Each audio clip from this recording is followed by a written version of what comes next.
One chance for the world, one hope can save us now. Our time for history. Brave hearts will win the day. Run strong all the way. It's time for you and me. 'Cause nothing can hold us down. On the ground, nothing can hold us down. On the ground, we can be heroes.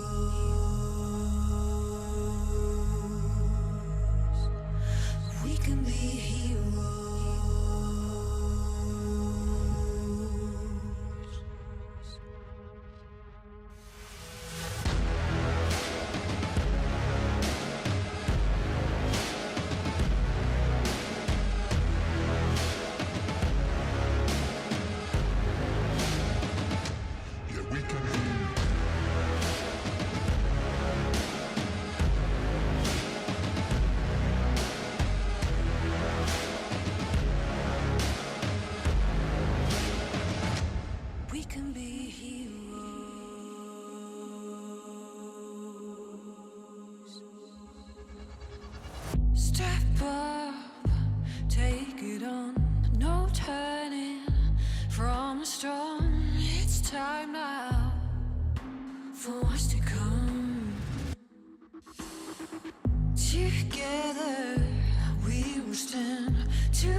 Nothing can hold us down.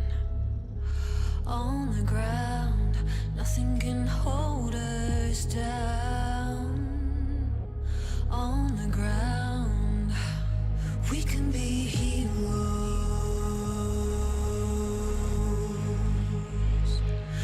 We can be heroes.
When the sky falls and the sun turns black,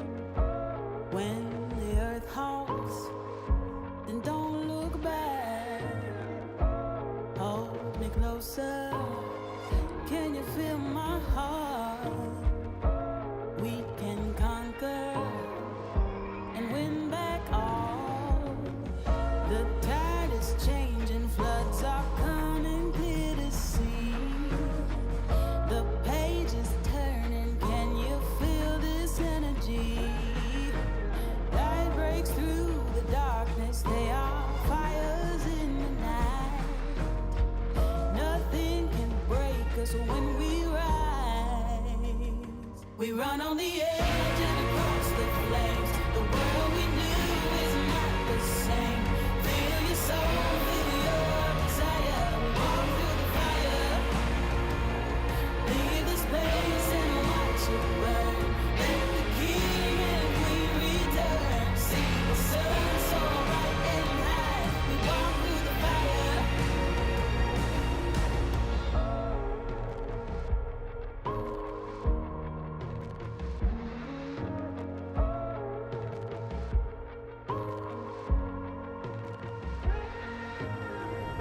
The embers glowing, we're waiting for the blaze, ascending from the ashes, bonfires in the haze. Standing tall now, your feet are on the ground. You fought your demons, nothing breaks you down. The tide is changing, floods are coming clear to see. The page is turning, can you feel this energy?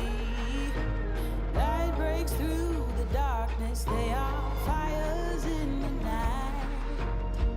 Nothing can break us when we rise. We run on the edge and across the flames. The world we knew is not the same.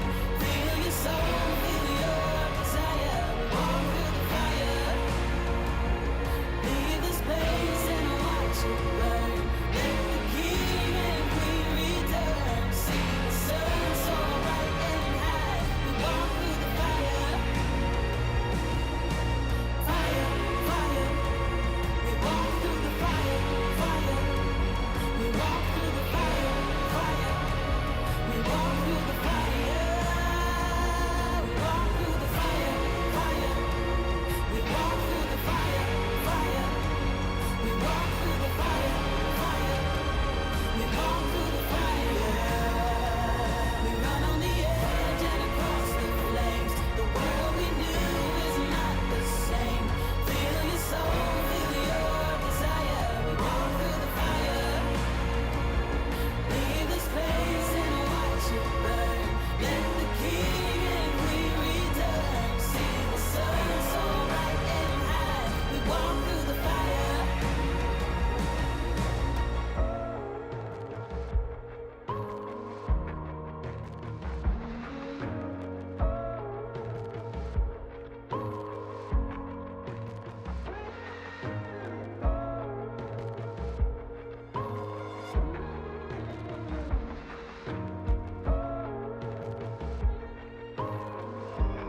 heart on my sleeve, ready to bleed.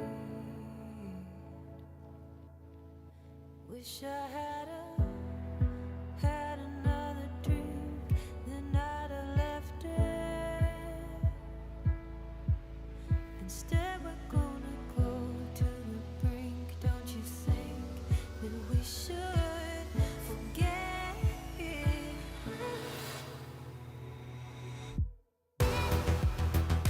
Give me all your love, give me all your love. Give me all your love, all your love. Give me that pain, but it's light from above. Give me all your love, all your love. Since I left you, you haven't left my mind. You keep me awake, so for my own sake, I had to come and see your face. Can't erase you anyway. So here we go again. Touch your skin, pull me in. You and me,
Welcome, ladies and gentlemen, to LCK Spring 2022, the first full day here of round 2 of the LCK for this season. And already, things have started off with a bit of a bang. Yesterday was a very, very quick day. It was, yeah, you blink and you missed it kind of affair. I think today might be a little bit longer, Chronicler. What do you think?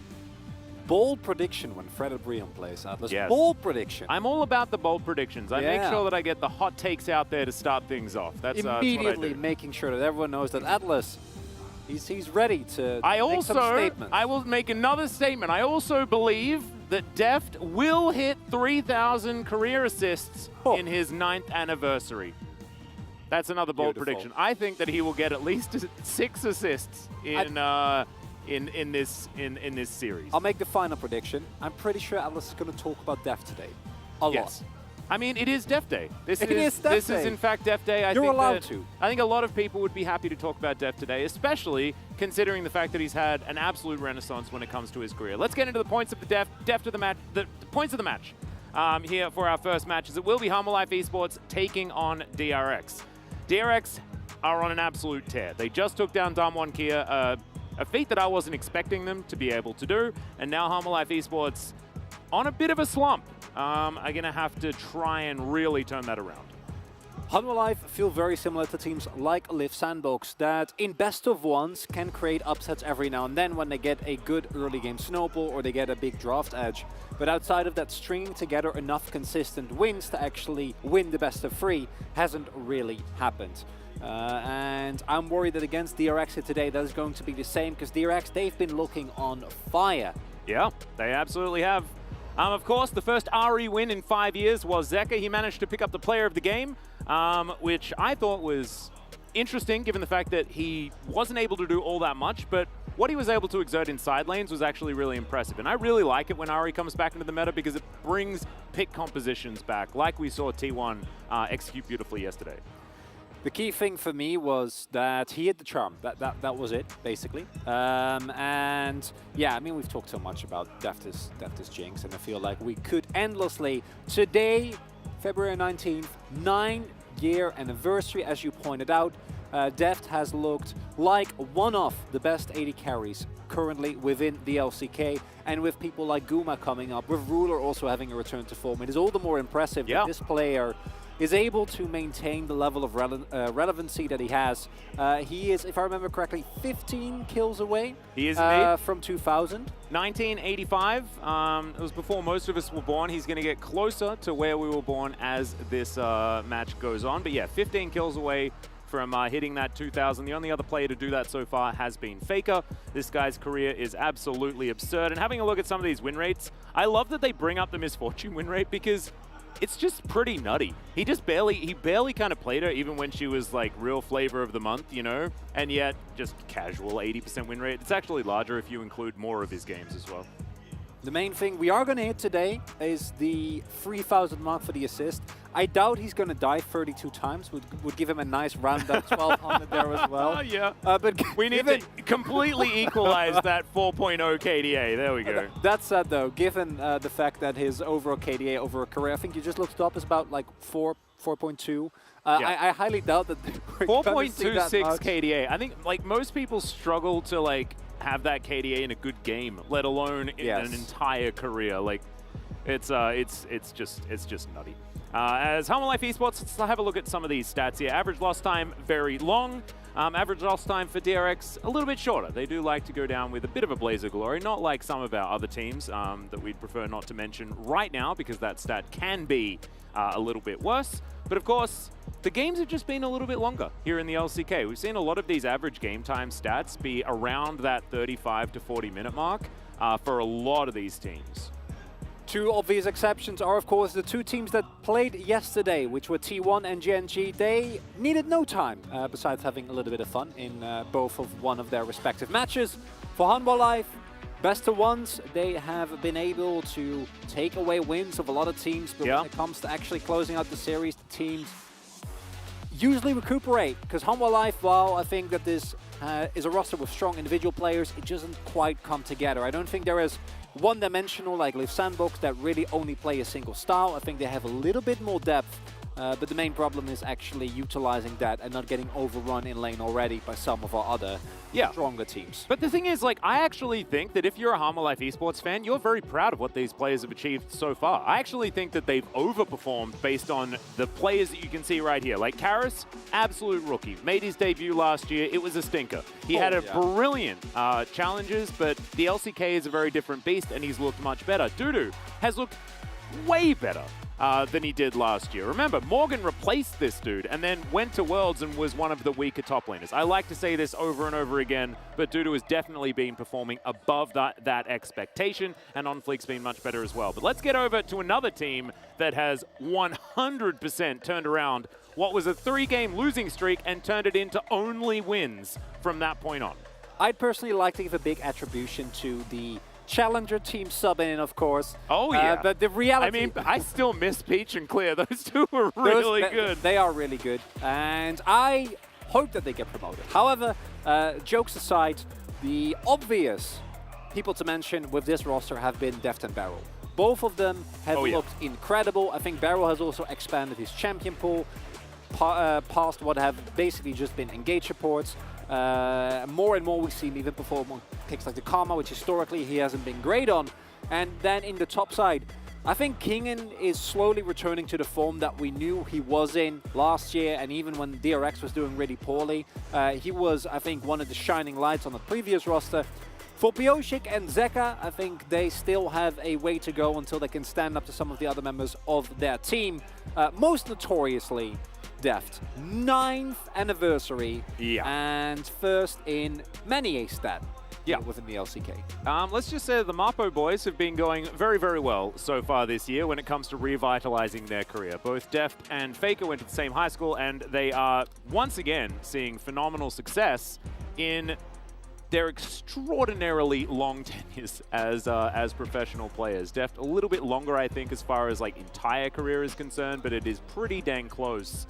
And both of them just playing extraordinarily well at the moment. And what's even more remarkable is that Deft got these stats on a team that actually has 3 losses, right? Like, that's something that's important to tell. That had to play with the Challengers players in one of the games. Yeah. And obviously, I love the Challengers players, but still, that is asking a lot of a player, and especially as an AD carry, a role which often is attributed to have limited agency.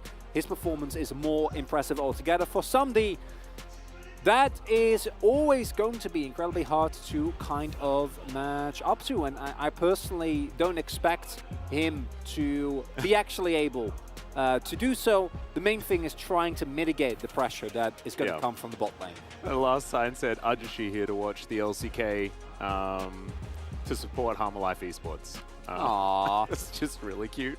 I don't know. He's apparently a 40-year-old, or 39-and-a-half-year-old. Which might mean he's a little bit younger in Western age, but the age comparison thing between his career and the rest of the world still confuses me to this day. As, it is going to be the Deft Day. So it means that I get to go on a lot of spiels. And I was like, I often, think about Deft's career. You do this anyway. As my morning routine. It's kind of what I do. And I was thinking about just the amount of incredible lanes Deft has been a part of, right? And what it's sort of meant over the years, right? Like, our current world champion support in Mako was definitely one of Deft's longest tenured support partner there on the bottom side of the map. Incredible support in his own right. Like, the amount of players that have just been unbelievable that have played alongside Deft and their career has only been enriched by it is quite high. Well, what's the other player that's currently I think he had an okay game. Yeah, there's that carrier dude. That carrier dude's pretty good. And he's also playing against one of them right now in Vista, who may not necessarily have as many accolades to his name, but did see his career take a bit of an upswing when he played alongside Deft last year. So certainly a lot of interesting stuff to talk about. We'll try not to make today completely about Deft. That's a lie. We will make it completely about Deft. Like, I will try that. Yeah. I will let you do what you do. I'm looking forward. I'm really, really looking forward to the bias caster thread on Reddit. I'm going to need one of those because I plan to make it true.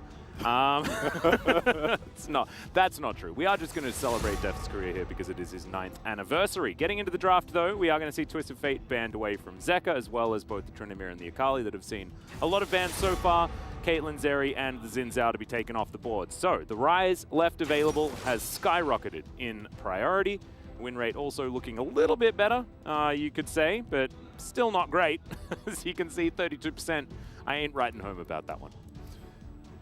The way that the Rise has been utilized has slowly shifted. We've seen teams have more success with it, but I do agree with you. I think that the main thing that allows you to do is to always contest mid and be able to find the early aggression as well.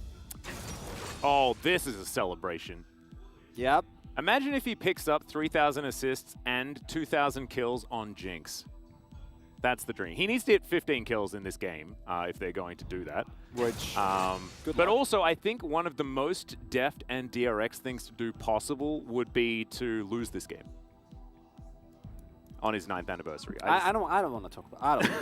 I want to talk about the draft, Atlas. Don't give me these scenarios. As Lee getting picked up here has been barring, of course, Team KT and exclusively jungle pick. Not, I think, as strong as it has been in the past, but a pick that fits into basically any composition, has a lot of flexibility. Really like the Jhin Karma here, because it means that if DRX would opt to go for something like a Thresh, that lane is going to get shoved in a lot more than they might otherwise like to.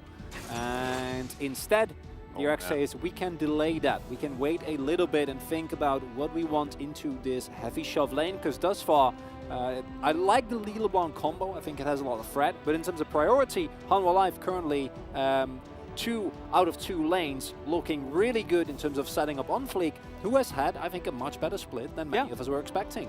I think that now DRX need to target ban engage from the jungle though.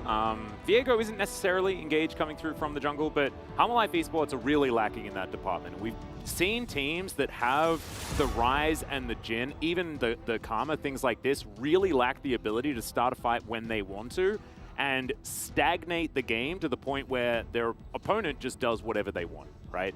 And that can become an absolute issue for these squads that don't choose to put their support on an engage. And yes, Karma does have options. You know, you can speed up your teammates in order to get them in there, so it is a possibility, but I really like the Jarvan ban is one of those options when it comes to being able to get in there and start a fight. Key thing also is that being able to trap the Jinx in a Cataclysm against Rise, against Jhin is always going to be a threat, meaning that the flash button for Deft is going to become more important. And on the flip side, Hanwha Life, they know what DRX is going to rely on in this game, so they decide to take away the Kench. And I wonder what DRX is going to pick here. The Nautilus is obviously a pick that fits into any composition. I don't think it's particularly going to feel great into the Jhin Karma lane, although it does have decent setup. But you're playing more so for trying to mitigate the impact in lane and then have reliable form of engage into the later stages. But do still feel like what DRX have drafted here so far might run into some issues, and I like this. Okay. I really like, because it gives them the opportunity to go in a different direction. Might still be a Nautilus pick up with Gwen, incredibly strong pick, and Kingen, like I said, has been performing a lot better, and it's kind of hard to reliably counter this top side Gwen, especially with the Jace and Akali not being available. Ooh, some Hemomancy potentially here. 3 seconds to go. Let's see what somebody is actually going to lock in. Is it's going to be Graves? Just the other guy with the red shirt, you know. You get a bit confused by the red shirts. You're like pointing them out in a lineup. You're like, oh, the guy with the cigar. Actually, no, not the guy with the really pale skin. No. Not him. He looks like he's about to be a vampire. No, that's not so great. As Jack's going to be locked in to deal with the Gwen. We've seen this work successfully a couple of times. And has often been a go-to as far as a Gwen answer, and this is the understandable lock-in here of the Nautilus for DRX. So this is actually reminding me a lot of what Live Sandbox tried to do yesterday with their sort of LeBlanc and Jinx composition that attempted to outrange. Let's see whether DRX can execute it a little bit better than that one did. Interested to see what build we're going to see here from On Fleek. Do you think that we've seen a little bit of the good old... oh yeah, it does mean the Graves in the jungle is coming through again. Yeah. Could also be Hullbreaker Graves, which hopefully, or actually is better than Hullbreaker Sign, because I do think that a 1-for-1 setup could be something that you look for here as Hanwha Life. You have a really, really good kite back. I think they have to play 1-3-1 because there's no way that they can start a fight on their terms ever. Well, it's not. It's not great. It's what you're trying to say, but then you're like, oh, Kesman, I got you back, buddy. I got you back. Let me get in there and just tell him exactly how we're going to get. Hang on. Oh, no. Whoops. Can't see it. And you have a pretty short-range composition, barring the Jin Karma as well. So not being able to engage means that you need to get big lead to be able to get the 2 objectives first. Yep. And they do have the composition to do so. I do truly believe. I watched Vitality do it last night. You know, take a really short-range comp that doesn't know how to engage, just play the side lanes. And just run at them. Exactly, and be better in team fights and always have the Jinx completely out of position. But this, it's theft. Don't talk about X-Matty like that to me, okay? Don't you be saying that sort of stuff. As here we are onto the Rift for game number 1 of the day. Harmalife Esports will be on the blue side that has been the more coveted side up against DRX, who want to go on that 7-match winning streak by taking this game. Their first of the second round robin. And Deft's 9th anniversary. Let me tell you a story about how Deft started playing League of Legends. He joined a team. Already. I'm not going to start from the very beginning. No. I will give you this time. I just very quickly want to talk about the expectation. The actual video game? Oh, okay. Just a little bit. That's a lot. Just a little bit. And then we can go into Deft's 9th again anniversary. Just crazy if you look at the general length of careers in esports. So DRX comp. As mentioned previously, we've seen this Gwen Jax matchup go both ways. I do feel like it should be relatively neutral early, and then the Jax does really nicely later on. But we have also seen Gwens that have been able to get the early control of the lane and then kind of snowball it into getting an early Rift Maker and go from there. And then in mid and bot, expect some issues with Prio, but barring the top side, every single lane is great setup for Pioshik, so if he decides to visit anyone, there should be plenty of opportunity, but need to be careful not to hemorrhage too much plates, because both the Ryze and the Jin Karma should reliably have the shove. So, now that we've gotten that out of the way, Deft. Yeah, I was definitely listening to you that entire time, paying close attention, so we will be making sure that that shove does come through for Harmalife Esports. Things like that. But yes, let's get on to the topic at hand. As we have a look at this top lane, King and should have a little bit of control early. So there's my guilt out of the way. Spoke about one of the lanes for about 2 seconds. Deft started his career and found the most of his success on a team called Samsung Blue a long time ago. You might remember 2014, there were some world champions. They were called Samsung White. The sister team of probably the most successful org of the year was, of course, Samsung Blue. Famously, Dade was in the mid lane of that team. He actually invented the Dade Award in that Worlds, where he had a bit of a lackluster performance. But Deft was there alongside him with his boy Hart there on the bottom side. Hart now coaching, not so much playing anymore. Deft continuing his career, but it wasn't really until Deft moved over to China and joined EDG, and then in the debut MSI that ever happened, upset an SKT that was on an absolute tear, would then go on to win the World Championship that year. He was able to get that upset win alongside a whole bunch of his teammates that on EDG at that time were heralded as one of the best teams in the world until Worlds happened that year, and we prefer not to talk about it. But Deft and Mako had like this really beautiful friendship as well that we all loved following. There's one of my favorite images ever of Deft and Mako sort of embracing each other. It's like the most beautiful picture. Oh, it's just so good. And now in international events and stuff like that, they still hang out, and it's really, really cute. Let's bring it back to the game, and then we'll move on to the KT times immediately after that. As we can see, some farming here towards the bottom side of the map. Very even, but the shove, like you say, does belong to Harmalife Esports. And Kingin and Dudu here up towards the top side, the Gwen with that early power that we were talking about. And meanwhile, in the mid lane, everything quite even. So honestly, not a lot happening. I do feel, honestly, Atlas, you need to pace yourself a little bit. There's 2 games, and maybe we can get a little bit more depth, you know, maybe we can get a little bit more memories in, provided that I'm pretty sure that these games are going to take a fair amount of time, and I don't want you to run out of all your thoughts on Deft. I mean, within the first 20 minutes of game 1. Wait, when will I run out? We have 16 hours? Hang on a second. You don't. What are we talking about? Never mind. Well, there's still a relative lack of gameplay here. So yeah, that is true. So Def basically joined an EDG that were domestically very powerful, but internationally not so good. That did continue. However, the domestic success also continued to reign supreme. One of the reasons why ㅣ struggled to make it towards international championships and things like this is there was this pesky EDG in his way so many times. In those sort of formative years, 2015, some of 2016 as well, before RNG really did claim form. And then, of course, 2017 was when Deft left Mako behind in China and came back to Korea to play alongside ㅅ, which is pretty ludicrous. Of course, they were on the same organization in Samsung in 2014 and then joined each other on that KT super team that almost was incredible. In 2018. Oh, a lot of pain there. Yeah, there's definitely a lot of pain if you are an LCK fan. However, the IG of 2018 was also just an absolutely amazing team to watch, so we don't feel too terrible about it. And, you know, KT wins in our hearts because Rookie was on that team, so it's fine, right? Right. Surely, right? Right. Oh. Nice. One of them got to win. It was going to be one of them out of Score and Rookie. Oh, man. Well, actually, no, because it was like the quarterfinal that they had that matchup, and unfortunately lost. So we was not the quarterfinal of our hearts, though. No, it was. That's the argument that I like to make, but I think you can point to copium there, just a little bit. Yeah. As Dudu going to be fighting King in here just a little bit, but Koshik in exactly the right position. The needlework's coming out. Let's see whether King can actually do it. Dudu's going to flash. The leap strike's going to be there, but the flash had to be invested, and that is the main thing. Koshik still not done yet. So Q's going to stop the back, and actually getting that extra bit of time will be valuable. Bit of action there.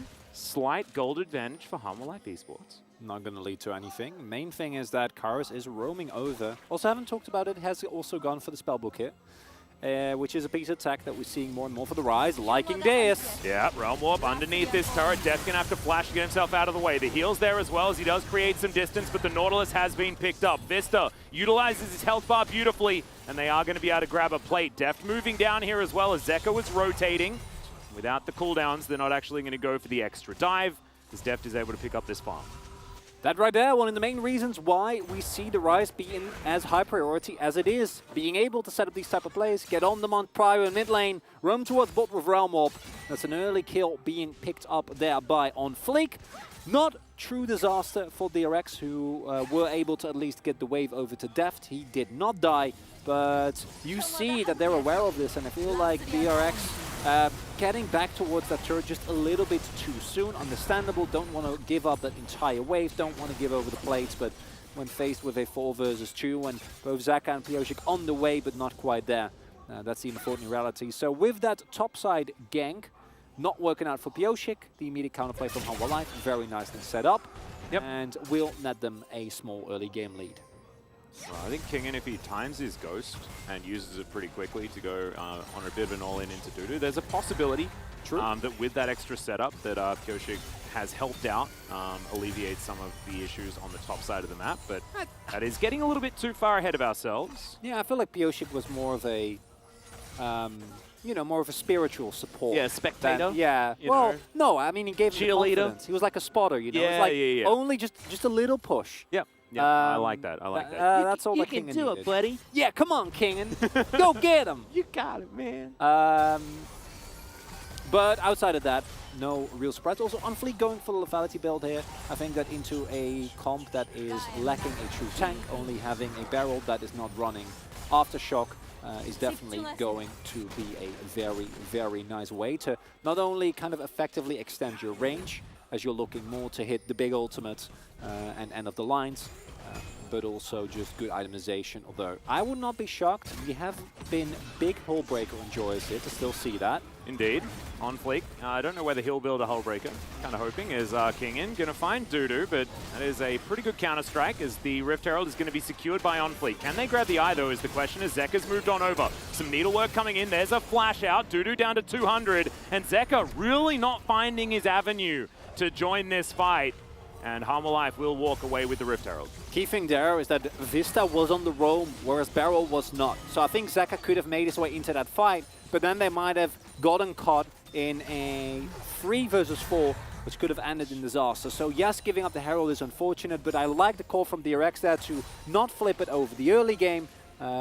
Yes, you might run into a deficit, but it's not going to be the end of the world. Need to play it safe, but Hanwha Life really playing nicely and proactively around the power that they have. And that is, I think, somewhat of a necessity. As mentioned previously, if they fall behind with this comp, you get into rather deep trouble as Fleek just building the Umbral Glaive here. Oh, yeah. So really looking to get rid of the map control here.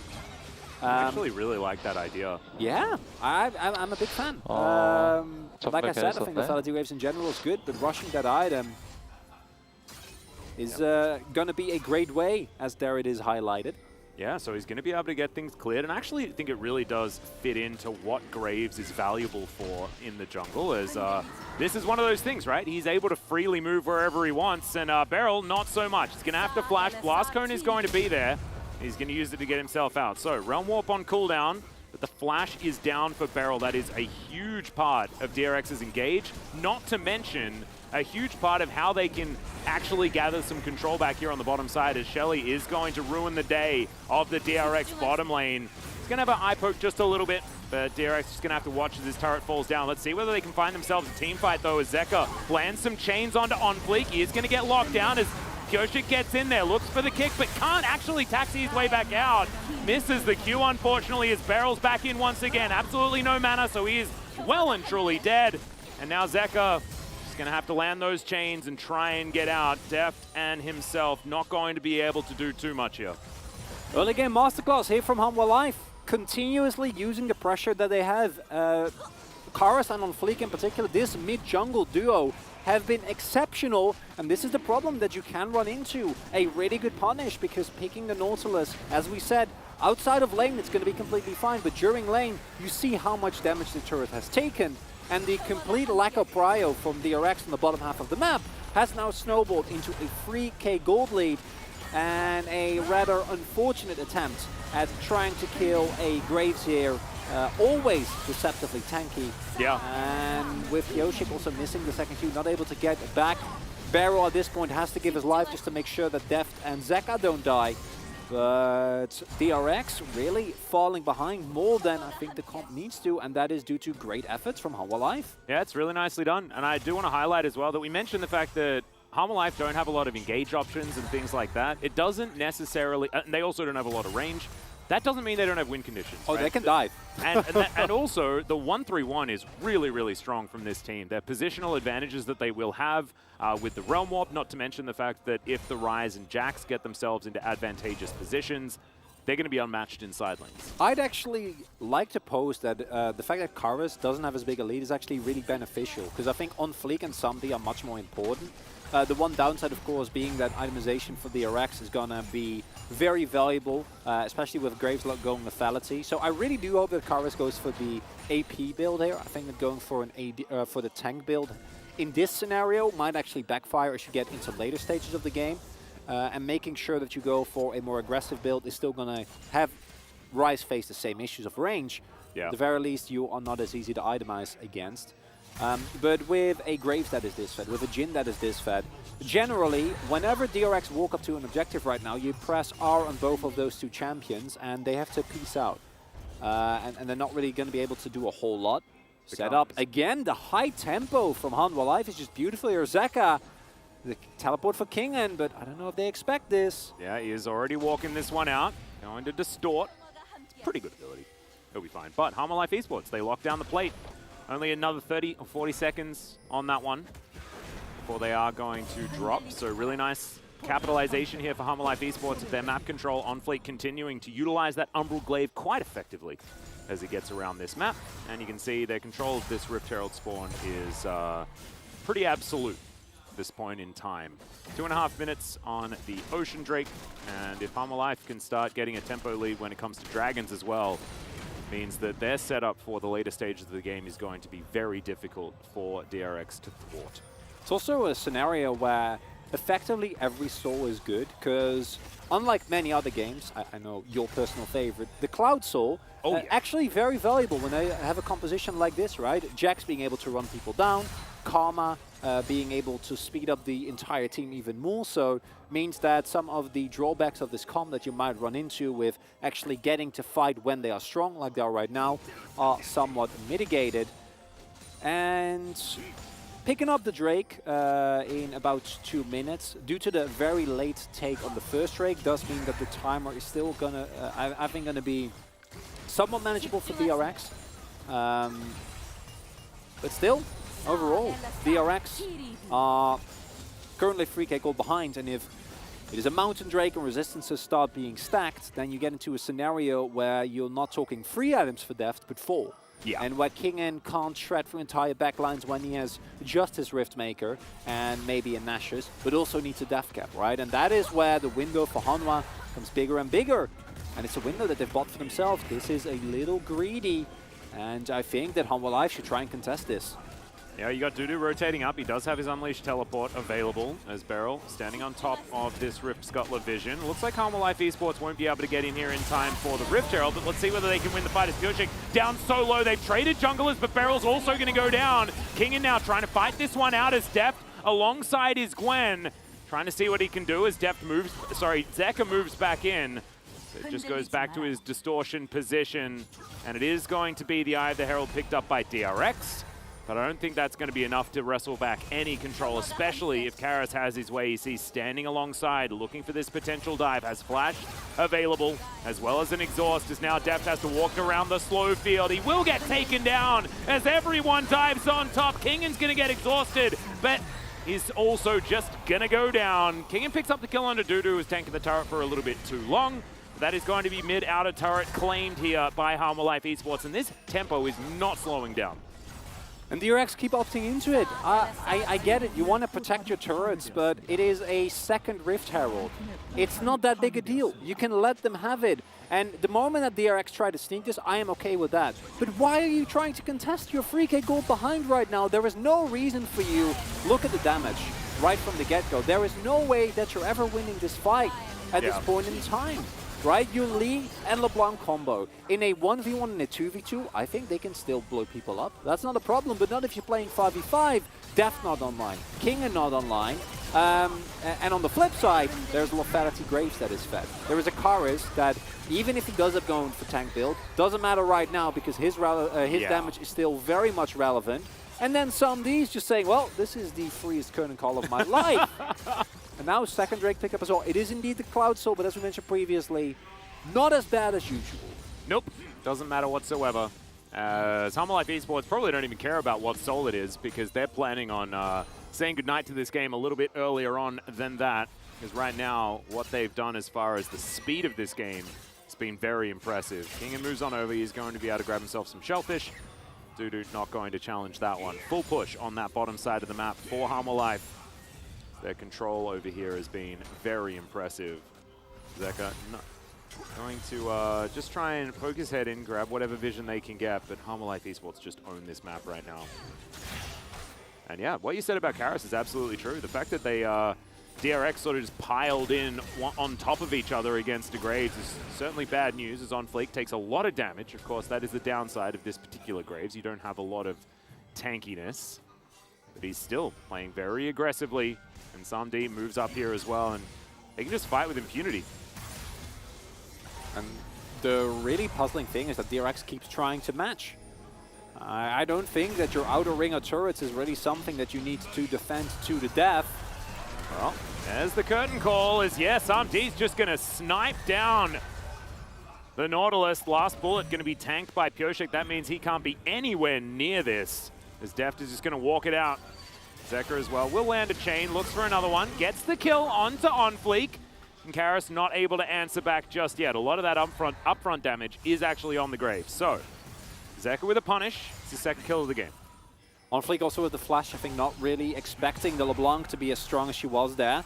Really nice, because these picks do a lot. They get stacks onto the Dark Seal that Zeka's currently holding, and they slow down the pace of the game. And that is all you want as DRX. There is still a late game scenario where you are able to rely on the 92% Deft Day win rate. Boy, But that's looking like a tough ask at this stage, but I like the hope. I've said that before, but I am just questioning why we keep face checking into, again, what is effectively a Fed Assassin Graves with a Jhin backup. Like, this is exactly what we talked about earlier. You can't just run into them. Yeah. They just both use their ultimates and you're gonna die. And if on the Fleek flashes this chain instead of dashing back in gives you 2 True Grit stacks, which give armor, not MR. So that dash in, not quite the way to go. However, in the end, still a 3.5 or 4.5k even gold lead. Yeah, and it's a 4-0-3 Jhin. Like, Samdi is just absolutely huge. As now Vista's in a bit of trouble. Chain not going to connect. Zeka makes his way out. So it's still dangerous for Vista, right? Because there is a lot of a lot of champions that can basically instantly kill him if he's going to try and get those deep wards out. But I just feel like Hanwha Life are set up so beautifully for this 1-3-1, for this suffocation play, especially with Samdi being so fed and also so safe when it comes to farming from range. I do agree. The one downside is that with Karis also going for the tank rise, as it's looking right now, is King.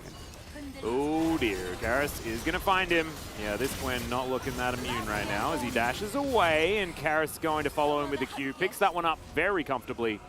1 minute on Soul Point here for Hanwha Life Esports. As I was saying, if you can slow down the pace of the game, that didn't. I'm glad I said that now, so we can see how poorly it aged, basically immediately. There is going to be late game issues for Hanwha Life, where you are going to have an extremely low amount of actual AP damage with Ryze going tank. You have a Lethality Graves that doesn't scale as well. And on the DRX side, there is a lot of scaling available. The problem is that DRX keep going for these skill check, high aggression plays, trying to salvage a desperate situation. That is just putting more and more gold into the pockets of Hanwha Life. And if you have a gold league this big, then it starts to become a very different matter. And we need to see absolutely heroic plays from Zeka, picking off someone like Samdi. If they can get a kill on this LeBlanc, if they can get that shutdown that's currently on Samdi's head, then the fate of the game might change. But I don't think Hanwha Life is going to let it happen. They've been playing extremely in control. Yeah. They've been playing fairly respectful with a one forward dash every now and then from on Fleek notwithstanding. And the fact that Ryze doesn't skill that well doesn't really matter when you just killed the enemy Nexus at 30 minutes, which right now is looking very likely. So Hanwha Life, just great early game thus far. 3 Drakes, big 5.4k gold lead. Looking peachy here. Yeah, absolutely. This is 100% Hanwha Life Esports' game to lose. Now Vista, we've turned off the lights just to add that extra suspense. Zeka not going to be able to find the pick just yet. As you can see, Pureshik trying to get some vision around this area. Backing on a ward is the LeBlanc, but no one's really in the area to stop it, as OnFleek might come through and try and do the same. But not. Zeka's going to get himself out of the way. Karis moving on up as well, and this LeBlanc has to be a little bit careful, but does have Mimic, so it's going to be absolutely fine. Shadow Flame is going to be really big for Zeka here. Although there is a lot of Mercury threads on the enemy team, I think that regardless, the item should still be able to get a reasonable amount of value. Just on the cusp, generally around 70, 80 MR is where we see the Void Staff overtake, but I think a lot of people on Hanwha Life are going to hit that, especially with Vista going for Shirelias as opposed to Beryl, who is currently building towards that Locket. But you're going to need a couple of key picks.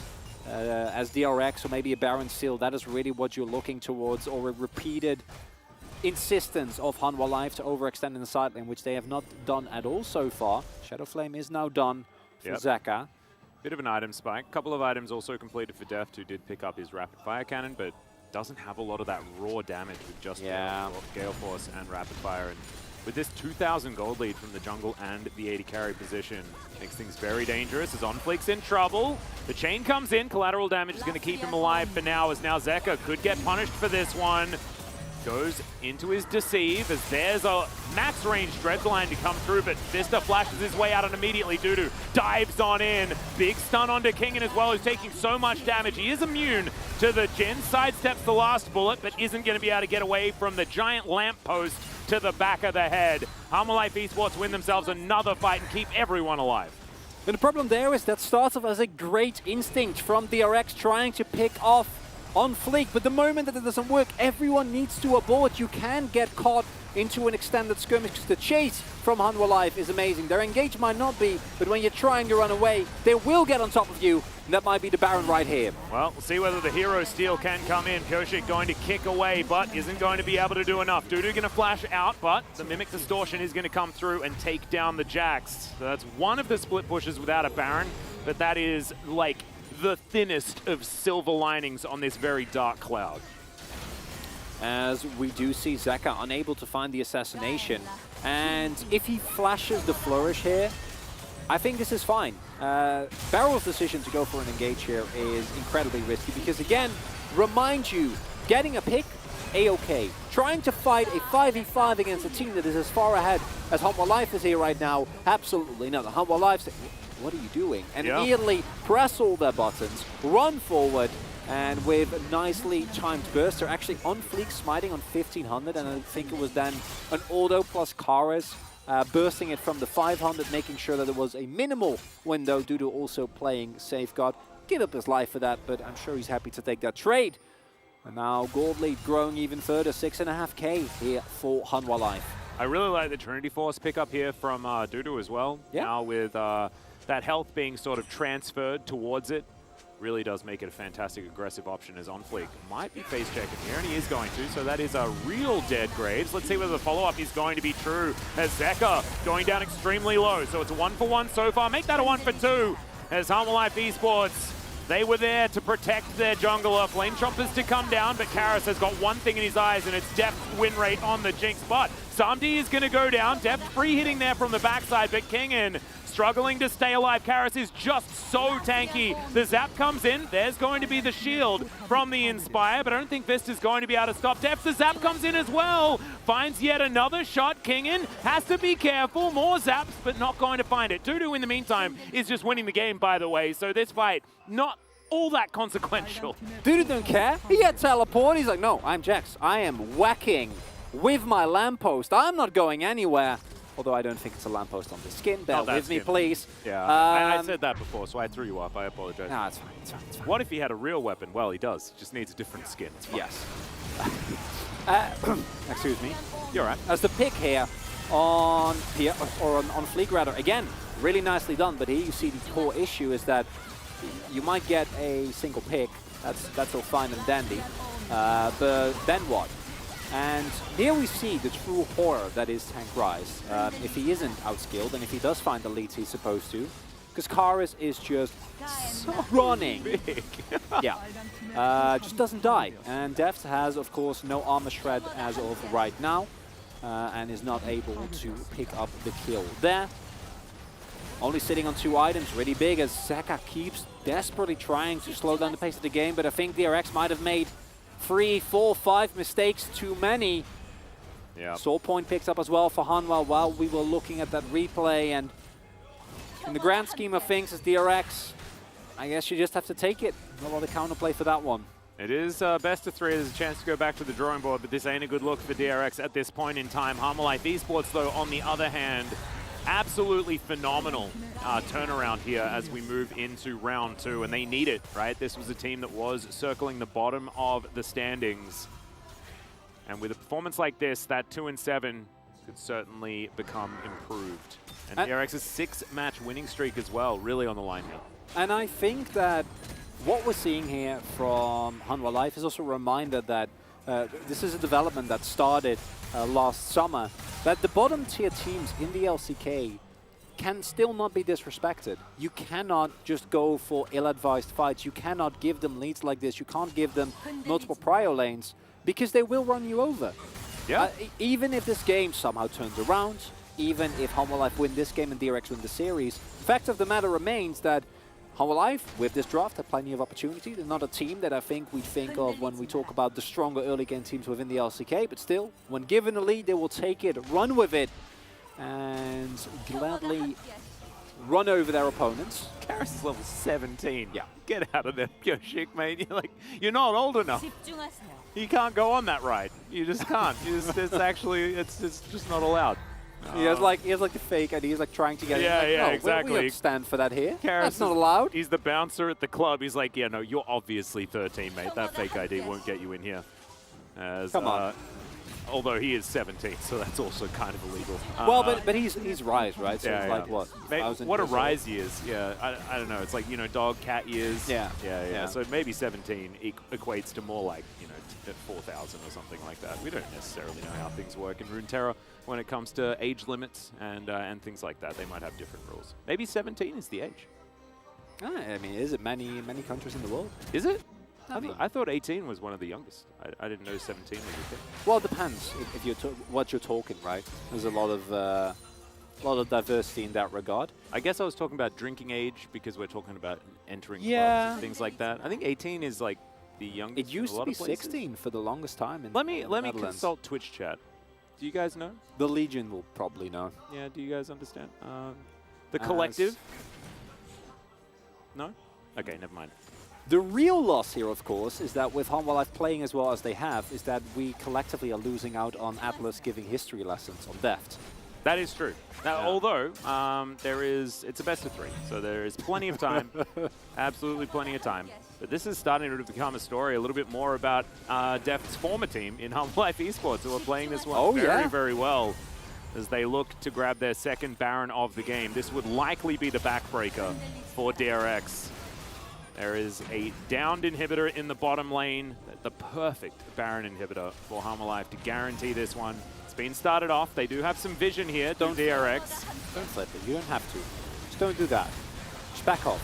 Dudu don't on do the it. flank, thinking about his opportunity of when to get in. Kingan's going to have to go back and stop the base from just falling down. As OnFleek in this pit, and they are going to go for it. Super Mega Death Rocket going to come down as OnFleek does lock down the Baron. It was a flip in the end, Chronicle. You're absolutely right. However, they are going to win it, and sometimes things just come up heads. Deft flashes out of the way, but the bullets still land onto the Big Daddy. And Beryl is going to go down. Dudu finishes off the Jinx as well, and DRX are done in this game. It is over. Hanwha Life Esports, with their more early game focused draft, play it out to absolute perfection. The punishments just never stopped, and they are going to be able to break down the rest of the base and walk away with a sub 35-minute win, which is something that they haven't been able to do so much in the past. Honestly, incredible performance here from Hanwha Life in the first game. Taking a draft with a lot of early game possibilities, first picking the Rise, and then showing us that 16 out of 18 kill contribution, no deaths. Yeah, we don't care about win rates. What only matters is the game. And the game is on his 9th anniversary. They take...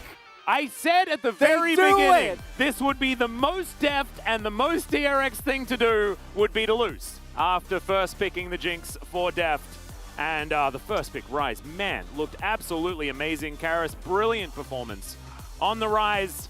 And yeah, I probably should have taken a leaf out of the LEC's book. You don't do monologues.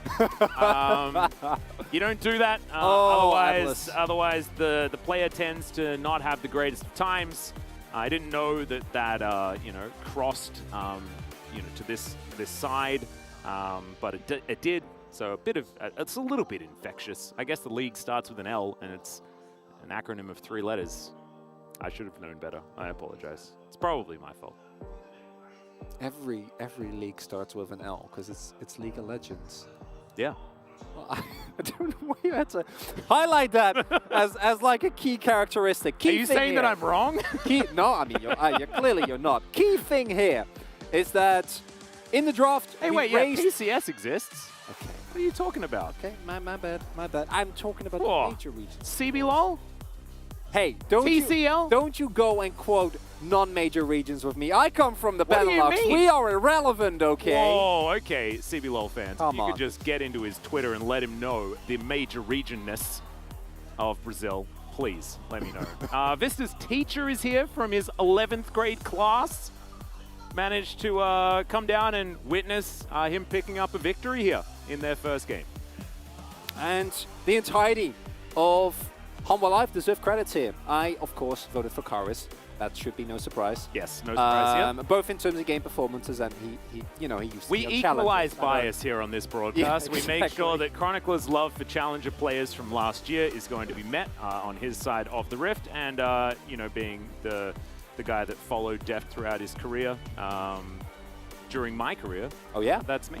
there is a couple of key things here though. It's Dudu looking a lot better on Fleek, although his mid to late game he had a couple of you are not tanky Graves, you are actually I mean, assassin Graves. I'm not going to really say too much to the guy that did 4 times the damage of his opposition. He shut Pyoshik out of that game completely. I mean, he did. The Umbral Glaive, absolutely beautiful as well. We are going to go to a short break. When we get back, it is going to be some Analyst Carpet Space and game number 2.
라이즈고 가자. 지금 그래 너 빼. 링크스 내가 마무리할게. 가봐 그냥 가봐. 내가 마무리할게. 자 바텀 텔. 내가 텔 뛸게. 바텀 텔. 얘들아 탑 웨이브 멀지 않냐? 그냥 답해. 얘네 라인 못 줘. 일단은 바텀 라인 살릴게 그냥 일단. 오케이. 이거 살릴게. 이거 살리는 게 맞는 것 같아. 라이프 쓸게. 르브랑 없어? 해도 되는데. 일로 와봐. 그냥. 나 쫓아낼게. 쫓아내. 그냥 계속 갈게. 이겼다 여기는. 나이스. 계속 가봐. 바텀 가자 끝내. 나 집 끊었어. 7초. 포탑 치자. 부지런히 쳐. 부지런하게. 야 미니언. 너 아까 나 괴롭혔지? 아니었어. 뭐야 너? 포탑 먼저요. 그거 잘했다 얘들아. 성조 좋았다. 잘해보자. 나이스.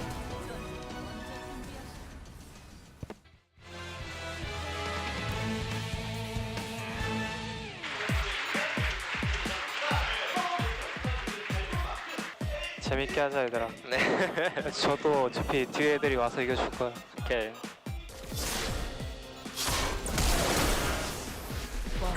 나이스. 아질 오플. 아질 오플. 라인 텔로 왔다. 세트 오플. 테스트 보려고. 할만한데 이거? 하자. 렉 빠져. 다음 니달리 높여.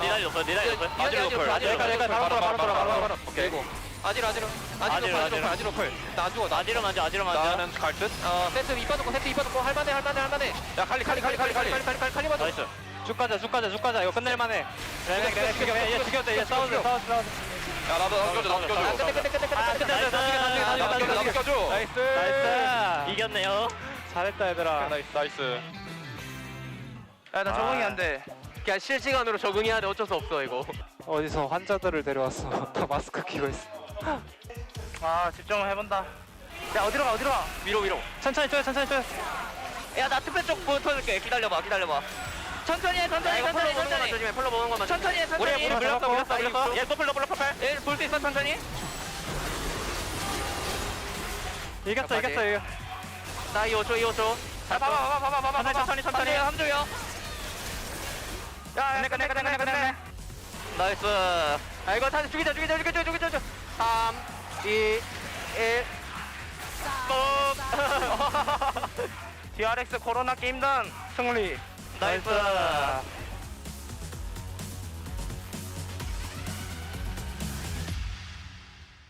지금 17분에서 20분 사이 조심. 위기인데? 범부야 나 세니까 내 쪽으로 해줘.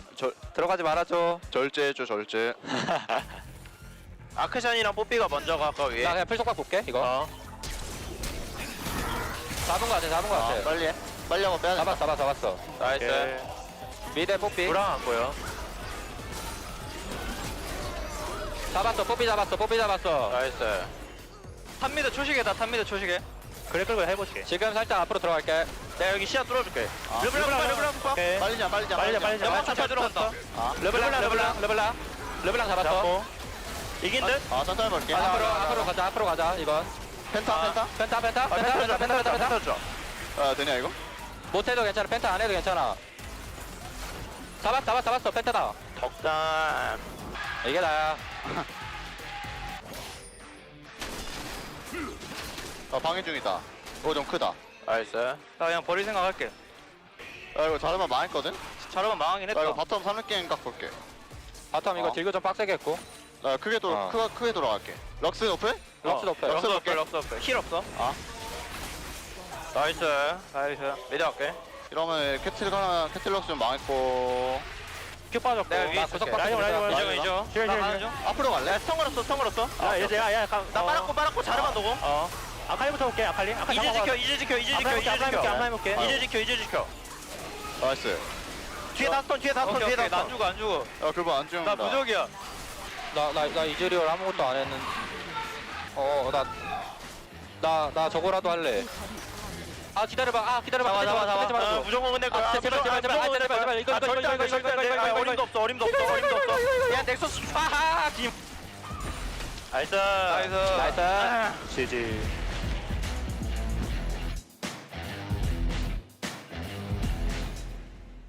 어금니 왜 이렇게 아프냐? 게임할 때 너무 깨무는 거 아니야, 근데? 너 너무 이해약 물고 하는 거 아니야? 벨리마? 아니, 사랑니 뺐어?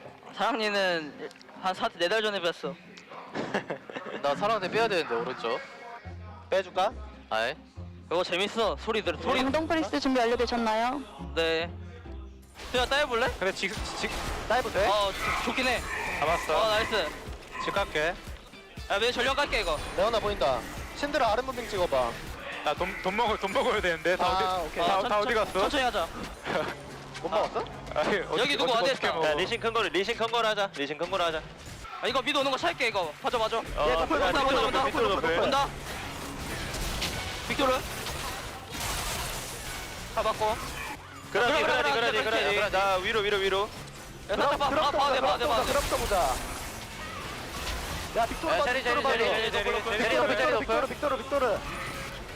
나 이거 죽이고 싶은데, 엘리마? 왜 못 맞췄어? 나 미안하다. 엘리미 음파가 안 맞는데? 야 근데 이거 잡으면 안 되냐? 장영준 한 번만 죽이면 안 되냐? 제발. 형 근데 이거 너무 예의가 아니야. 근데 몇 년 만에 빨리. 나 장영준 죽여야 돼. 몇 년 만에 이기냐?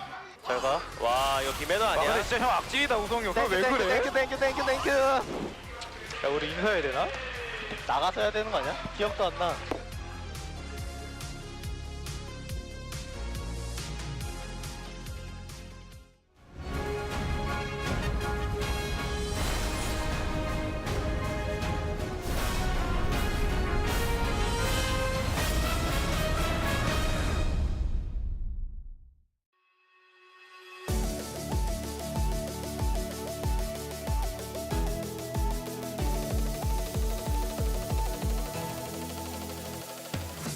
Hello, everybody, and welcome to the Analyst Carpet Space. It is me, Valdez, with Wolf today. And yeah, that was a really nice win from Humble Life Esports, able to upset DRX who have been looking really strong recently. Yeah, they just came off a win against Damwon Kia, but we got to just jump straight into this draft. This is why Rise is first pick. This is why we're seeing Rise picked and banned often in first rotation right now, because tempo-based play around the Rise, it's not about his item build, whether he builds tank or damage, it's about what he can do for you in the early game and how much he can shut down a bottom duo, like we saw in this particular game. Unlife Esports knew how to use this Rise to leverage an advantage, then built accordingly. I want to take a look at the build we saw from On Fleek on the Graves, where he was able to go lethality, but not just that, started the Umbral Glaive, so was then looking to explode people around the Rift Herald, which we'll take a look at later, but also remove some of that vision, make the map a little bit darker, make it more difficult to actually counterplay, make cross-map plays, and I mean, this was just brilliant strategy from Life Esports. They came extremely prepared. I love how they played this. Yeah, I think the other piece of the draft as well is that the second they saw the Jinx, they're like, Jin Karma. Like, we're shutting down that lane. We don't care what you're going to bring in. They even banned away the Tom Kent as well, which are like, no, you're not getting any safety. Like, we are going to shut this down. So it's, again, a little bit predictable, right? It's Deft, right? He has a 92.5% win rate on the Jinx. And now, you know, they were able to shut it down so well. So I think that was a great other part of the draft that we saw. For sure. Let's take a look at the first Heralds or the first Realm Warps, rather, that were happening on the bottom side of the map. The second one, of course, having a Herald attached to it. But Realm Warp used here from Karis several times to 4v2 this bottom lane. And yes, this time Barrel's heroics do save Deft. He is able to get away, but it cost him a lot of early CS. He wasn't able to defend this turret. Then the second one comes through with a Rift Herald, which is also placed here between the turret and DRX to make it even more difficult for them to collapse it. And Zeka, unfortunately, even though he's LeBlanc, he's got a lot of mobility, isn't able to chase here. And from then on, they took this lead. As you can see, the damage on this Graves at the stage is insane. They took this lead and continued to snowball it further and further and further. I really like the lethality build here. And like you said, the Karma guarantees that this Jinx is going to be under turret in the early game for these dives to happen with the Realm Warp. So beautifully played. And the same thing with the Rise against the LeBlanc as well, right? LeBlanc doesn't have a lot of wave clear, especially early on, so it's like Rise just pushes it in, roams bot, pushes it in, roams bot again. It's really annoying to deal with, and I think that Life showcased a fantastic early game. We can take a look at the second highlight as well. There were a lot of broken up fights that we did have, this one included. So a bit of a highlight and a low light, but still got Life ahead. I think what I wanted to highlight with this replay here is just that DRX were so desperate because they didn't have options besides trying to set up in a bush and hoping for Life Esports to make an error in the late game. And this went a little bit messy for Life Esports as well. I think they could have played it cleaner, but this is just the desperation that DRX had to resort to. And Deft, I mean, he played so well in the mid to late game despite the deficit, ended up taking a massive CS lead over the Jhin, which does happen a lot with Jinx in the later stages of the game. But he did his best to try to carry this game. It just wasn't enough. As this one goes on a little bit longer. The next part of this is the attempted Baron Seal, where they try to burst it, but unfortunately that's Life Esports' slogan. They had the ultimate coming through from Deft, as well as the steal attempt there, but it is shut down. And this looks really silly if you just look at this highlight alone, but DRX were just so desperate to get anything done here at this stage. They were so far behind, they had no choice. Yeah, you know, Deft played really well. There's no slight against him. He does have, I guess, 5 losses now, which is pretty unfortunate, but you can't carry solo by yourself, right? I think Life made that very clear. That's what they wanted to shut down in this game. So pretty fun stuff overall. I think that this was pretty unexpected, and maybe we get a 3-game series out of this. Yeah, I think we will get a 3-game series for sure. I think DRX, of course, will draft very differently going into game number 2. But I just really wanted to showcase like how clean this was from Life Esports, running the Rise, running the Graves with lethality, the Umbral Glaive start was really beautiful to see. Yeah, even the swap as well, where you see the Graves and it's like, ooh, what's he gonna do? Yeah, it was not clear at first. Comes up and then they swap it into the jungle. Not the first time we've seen that in this split, but gotta love the flexibility that champ offers. I think it will definitely rise up in priority. Very specific with that word that I just chose, rise up in priority. Yes. Because Rise has done that, and you were one of the first people. We were all non-believers, but you were like, no, you know, I think there's something. Yeah, I just keep saying, like, guys, it's going to be banned in the first rotation a lot. It's going to be picked a lot. It's going to get stronger, because before I think teams weren't utilizing it correctly. It's like everybody forgot that Rise's power is in his tempo and not in his items and his scaling and his side laning. And of course, you know, he does have those things too, but getting ahead like this is masterful from Hanwha Life Esports. We're finally getting to see the value out of the Rise. But guys, we do have the POG ready to go. Let's see who does pick it up for game one. It will be the Rise himself. Karis picks up his second POG, 4-0-12. Did so much for this team. Yeah, I voted for him here, but I was somewhat split on my decision because I thought not only did he play the Realm Warps very well, got the prio he needed in mid, but also Samdi played extremely well to help set up several of these kills. I mean, yes, he does have a Karma to help push in, but the way he executed these dives under turret was really well played. He also then had several great ultimates through the mid game to make sure the lead continued. But there was also an argument, I think, to be had for OnFleek, whose build was great, his ultimate usage was great. He was willing to sacrifice himself to damage the entirety of the enemy team with his ultimate. In that first Rift Herald fight, he basically just like ran forward and killed everybody and traded his life for it. And just getting this lead and knowing how to play around it was how Hanwha Life Esports took this first win. And it was a team effort around this Rise pick. I gave it to him in the end because I just thought, well, I mean, this game was defined by those early dives and the prio that he gained. Absolutely, even the Realm Warps that we saw there in the mid game as well, just catching everybody out, denying vision, doing a great job of making sure that the Rise was everywhere. And Karis gonna pick that one up, 9 out of 13. I suppose Chronicler also happy, a big Karis fan coming up from Challengers last season. And yeah, he does get it. There was one vote for Samdi, so he also gets some focus there as well. But yeah, that's going to do it for us, guys, here on the Analyst Carpet Space. We will see you after this one. Let's throw it back to Atlas and Chronicler.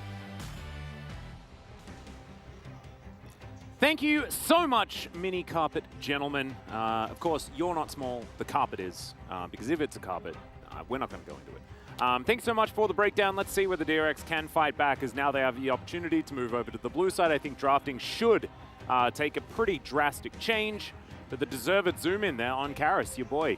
Being able to pick up that player of the game there, Chronicler, you happy? Very. I have been singing the praises of Karis and seeing him do as well as he did, notwithstanding the Corky game that he played. We don't need to go back to that. Let's just stick with today. Stick with today. And today he was exceptional. I think played really nicely around him. It's starting to feel a little bit reminiscent of the Live Sandbox of old, where it was Croco and Summit, and if they had a good game, you knew that it's a win. And I feel like OnFleek and Karis with him are kind of reaching the same status, where Hanwha Life, when those two are really on fire, when they're able to make consistent plays, the team just looks so much better. And as you pointed out, for DRX here, I think a game, one draft like that is not the worst. You can say, okay, it's Hanwha Life. What are they really going to do? Now you know, just draft a little bit more respectful, be more mindful of the prio that you have in your lanes. And presumably, second game will be a lot closer than the first one.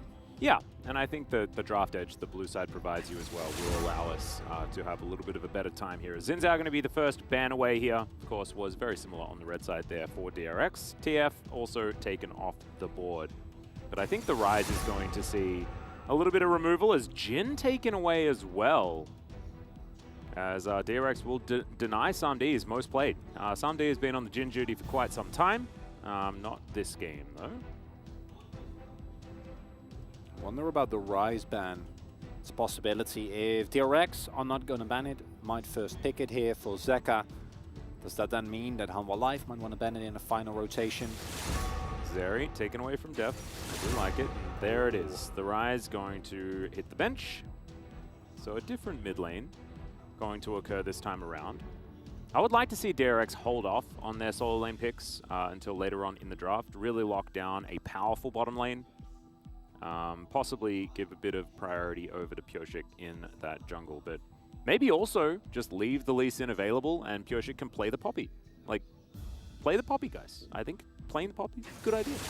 Poppy's a pretty good champion, Atlas. Yeah, I quite enjoy some Poppy. As long as you don't play Lollipoppy, because then I get nightmares, and that's not okay. First pick. A couple of options. The Jinx and or Aphelios are the most obvious. Well, you can't do and, because you can't pick two picks and be one. But either of those would make a lot of sense, would be in line with what we'd expected. Think that other options would be something. Oh my goodness, we are desperate to get a win onto Jinx. But now they lock Caitlyn Karma.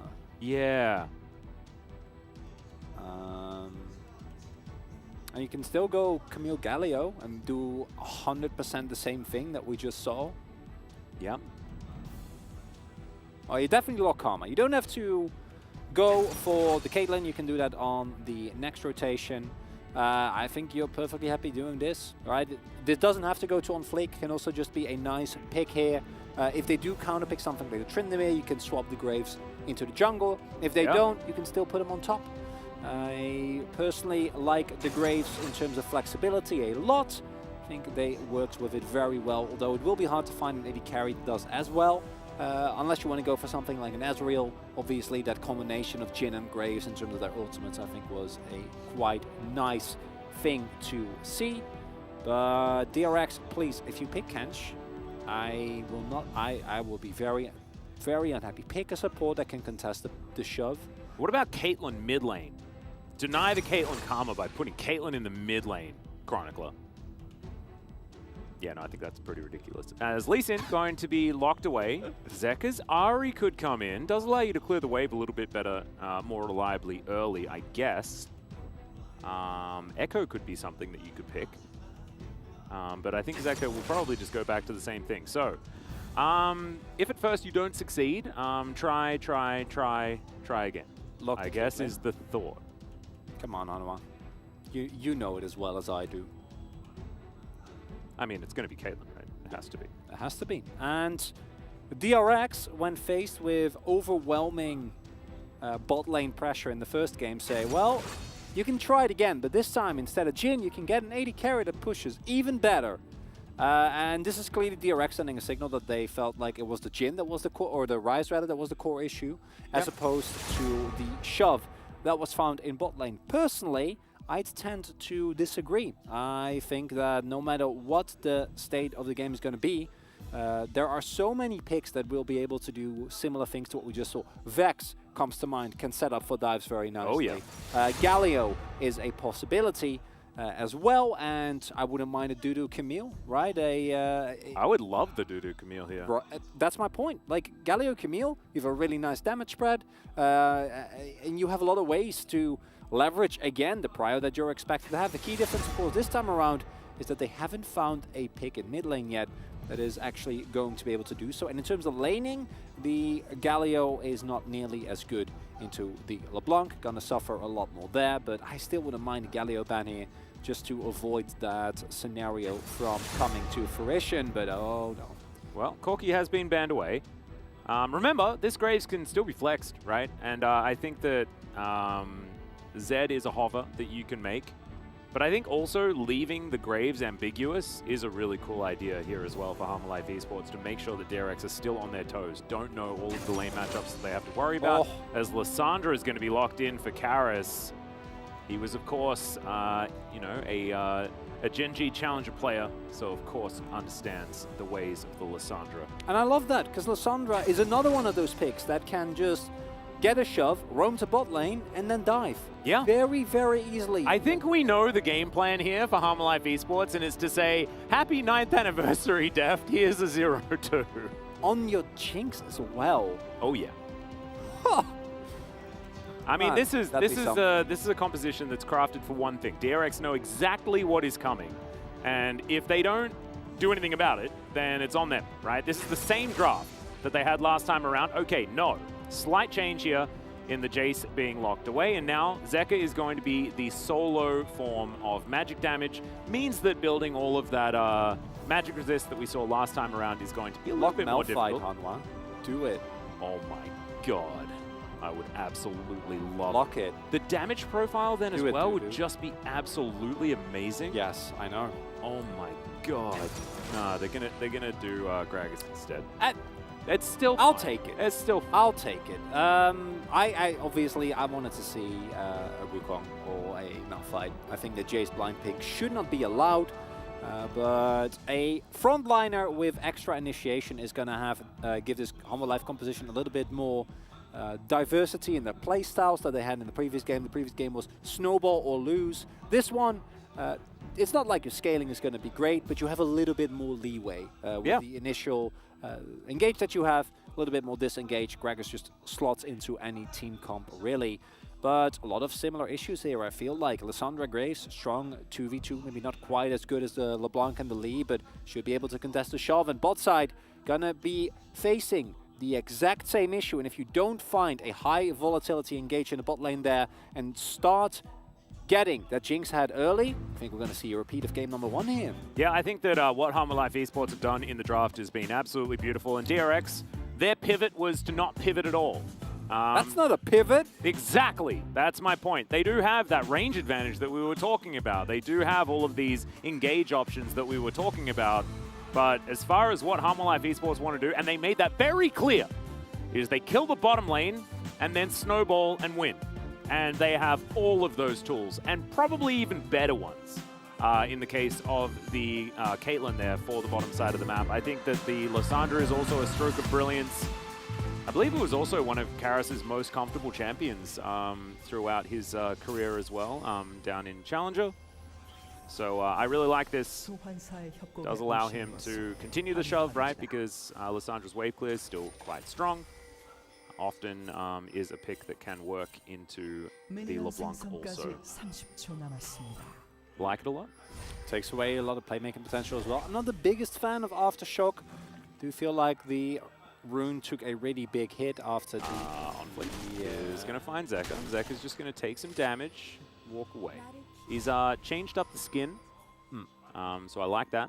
Just get a bit of a different mindset by going for... Lissandra and Graves look like they'd be going out to like a masked ball together. Masquerade ball? Yeah. Yeah, a bit of that vibe. I can see it, you know, it's the... I mean, I think the like, long drapey dress. And also, like, Lissandra just has a mask on in, like, all of her skins, so I guess it just sort of fits. I guess Dudu does too in this skin. I think it's great thematic consistency. Yeah. Appreciate it a lot. Big fan, big fan. Well, let's see whether DRX have learned from this, because you can change it based on gameplay as well. And so a little bit more of that focus towards the bottom side of the map. The top lane matchup going to be very different, as here we can see LeBlanc has suffered into the Lissandra in the past. And so it is looking very, very nice as Deft and Beryl playing aggressively here. We've got some pretty nice win rates for both of these champions. And yeah, the Caitlyn Karma can certainly push very effectively, but right now, Deft and Beryl trying to lay down some lore here. And makes sense. Deft, although, using a lot of his mana to try and get that shove, but will be level 2 being hit early here by Beryl and Deft. Very nicely done. Also able to deny. And as long as you don't get engaged on, I think Someday and Vista, they don't need to have control of this lane starting level 1. I think you can still do that after your first back.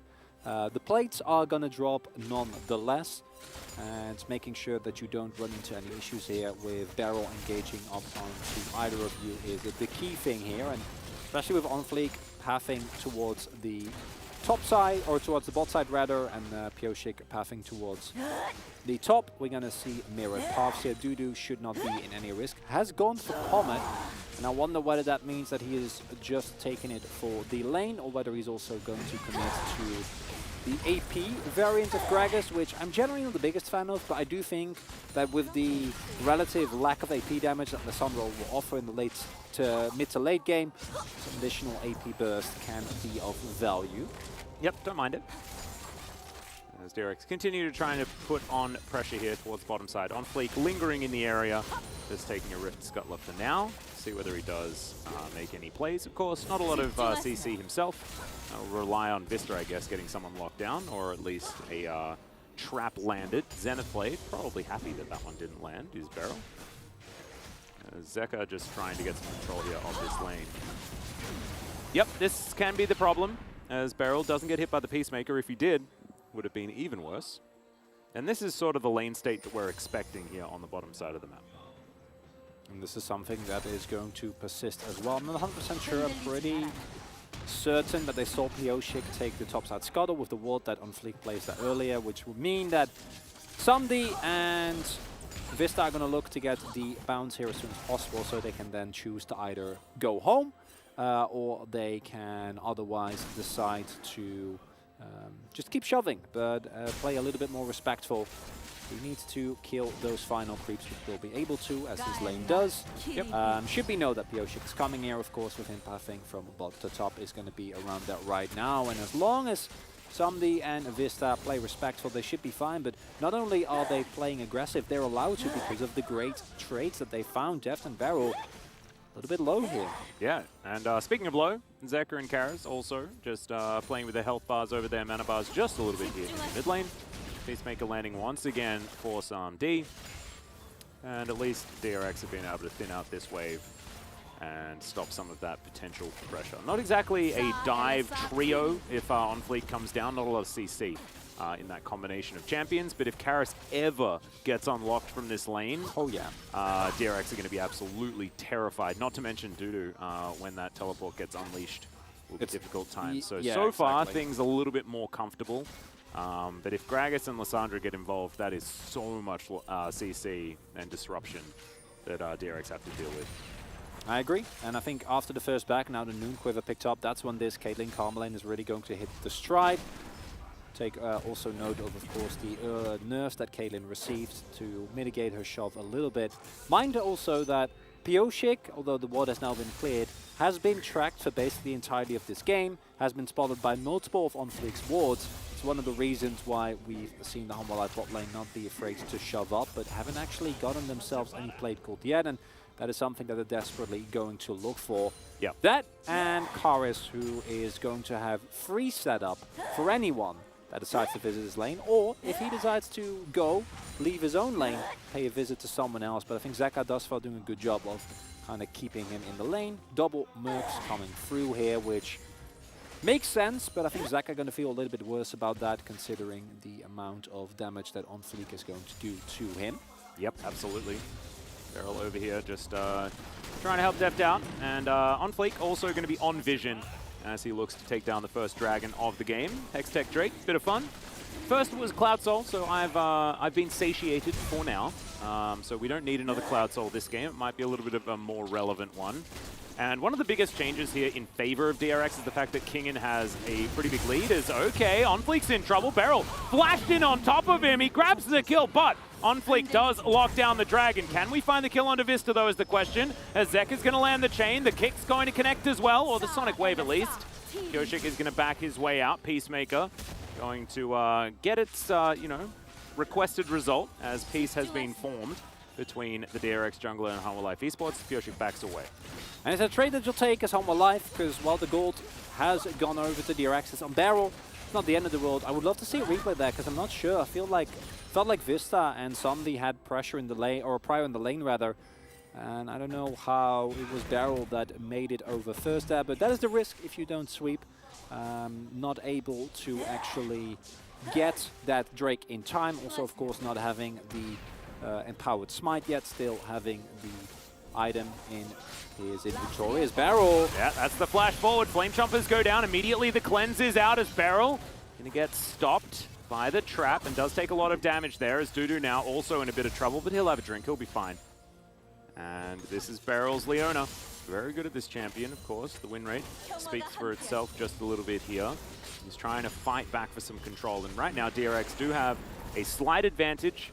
I think Humble Life had a lead throughout the entirety of Game 1, and it just never stopped. But now, at least, with Kingen not needing any help here on the top side of the map, ㅅ2022 can focus on that bottom side and really get things going. And right now, ㅅ2022 gonna get shoved in, as it is the Rift Herald that has the priority on it for Humble Life. I think it's smart for ㅅ2022 to give a little bit of added respect as Vista coming on in here. Deft is going to flash to get himself out of the way. The heal comes through. Ace in the hole, not going to be enough to finish him off, but that is both summon spells from Deft taken away while the rest of Humble Life Esports do the Rift Herald. So what I was talking about early leads, gone, basically. 1500 남았거든, 체력. As On Fleek communicating about the health of the HP. 이러면은 The health of the HP. The health of the dragon, thank you, Atlas. 불사. He gets it, so this is where you type 죽었어. worth in all chat. 죽을 텐데.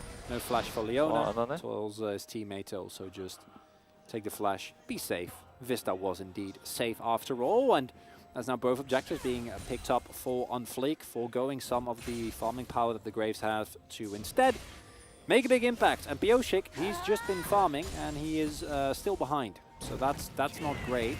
It's not what you want ideally. And on Fleek, clearly having the higher level early impact, even with that kill he's given over now, 2 objectives. And there is a Cloud Drake as well. So we will be getting a relevant soul. Thank you for your different soul. I really appreciate it, Atlas. Can we please, Def needs 1 assist, by the way.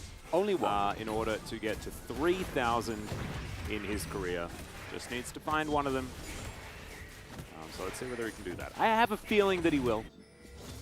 The 1 assist should definitely be fine. Yeah, he'll also need 15 kills if he wants to get to 2,000. That one's going to be harder. Look, if DRX win, that might need to be necessary. So yes, only needs 1 or 2 more for Def to reach that big milestone. As on Fleek coming on in here. Pioshik lands the Sonic Wave. Zeka and Karis still just tussling with one another. Sigil of Malice coming on through there. As chains connect. Shout outs to those who knew when it was Sigil of Silence. That was fun and interactive gameplay. I remember that. Definitely fun and interactive gameplay. Shout out to good old Kassadin as well. Silence, what a mechanic. Yeah, you know, Cho'Gath's still alive. I know, right? One day we'll see him out. Someone needs to talk about the feral scream and the silliness of that ability. One day Cho'Gath will come back. I don't know in what way. I don't know when. Maybe it's in the Senna lane. Maybe it's as a counter pick to a weird tank top. But one day, that little nom-numbing void monster will find its way back into our hearts. Maybe. Humble Life still just tidying up minion waves. They're still sitting on this Rift Herald as Zeka moves on over. Just going to get a ward down. And On Fleek just going to walk past it. Okay, wasn't interested in throwing an auto attack to try and steal away a camp or anything like that. No. Just got to get that ward in there. I also don't know if On Fleek has a sweeper, but even if he does, he can't sweep the ward. Yeah, right. Oh, man, it would have been really cool if he goes over, puts the ward down, and then causes On Fleek to instantly pop the Rift Herald. That would have been so funny and so cool, but didn't actually happen. On Fleek, maybe that better was player what he than was that. trying to do. Maybe that was the play. Oh. Ooh, man, the layers. The layers. So Eclipse is done, so On Fleek not going to go Umbrally this time around. Preferring the Eclipse. Both of them talking about limited light, which is kind of cool. Umbral, of course, meaning darkness or shadow, and the Eclipse alluding to the fact that light can no longer get past. So I really like that. Really cool. Just a bit of a light vibe between those 2 items, both of them providing lethality. Thank you very much, Riot Games. As DRX move into the mid lane to try and answer both the jungler and the mid laner. Zeka not going to find too much here, though, as he dashes forward. And On Fleek? We're going to have a lot of cheering, and I'm not entirely sure what it was for. Well, because the Herald timed out. Ah. Yeah. Right. Yeah. It's been a long time since that has happened, because On Fleek just sort of forgot that I guess HLE existed. Well, I mean, I don't know about that one. Feral is going to come forward here as he lands the Solar Flare. Super Mega Death Rocket connecting as well, but remember, Karis, he has got that button to stop any bad stuff from happening. As there's the Frozen Tomb now. Sam D is going to be able to at least pop the passive of Zeka. Pioshik trying to get over towards Deft, and DRX throwing away this teamfight completely. Beryl wanted it, but I don't think the rest of his team did. Okay, after a clean game number 1, there were a lot of things that went wrong in quick and successive fashion there, Atlas. Yeah, the Drake, let's start with the good news. Drake over to Hanwha Live, gold lead extended, and nicely skirmished by Karis there. That is the good part of it. As On Fleek, don't you? I really want. There's enough stuff that we have to talk about. There were, however, also a Rift Herald that was dropped, a Flash that was filled, and a fight that was taken and should not have been. So it was a lot of elements. Yeah, there were certainly things that happened. There were certainly things that happened. I thought engaging onto a Lissandra was a little bit of a flawed plan.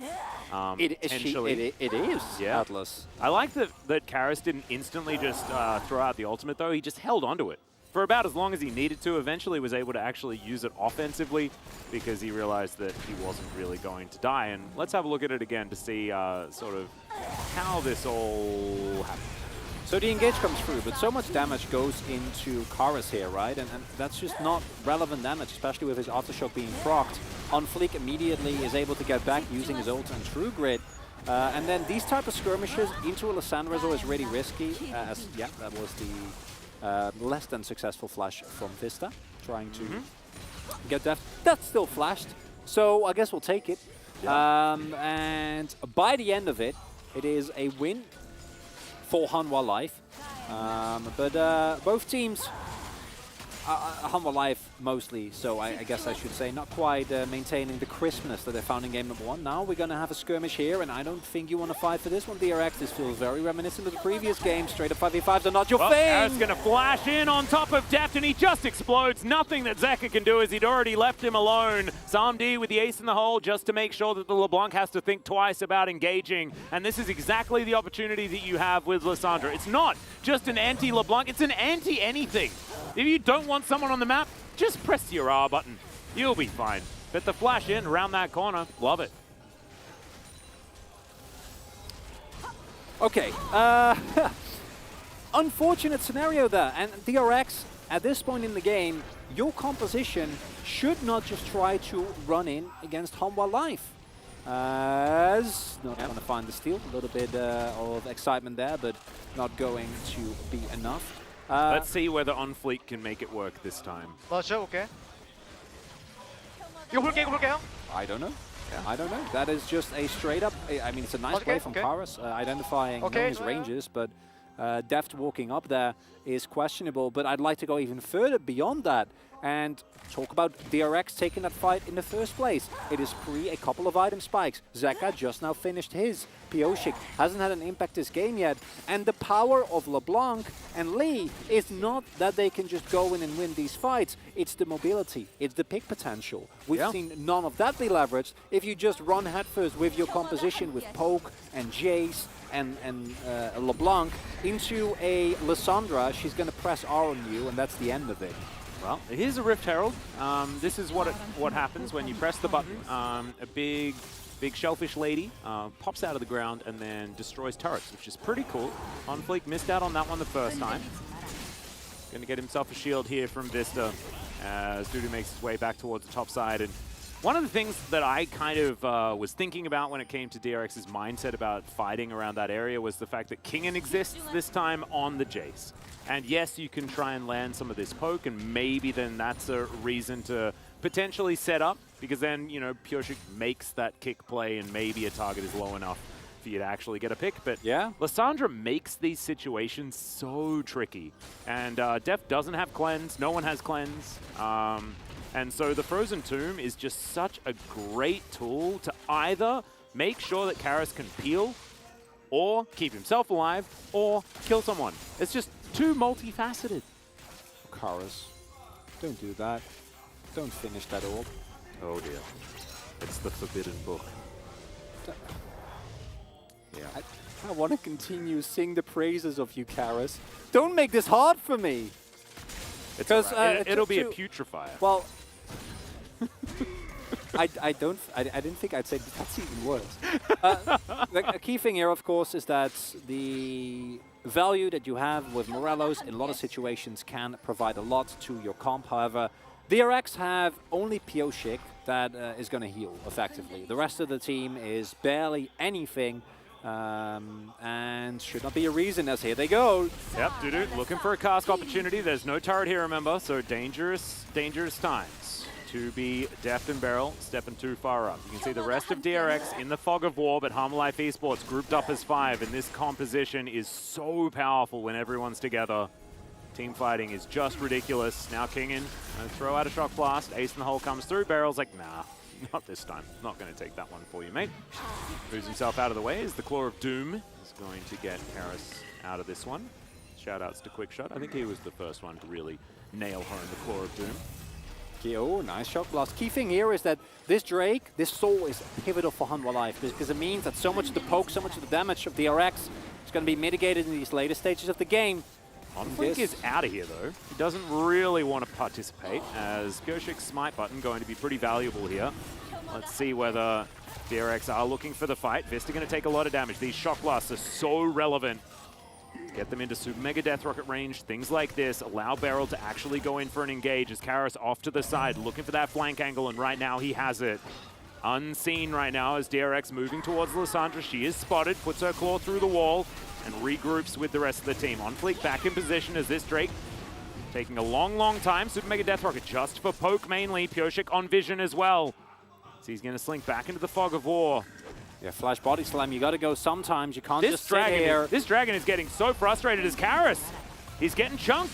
It's going to be very difficult for him to go in unless he can Frozen Tomb himself, and it looks like DRX will deny this dragon. Humble Life Esports not wanting to do too much more as, yep, that's going to be the Solar Flare connecting as well as Onfleek in a bit of trouble. Beryl as well goes on a very long ride, but the Shock Blast is going to deter Humble Life Esports from moving any further forward.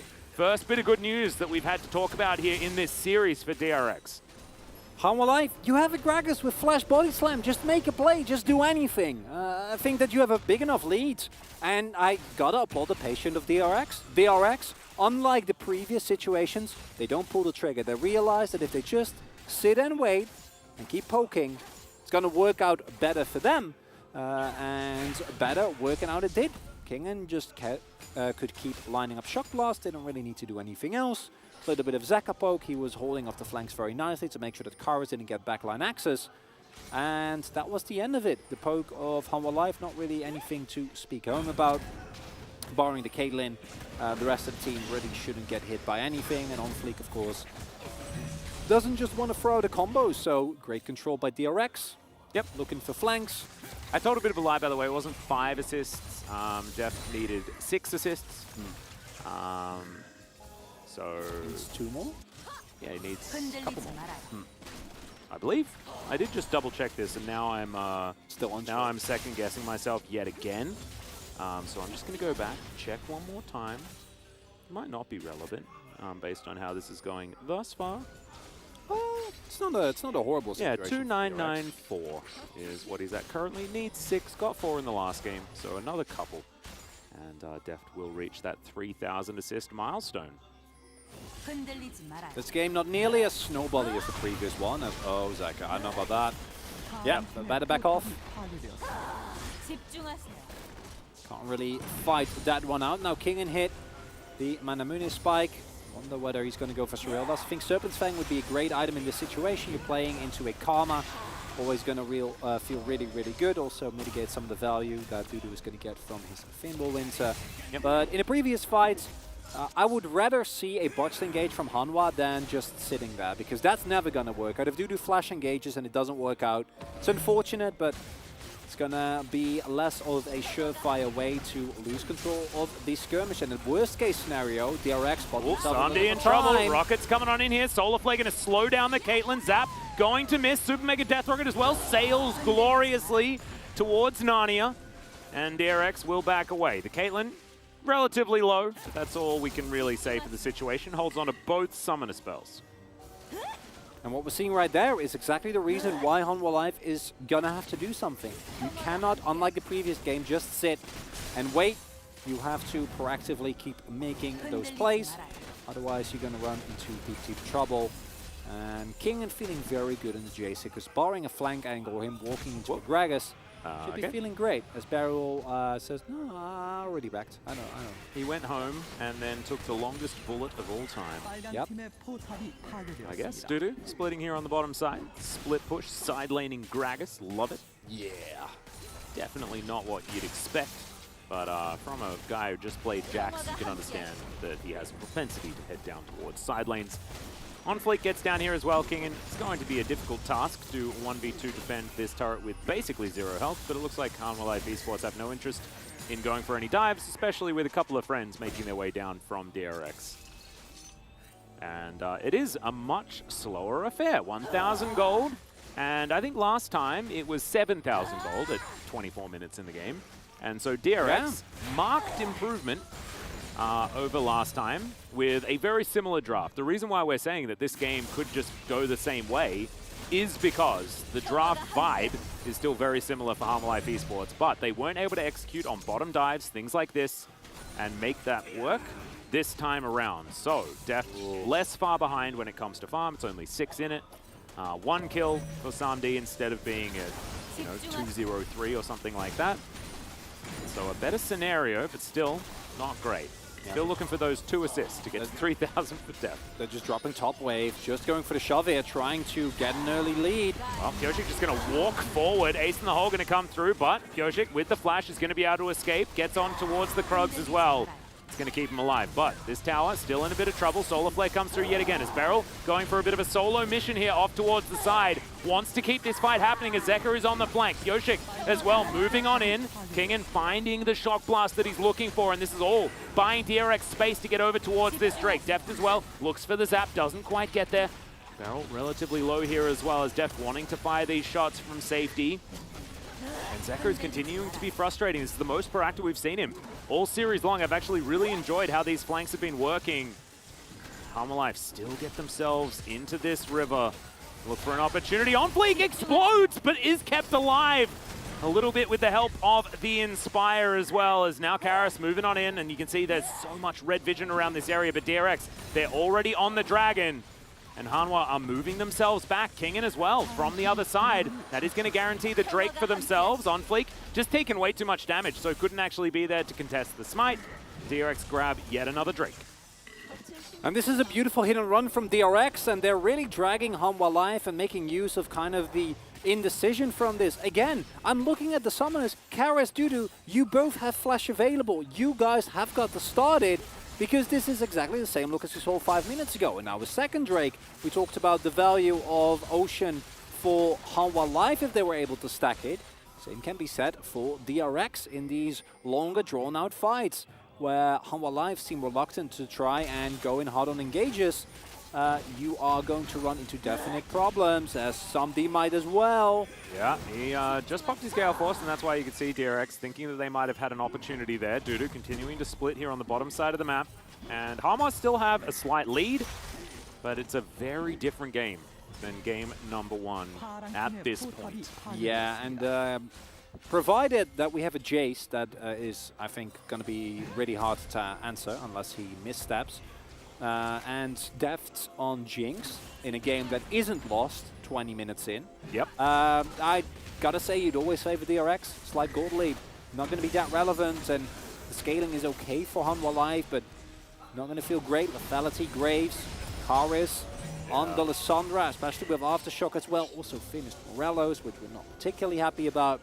And I think that Hanwha Life's moment might have passed, and DRX, it's a little bit early still to make too grand a statement. Mispositions can still be punished very heavily. Karis can still get into the back line, but it's looking better and better. Yeah, I mean, if we see Life Esports actually use their engage options, then yeah, it'll be a thing. But we just haven't seen that, right? We just don't know whether they're ever going to go for it, or maybe it's just going to be these shock blasts firing in over and over again. Super Mega Death Rockets locking down kills as the claw comes through, but Zeka is just able to get himself away. The distortion's so powerful, and the fact that he gets to check these flanks basically with impunity means that Hanwha Life will not get the setup that they're looking for, that they're looking like they're trying to get before they go for any sort of engage. It's like they just have to go for a bit of a crazy play as Zeka now finally going to get taken down. There's the kickback onto Karis, getting him out of there, but he goes golden. Deft is going to get taken down. This is the engage that they were looking for, and right as I was talking about it,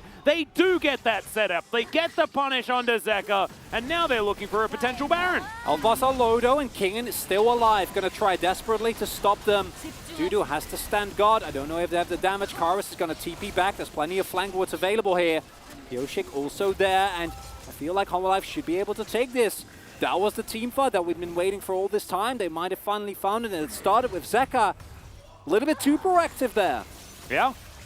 And I liked what he was doing, the idea of it, but I also really liked the punishment that Hanwha Life Esports issued to the LeBlanc, as Kingen should be able to try and take this turret down, but no, the Baron is going to fall, the turret stays alive, and Hanwha Life Esports walk away with a 5,000 gold lead now, and it's really beginning to look a lot more like that game number 1. On fleek, yeah, just gets over here, Zetka can't make the same move 3 times in a row. Collateral damage locks it down. And then Frozen Tomb, and of course the brilliant cast makes sure that Deft can't do anything. Key thing there is that the moment... Stop messing with me. He says to the LeBlanc. Yeah. The moment that play comes through, the rest of Hanwha Life finally pulls the trigger, and that kind of answers our question. Hanwha Life not paralyzed with fear, not paralyzed by indecision, just waiting for the actual right opportunity that they so clearly found there. I actually really like that I was just having that conversation, you know, about the perfect opportunity being difficult to find. They then find it, and we see what happens if that does work out, right? If Zekka is stopped from his constant flank checking. As DRX now with a bit of vision in this area, they really want to avoid this Ocean Soul point for Hanwha Life. Fleek lying in wait. Samdi moves down here as well. It's a bit of a face-off. As Deft underneath the turret, Zekka going to rotate over on Fleek as well. Going to be here, getting rid of vision. ㅅ2022, no options. He's been invisible all series. See whether he can actually find that that opportune moment that he's been looking for as well, that so far just hasn't quite been there. As with this Baron, push down towards this bottom side, perfect for opening up this Drake as Zekka gets over the top, and yeah, OnFleek is not going to take any of it as he's got his Hex Drinker now. He should be A-okay. A lot of value from that. The Void Staff, of course, going to help a little, but loving the pressure here from Hanwha Life. Maintain the push onto these turrets. King and needs keep landing these, but certainly good that a lot of these shock blasts are connecting. Ooh, I kind of want him to go for Soul Point, though. This is risky. Looking for Deft now. Does manage to get himself back. Is now Karis getting down low. It's Alessandra. We can't get too overexcited. Let's go for the Drake. Let it be. End of the line comes on down. It's a lot of poke damage. And Hanwha Life backing away towards this Drake. Certainly going to be important as Dudu completely out of this fight. As the kickback not going to work out there for ㅅ2022. Quick draw, just a little bit too good. Actually, the ultimate or the collateral damage being buffered initially to make sure. Oh, okay, 200 health. Not even close, baby. Gets the Drake, gets the Soul Point, and Hanwha Life make great use of their Baron power play there. Yeah, really nicely done. I like the focus on the bottom side. Make the map dark, then move over, grab the Drake. No rushing. There's absolutely no rushing here for Hanwha Life Esports. They're happy to take it slow. 4 seconds left on this Baron buff. Samdi, you can use the... No, he wants this extra minion wave. And good idea, take it. And of course, as we mentioned previously, yes, the DRX comp does nicely in the late game. But Dudu at some point, or rather right now already, able to take most of these shock blasts. Hanwha Life get more and more map control. And OnFleek really has been the big instigator. Barrel. Going to try and walk this one out. Yep, engaging onto a Leona. Still a bad idea as the barrel is going to send him away. Deft. Oh! Come on. Well, he's going to be all right, so it's fine. Doesn't even matter. Yeah, does have the Locket of the Iron Solari to keep himself alive. And so they're not able to quite find that. That is now cast on cooldown for the next 3.5 seconds or something like that at this point in the game. Level 16 on the Gragas. Pretty low cooldown on that ability, as OnFleek going to tank a Shock Blast. And now I think it's up to King to really get OnFleek low, because OnFleek has invested in more Magic Resist, you could say. Zekka dives forward. There's the Mantra Inspire. Shock Blast is good. The Solar Flare even better. But where's the follow-up barrel? He's in there, but he's always in there. As the Frozen Tomb timing, pretty good. As ㅅ2022 able to get himself out. OnFleek very, very low. King and not wanting to face check that brush as Deft looking for more. I believe that's one assist away from locking down those 3,000, but he's not going to quite get there just yet. The Shock Blast does not connect, and there is so much vision here from Hanwha Life Esports, but Zekka finally looking to break down the front door of Hanwha Life Esports. Going to be able to get this mid lane turret. That is something, but overall, Hanwha Life. Man, that was a gimme. So close. So close for King. Just not quite getting it. And as I mentioned previously, I think that OnFleek has been, as you mentioned earlier, just playing so nicely. It's this Shock Blast combined with the super mega Death Rocket and a beautiful Solar Flare. Unfortunately, the kite back of this composition is quite nice. I can't believe that Karis actually makes it out here as well. as low as he was, and the fact that he was engaged on. But that's the power of Lissandra, of course, going to be able to make it out of these type of situations relatively easily. Dudu the only one. Yeah. 006 or 006. Good old Sean Bean. Shout out to GoldenEye fans. As on Fleek, now going to get dove on, but this is what all of that magic resist does. Keeps you alive. Zeka keeps jumping on top of you. Does so very, very nicely. I can hear it ringing in my ears, the stop messing with me. And this time around, On Fleek's going to get his wish as Dudu looking for an opportunity. Kingen and Pyosik now slink back into their jungle. Oh, I like this. Take control of that Baron pit, make them face check into you. Of course, a lot of poke available here, so DRX can play it slower. Don't think the Baron is amazing for Hanwha Life. The only big damage dealers are On Fleek and Samdi. Yeah, well, Pyosik is going to be able to get his Grom. Congrats. Nice. Yep, and Hanwha owns the jungle here. Oh, and the key thing is, minute and a half Atlas, and that is the real win condition, I think, for Hanwha. Baron would be nice, but you can also just peel off of it, let it go, but get this soul, and so much of the power of DRX is taken away. And also, their turn from Baron is absolutely insane. So Hanwha probably happy to go for a bit of a fight here. Their play around vision fantastic as Deft finds a shot. He does do a lot of damage now with the 3 items and the extra crit cloak there. Is Samdi going to get locked down by the zap. That is a big shock blast. Let's see whether DRX can keep toying with them. There's the solar flare, but Karis is able to go golden. He's got the frozen tomb as well. He's got so many stasis options, but now has to flash and get himself out of the way. Claw of Doom is there, and man, like, engaging onto Lissandra just feels absolutely awful if you're DRX. And now Dudu able to stand front and center and defend this inner turret as well. DRX now with the inside track back towards the Drake though. See whether Hanwha Life Esports can actually reset in time, as that is an aggressive teleport placement from Karis, but he can do it. He doesn't really mind too much. Doesn't have teleport, doesn't have flash, no frozen tomb. Now DRX might be able to find an opportunity, but the Claw of Doom is there. And the key thing here is that they might want to look towards that Drake, but do not forget that this is not the soul for DRX. If they get this, it's just soul points. And I don't think Hanwha Life is knowing. They feel it now, they sense, wait, where is everyone? Yeah. Fleek is tanking it, they're doing it over the wall. And with 3 people showing, I don't think they suspect us at all. Yep, it's down to about 5,000 health. Karis at about 50%. Zeka still pushing further up. The Drake has been started, and the Baron is going to fall. Hanwha Life Esports, really nicely done. Deft going to take a parting gift there as Samdi celebrates. So it is going to be soul point apiece, but you're very happy with being able to take this Baron and pretty much guarantee the soul the next time around with the map positioning that you'll get. That's the key thing here. 2.5 minutes of the Baron.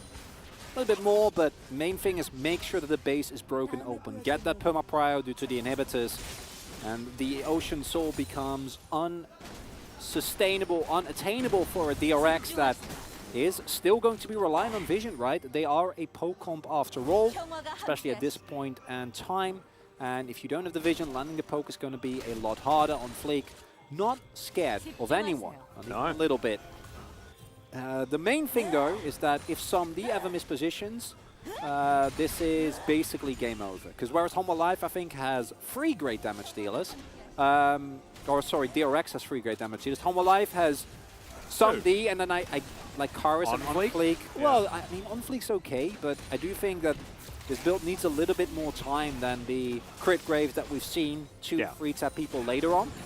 And also, like, he's very, very short range, so fighting against Deft is not going to be a possibility. Deft's going to get protected here.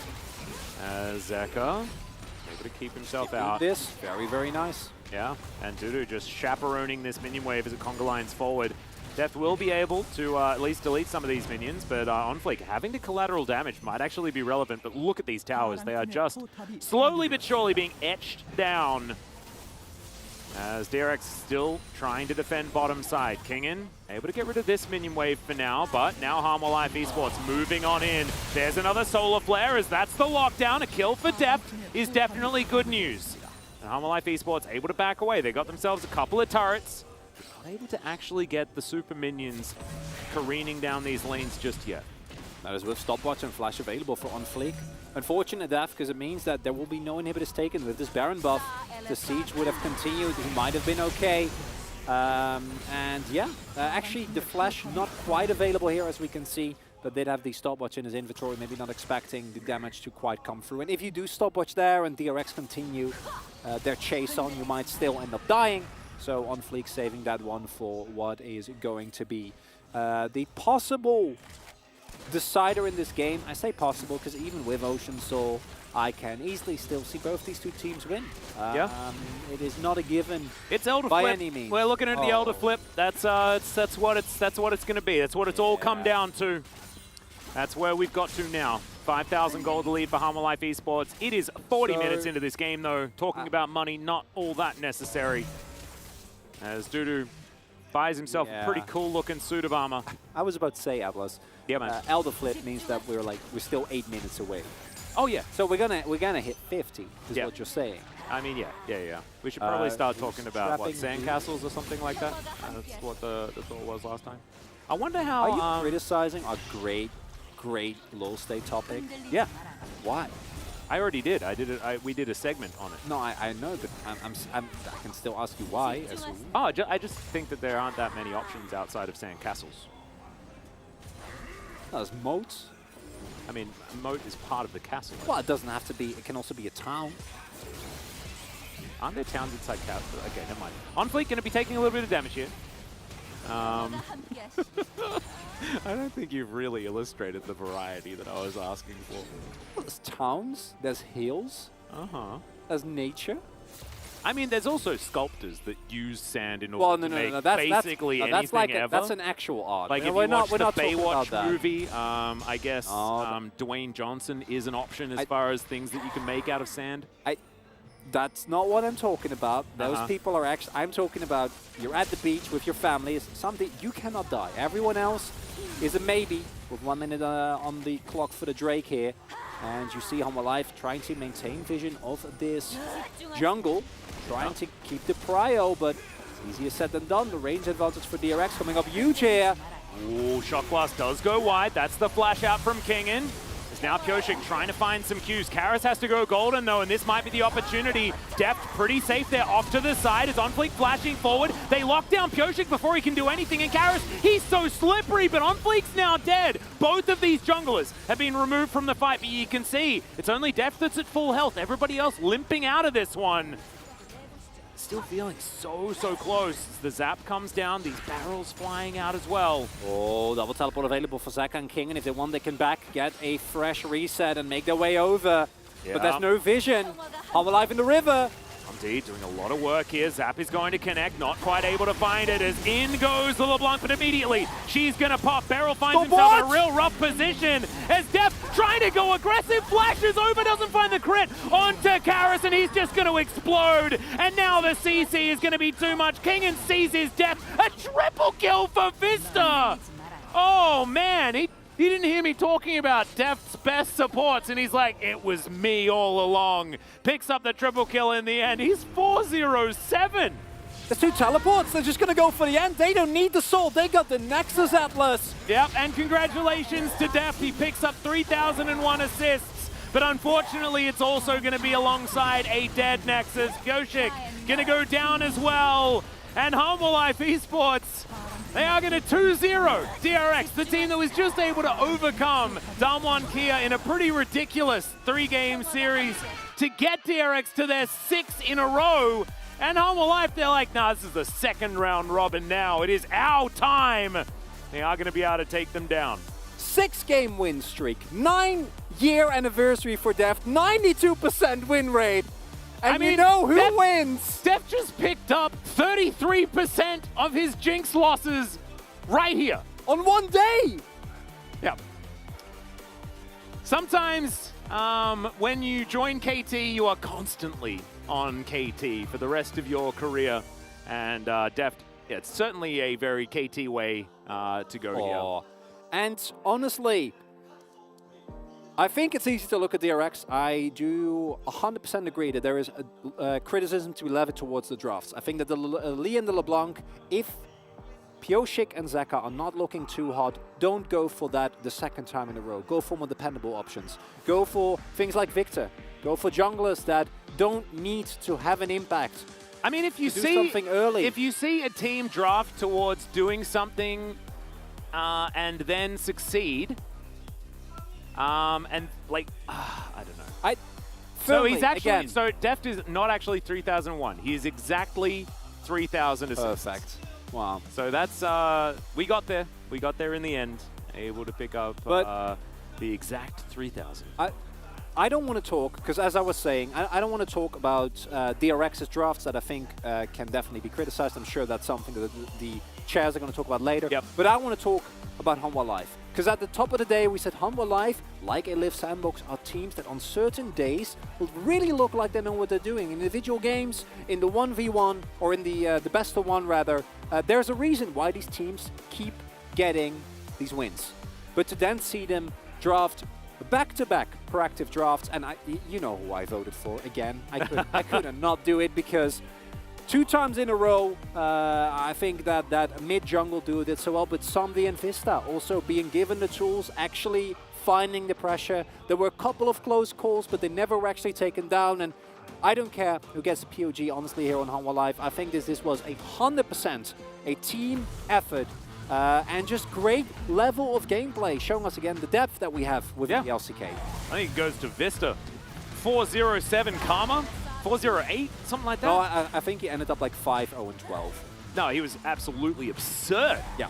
That's No depths? It's a real Karma performance right there. As we saw, it's like very messy, but there was so much engaging onto Lissandra. It was like DRX sort of forgot that Lissandra is this really frustrating champion that can always slink out, and if you ever put your aggro onto her, she's able to toy with it so effectively, and we saw Karis do so expertly. I think OnFleek's game 1 was a little bit more impressive than this one, but I think all in all, Hanwha Life Esports just performed so well as a team, and I think you're exactly right when you say that player of the game is a difficult one to give just because it took everyone.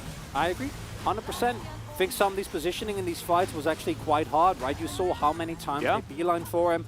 If it's a Vista POG, I will be happy, because that man's voice is lovely and I love hearing him get interviewed. That is true. But it's more than that. It's also calls like that Baron, right?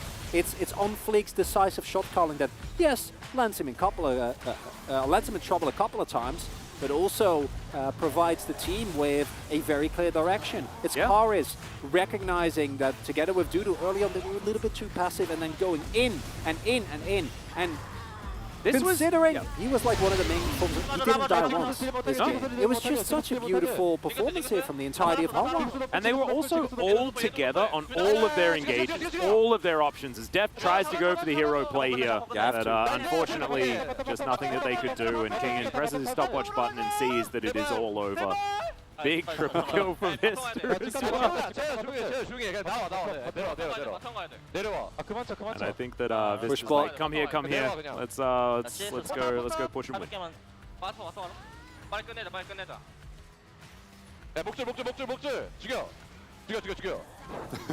Vista's really feeling himself today. Let this be a lesson. It doesn't matter how good you are. Don't give over Caitlyn Karma for no reason.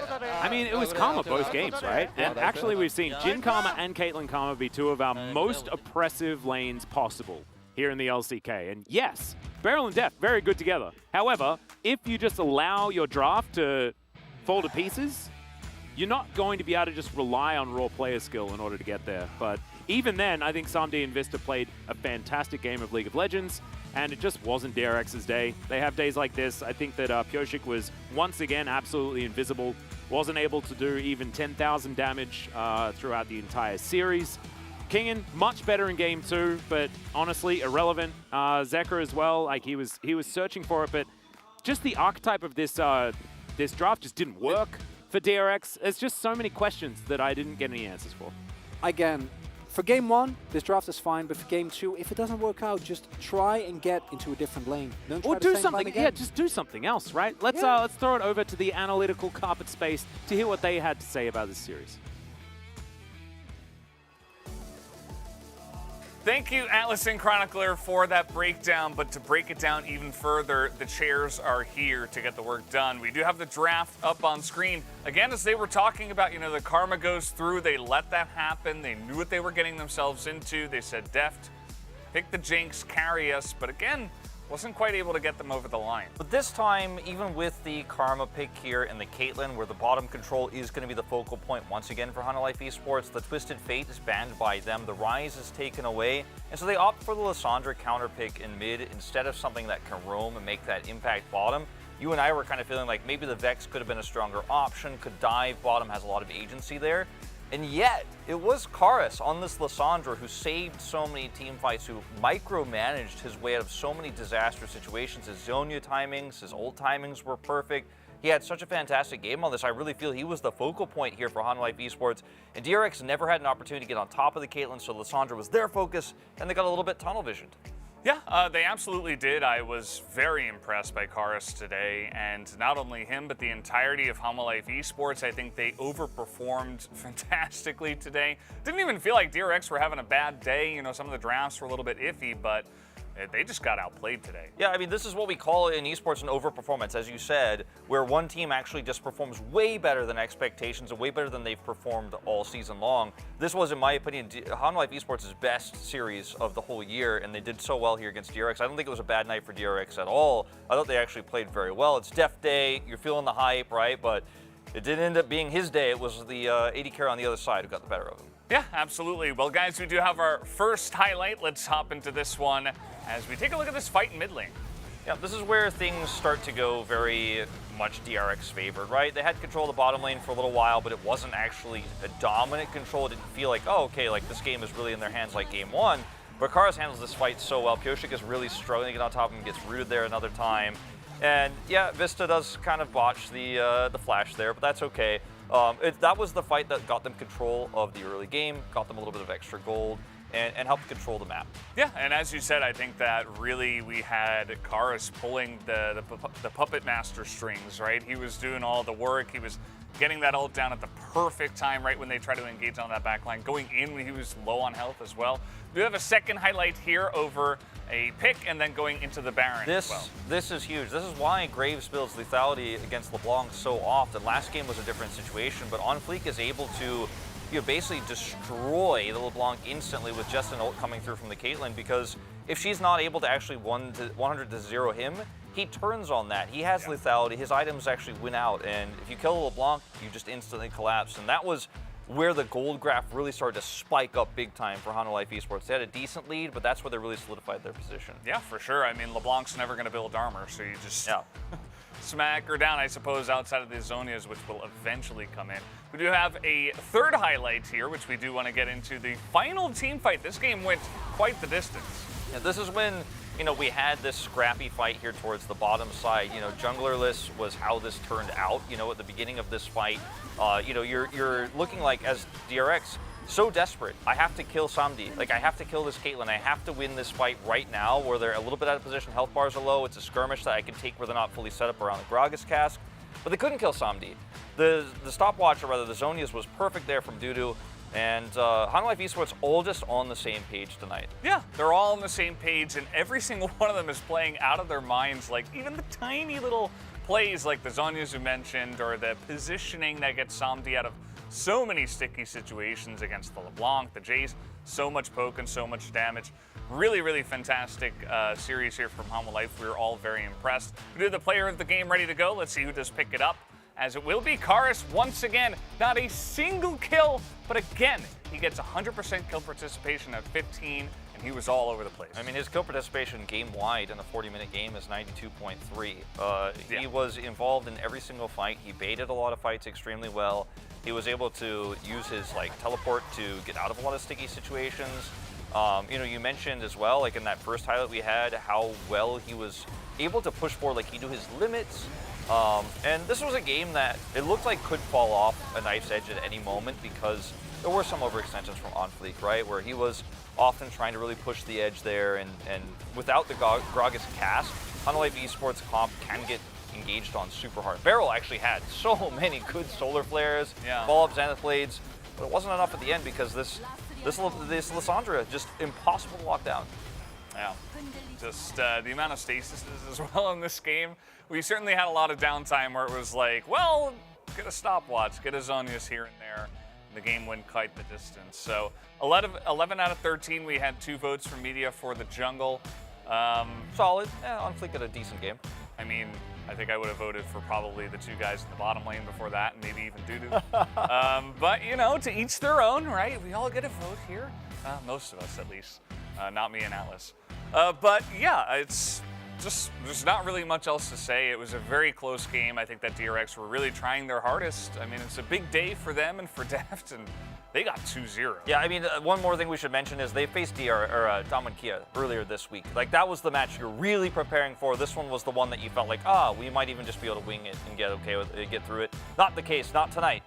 Yeah, you can't wing it, you know, and it's something that we've all talked about at one point where it's like, all these teams are really good. On a certain day, they might take you down in a 2-0. Guys, we have the interview ready to go. I'm going to hand it over to Ji-sun for the translation.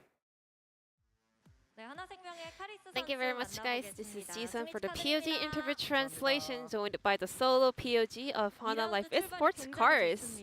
Great start for the second round. How was today's series? You know, we had a bit of a losing streak. I was feeling a bit more pressured, and we were a little bit down, you know. We were a bit gloomy mood over here inside of Hana Life Esports, but this victory will be a great start for us. And you guys were able to take down DRX, who was on a 6-0 winning streak. You guys are very calm, but at the same time, very bold. What was the focal point today?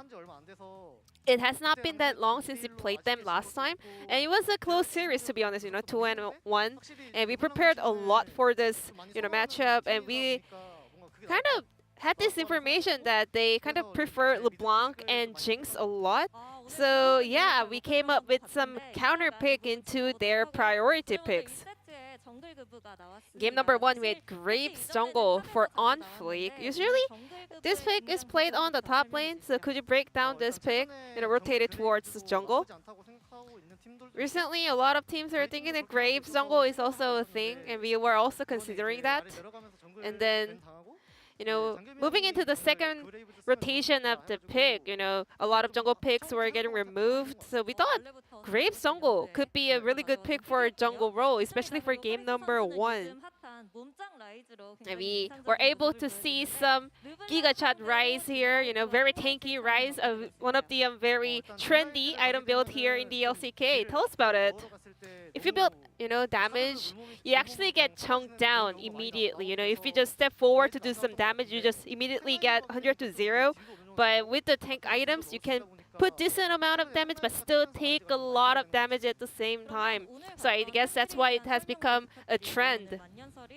So Everfrost and also Fimbulwinter, Gargoyle events. So tell us about your build.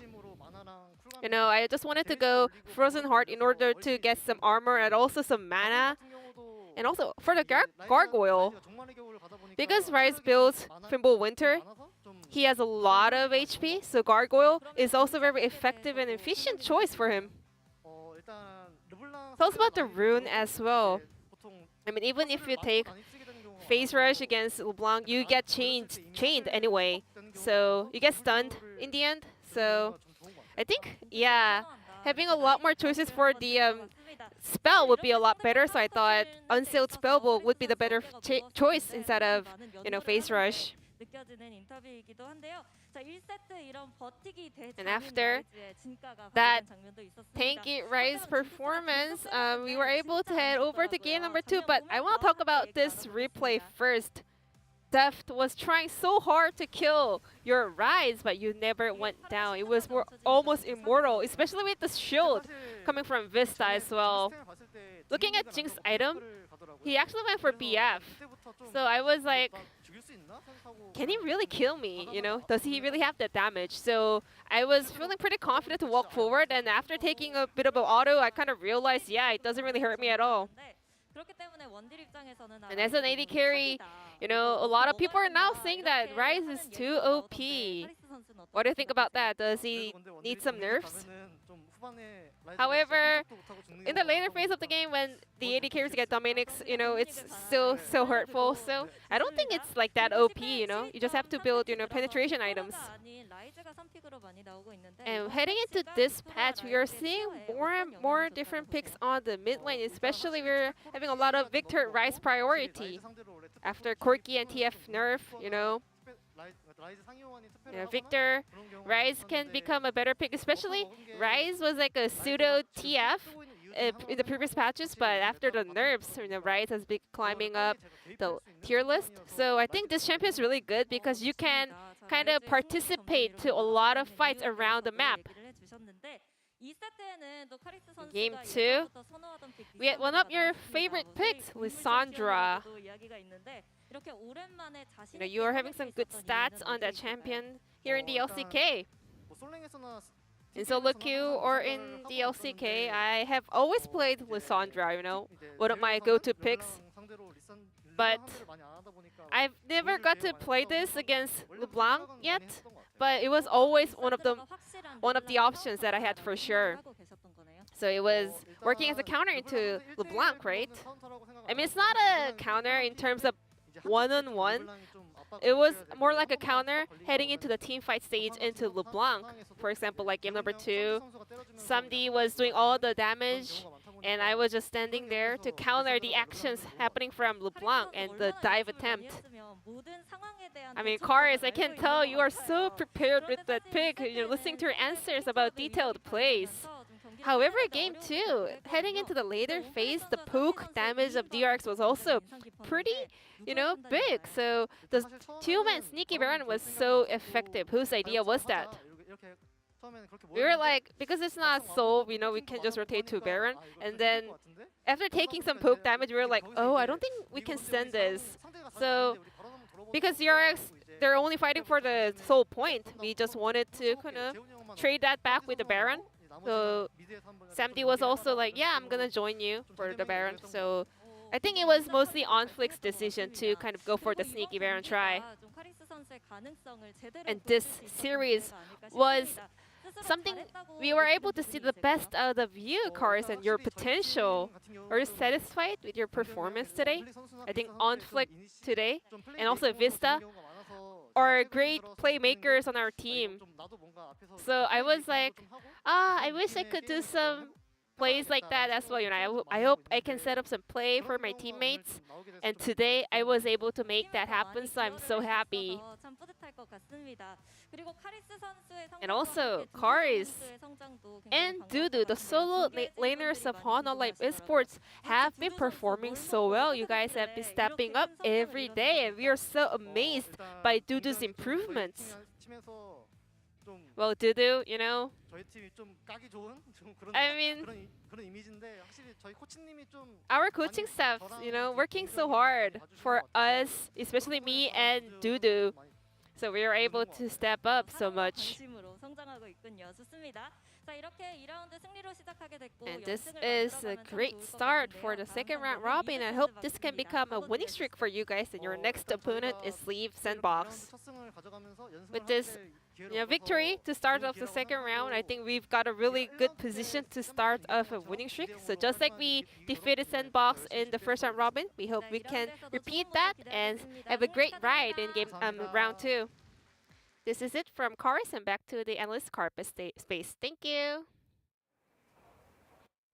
Thank you, Ji-sun. It's us at the analyst carpet state, and we're ready to take a look at the standings and see where everybody lines up after this one.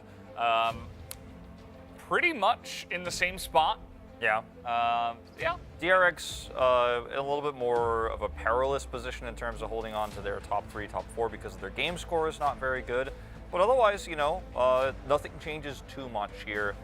I just want to say I feel like it was great to hear from Karis. He's very outspoken about his build, very talkative, and he's a player who not only played behind BDD last year and didn't have a great opportunity to showcase his skills, but then, it was like, maybe it's my chance, and then Chovy actually took his spot, so then he was sent to a weak Honor Life Esports. Yeah. And yet he's really making it his own. I really respect how well he's played and how much he seems to have really slotted into this role very well. Yeah, he's a great player. I'm glad there's beginning to get some hype behind him, especially after this series. Should definitely generate some hype. Guys, we will have Kwangdong Freaks up against Fred Brian for the next series. We'll be about an hour away because this was a 2-0, but hold on to your seats. We will have that one in just an hour. Until then, have a good break.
재밌게 하자 얘들아. 네. 저도 어차피 뒤에 애들이 와서 이겨줄 거야. 오케이.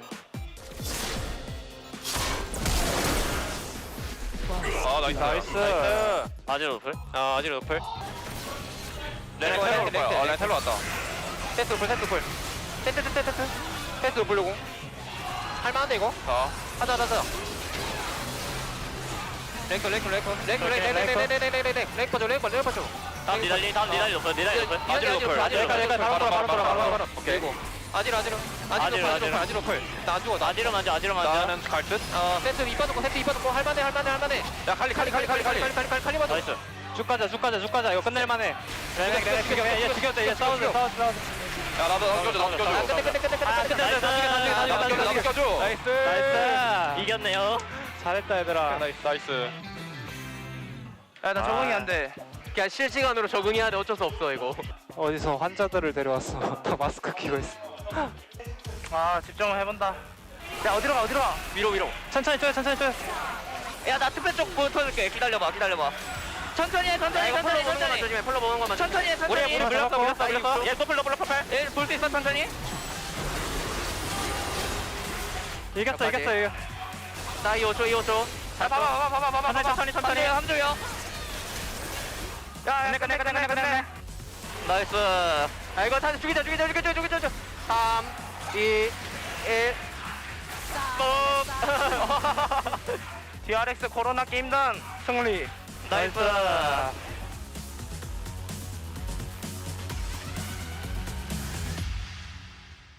지금 17분에서 20분 사이 조심. 위기인데? 범부야 나 세니까 내 쪽으로 해줘. 들어가지 말아줘. 절제해줘 절제. 아크션이랑 뽀삐가 먼저 가 위에. 나 그냥 풀속박 볼게 이거. 잡은 거 같아. 빨리 하고 빼야 돼. 잡았어. 나이스. 미대 뽀삐. 불안 안 보여. 뽀삐 잡았어. 나이스. 탑미드 초식에다. 그래 끌고 해보시게. 지금 살짝 앞으로 들어갈게. 내가 여기 시야 뚫어줄게. 르블랑 빨리자. 연막 차차 들어간다. 르블랑 잡았어. 이긴 듯? 천천히 볼게. 앞으로 가자 이건. 펜타. 펜타. 되냐 이거? 못해도 괜찮아. 펜타 안 해도 괜찮아. 잡았어. 펜타다. 덕담. 이게 나야. 방해 중이다. 이거 좀 크다. 나이스. 나 그냥 버릴 생각할게. 이거 자르면 망했거든? 자르면 망하긴 나 이거 바텀 3렙게임 각 볼게. 바텀 이거 딜교 좀 빡세게 했고. 나 크게 돌아갈게. 럭스 노플? 럭스 높여. 럭스 볼게. 힐 없어. 나이스. 미드 할게. 이러면 캐틀럭스 좀 망했고. 큐 빠졌고. 내가 위에 구석 있을게. 이죠. 앞으로 갈래? 성 걸었어. 나 빨았고 자르만 놓고. 아칼리부터 볼게. 아칼리 이제 지켜. 앞라인 지켜. 나이스. 뒤에 다스톤. 안 죽어. 야 그거 안 죽는다. 나 무적이야. 나 이즈리얼 아무것도 안 했는데. 나 저거라도 할래. 기다려봐. 잡아. 무조건 끝낼 거야. 제발. 이거. 어림도 없어. 야 넥서스. 김. 나이스. 지지.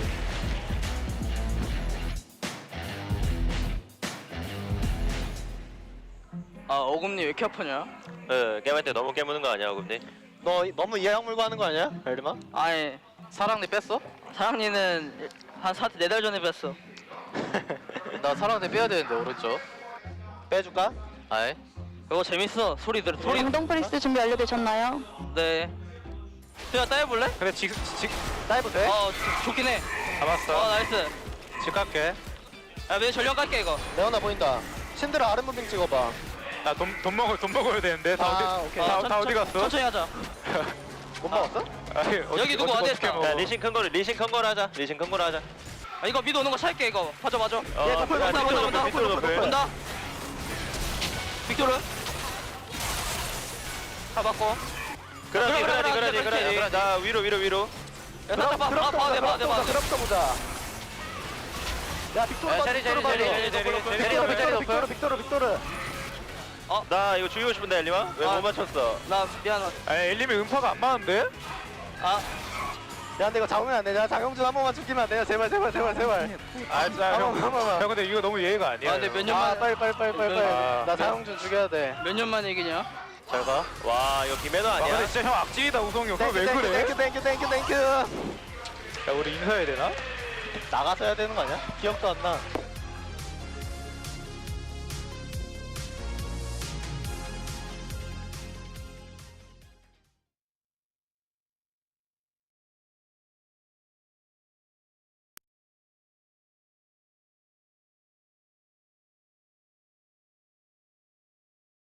The elephant in the room at the moment is the elephant everyone's scared of and is wearing masks because of, and it's the good old virus. It's been running around for a while. You may have heard of it.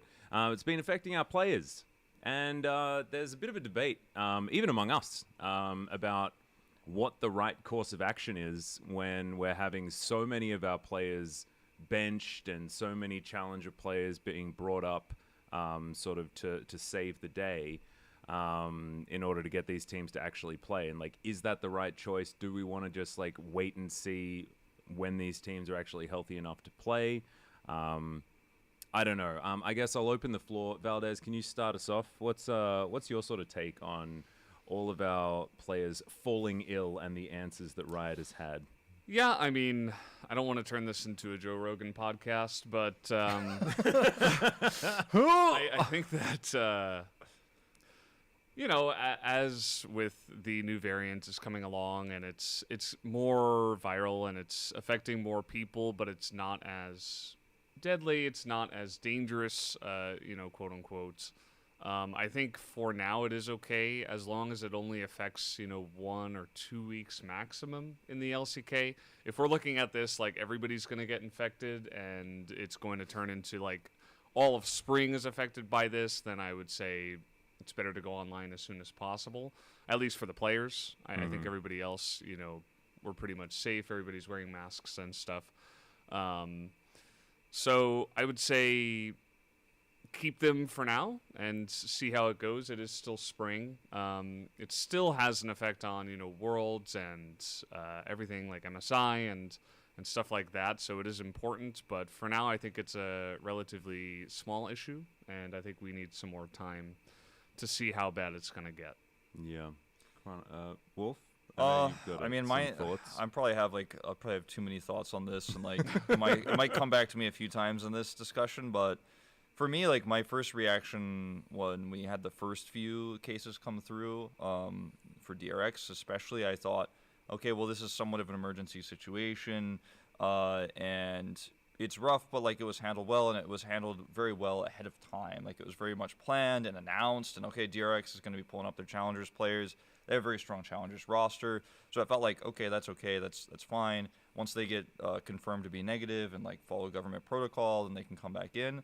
I wasn't a big fan of them announcing suddenly that they were going to be playing their players in the second game. Now, you know, we're seeing players getting some back in, Ghost playing support and stuff like that. But now you expect it because you know, okay, as soon as they're negative and as soon as they're cleared, they can come in and play. It's kind of an evolving situation right now here. My concern is that it does affect the integrity of what the LCK stands for, I think, in terms of like yesterday's match, for example, that we had with T1 and Gen G. First game was kind of interesting. The second game, total flop.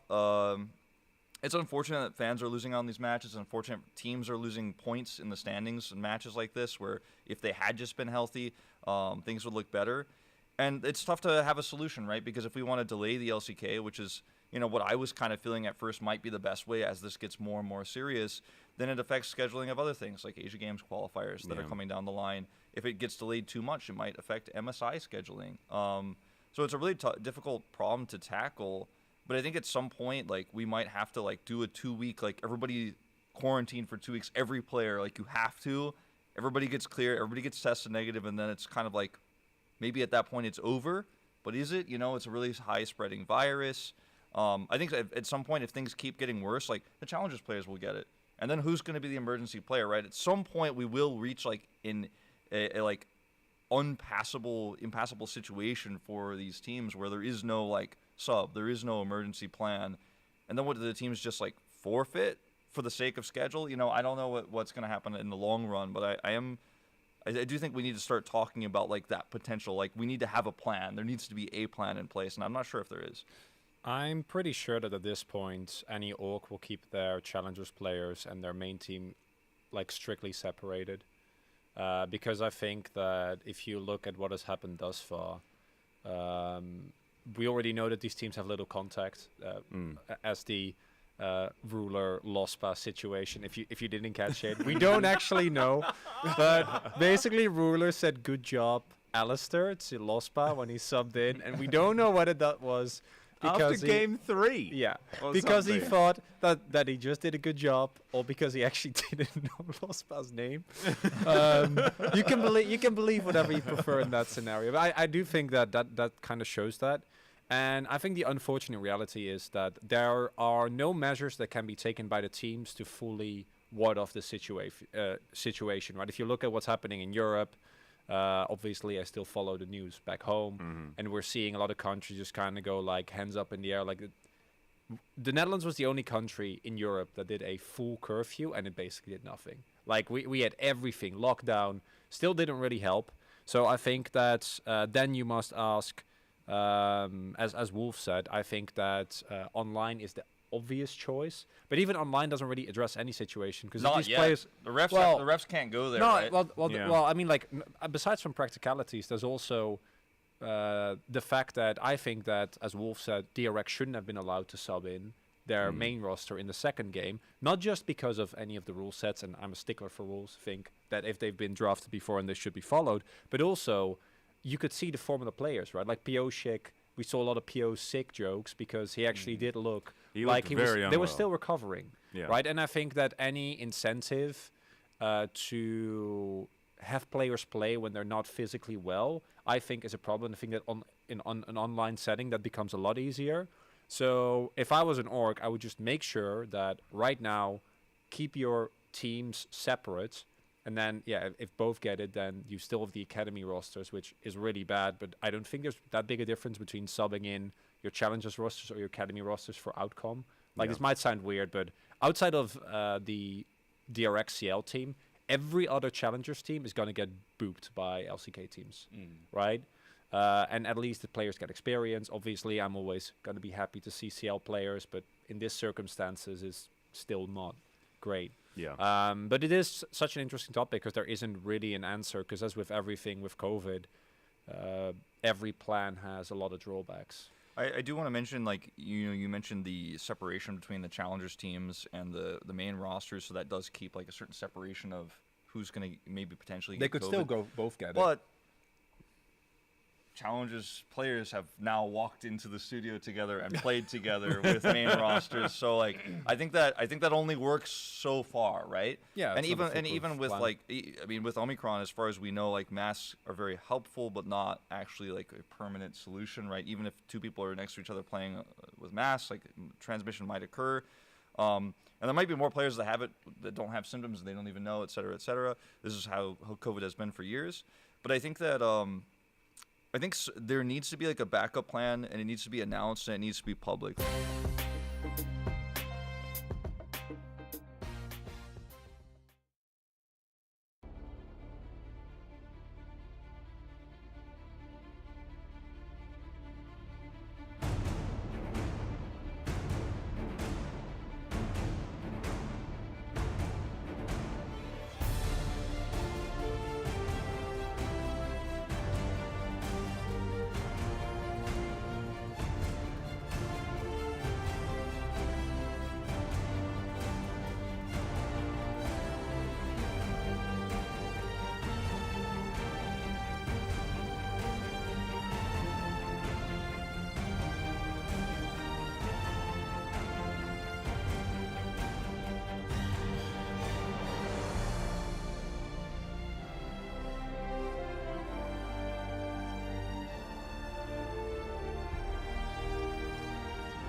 sky fall and the sun turned black.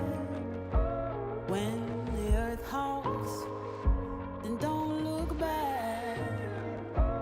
Hold me closer, can you feel my heart? We can conquer and win back all. The tide is changing, floods are coming clear to see. The page is turning, can you feel this energy? Light breaks through the darkness, they are fires in the night. Nothing can break us when we rise. We run on the edge and across the flames. The world we knew is not the same. Feel your soul, feel your desire. We walk through the fire. Leave the space and watch it burn. Let the king and queen return. See the sun so bright and high. We walk through the fire.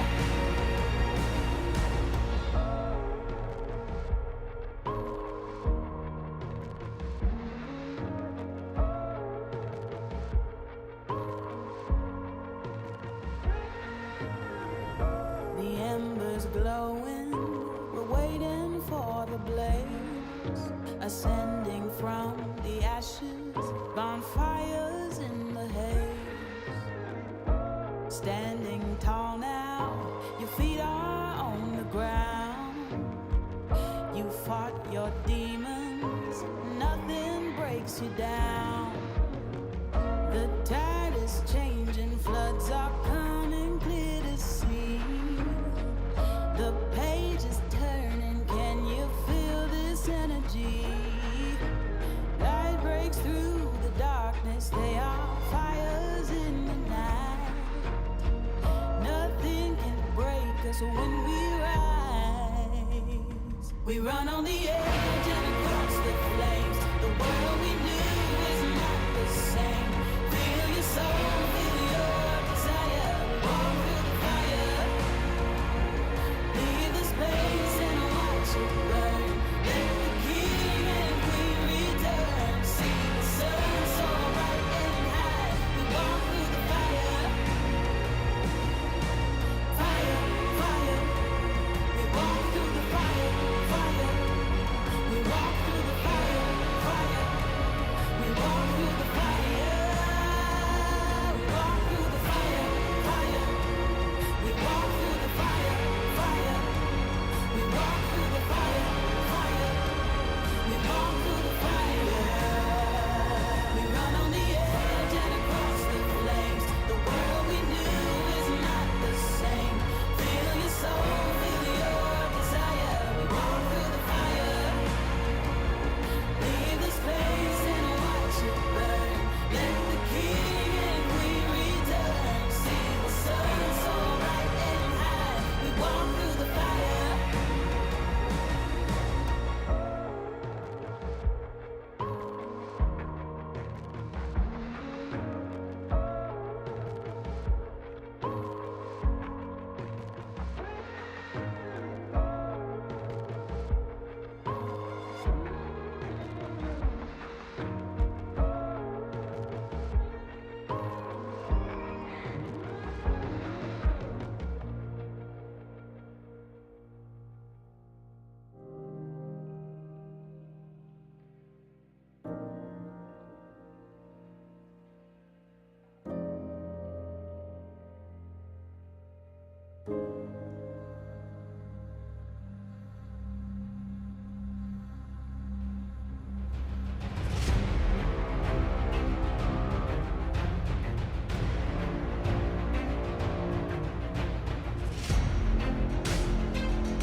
just came here and I haven't thought this through. Heart on my sleeve, ready to bleed. Wish I had another drink, then I'd have left it. Instead we're gonna go to the brink. Don't you think that we should forget it?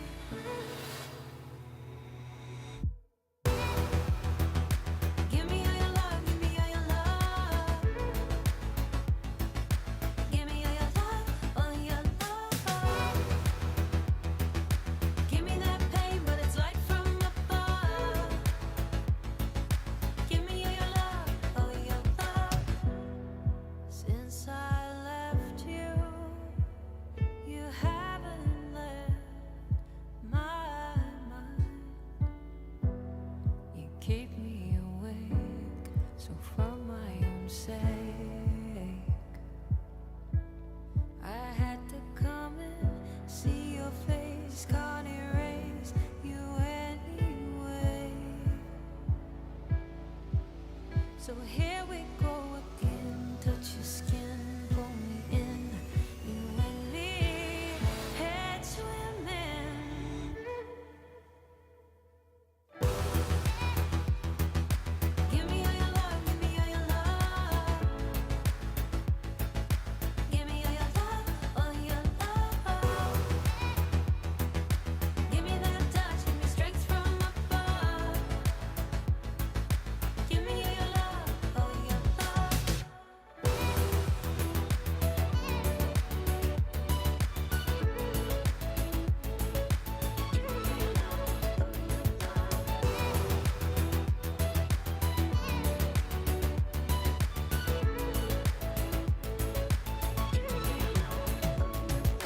Naked and raw,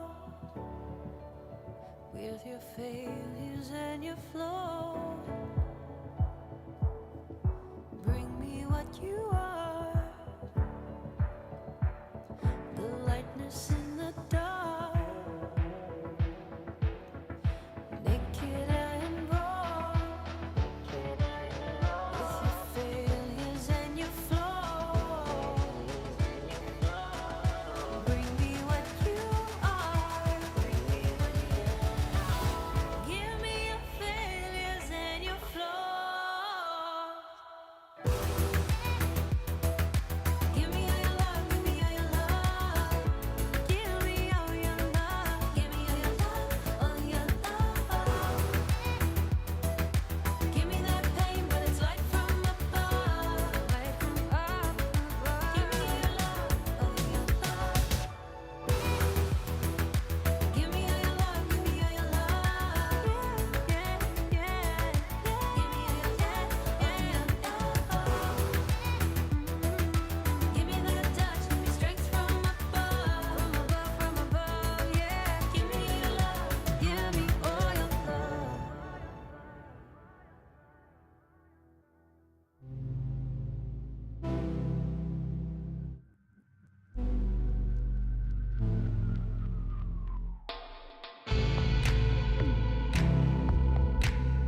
the bones of my trepidation.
promises to be true.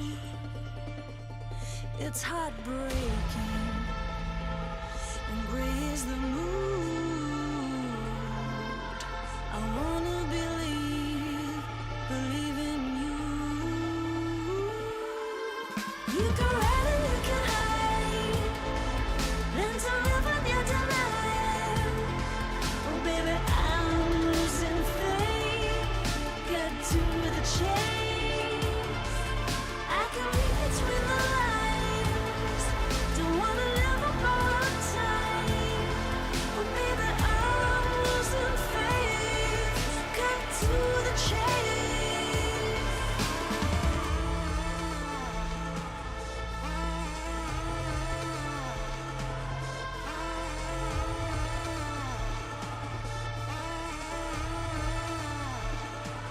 Liberating, you know what to do.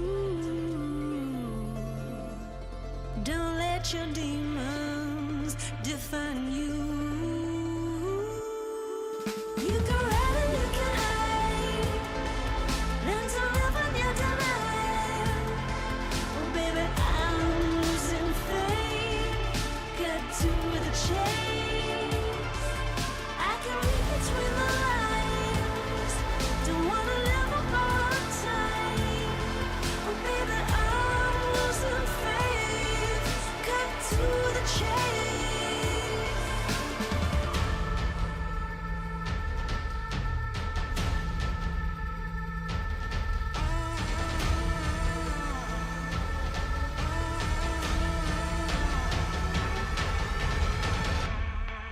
You can run and you can hide, learn to live on your denial. Oh baby, I'm losing faith. Get to the chase. I can read between the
Welcome back, ladies and gentlemen, to LCK Spring 2022. I'm Atlas, joined by Chronicler here for a lovely Saturday. The snow has melted, and so has our former series that was a lot shorter than we expected. That being said, this one, potentially very long and also potentially very, very short. This is, in fact, the immovable object meets the unstoppable force. Because Quantum Freaks, always 0-2 or 2-0. They never stop. However, Fred and Breon, they played 23 games in the first round robin. They love going the distance. See who's going to be able to come out on top. I like your optimism for two teams that are a little bit towards the bottom of the standings. Yeah. I'd say movable object versus stoppable force. Who is the most movable and who yeah. will be the most stoppable? But the reality of the situation is that Kwangdong Freaks have been looking a little bit better recently, and we know that this team has great players. It just hasn't really come together, but especially off of the back of a Hanwha Life win where they found proactive drafts and actually played them out well. I feel like Kwangdong might do the same here today. Well, see whether they do as we hop into points of the match here for our second match of the night. The battle of 2, 3, and 6 teams. However, the opposite momentum certainly is a very key factor. Kwangdong Freaks coming off a 2-0 in their last couple of matches, and the opposite is true for ㅣ2022. ㅣ2022 having struggled. Not surprising considering the flights of this roster have been going on for a little bit longer than just this spring split, but for Kwangdong, our expectations were a lot higher. Previously, it was a quick 2-0 for ㅅ2022. I mean, as fast as ㅅ2022 games can be. Yeah. Look at these levels. Everyone's level 18. A glacially quick 2-0. Yes. Yep.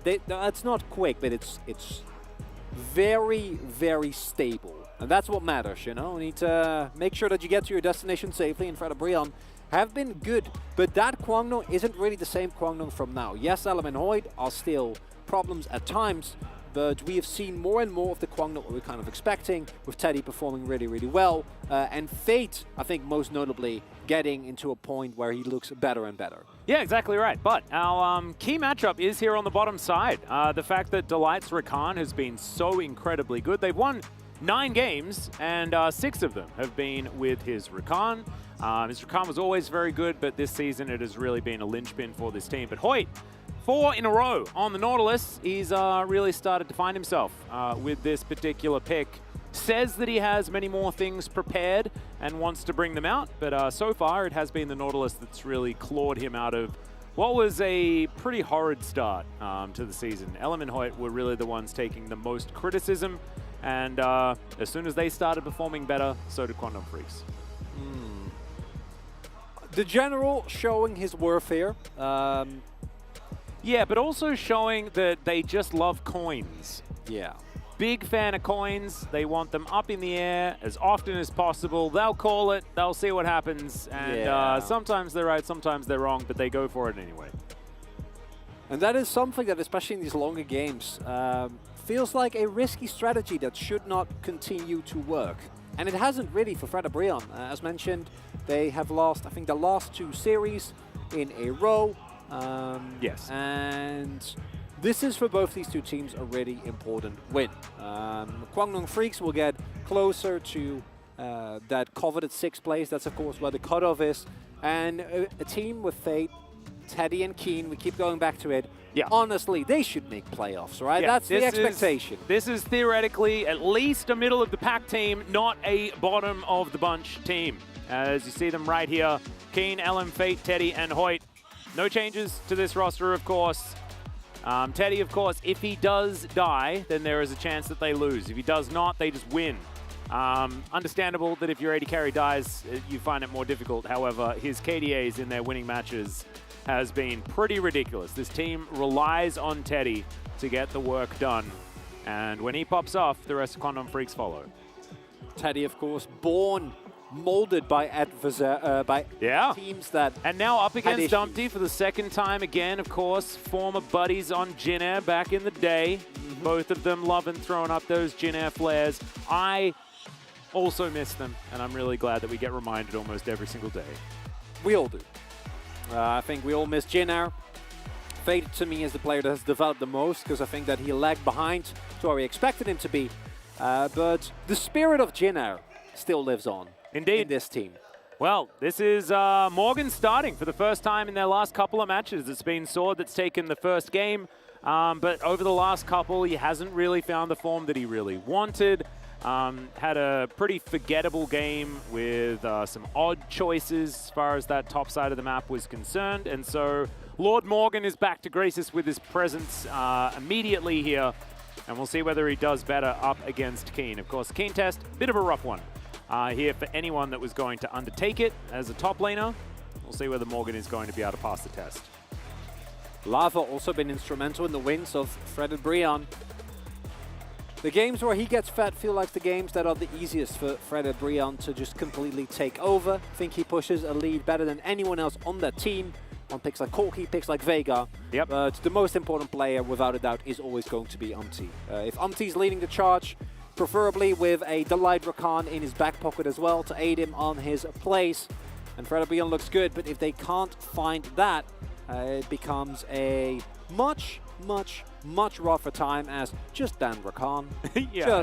It's not that hard, you know, you can generally afford to just throw it out there, make sure that the pick doesn't get taken, because it is such a pivotal part of what makes Fred and Brion good. Yep, and you can see both of these players don't really like hanging around their bottom lane partner. Of course, Teddy not with Hoyt quite as much as he would like. The duo proximity numbers certainly looking like they're of the smaller of the varieties. Delight, of course, just never with Hannah, which is weird because they play Zyra Khan, and those two benefit quite well being near one another, but not in Delight's case. He really likes getting in amongst it and starting stuff around the rest of the map. Delight has more important stuff to do. He has to gank mid, he has to help Umti secure objectives. Yep. And all that is going to be surely what's going to happen, provided that he does pick up his Rakan. Outside of his Rakan, he's been a bit more up and down, more in line with what we'd expect from a lot of other supports.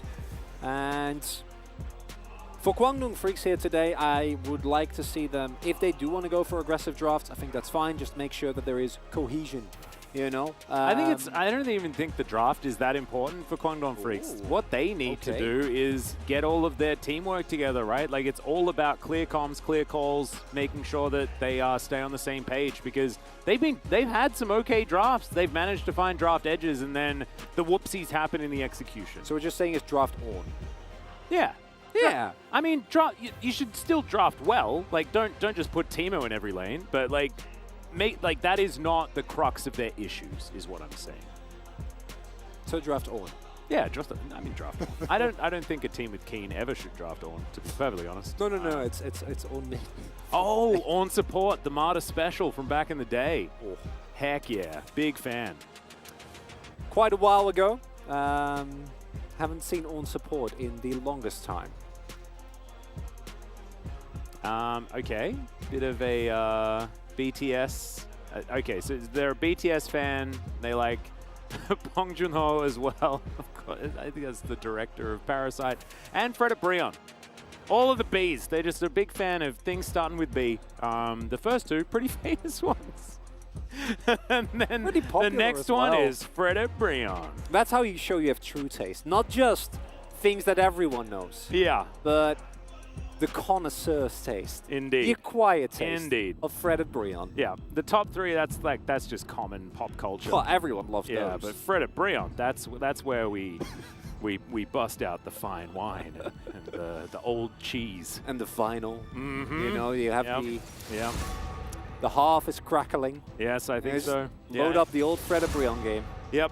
Load up the old Fred and Brion game and your favorite Toto album. Absolutely perfect. As Corky gonna be locked in. I was watching a version of Toto's Africa done on the Majora's Mask Ocarina on the Nintendo DS.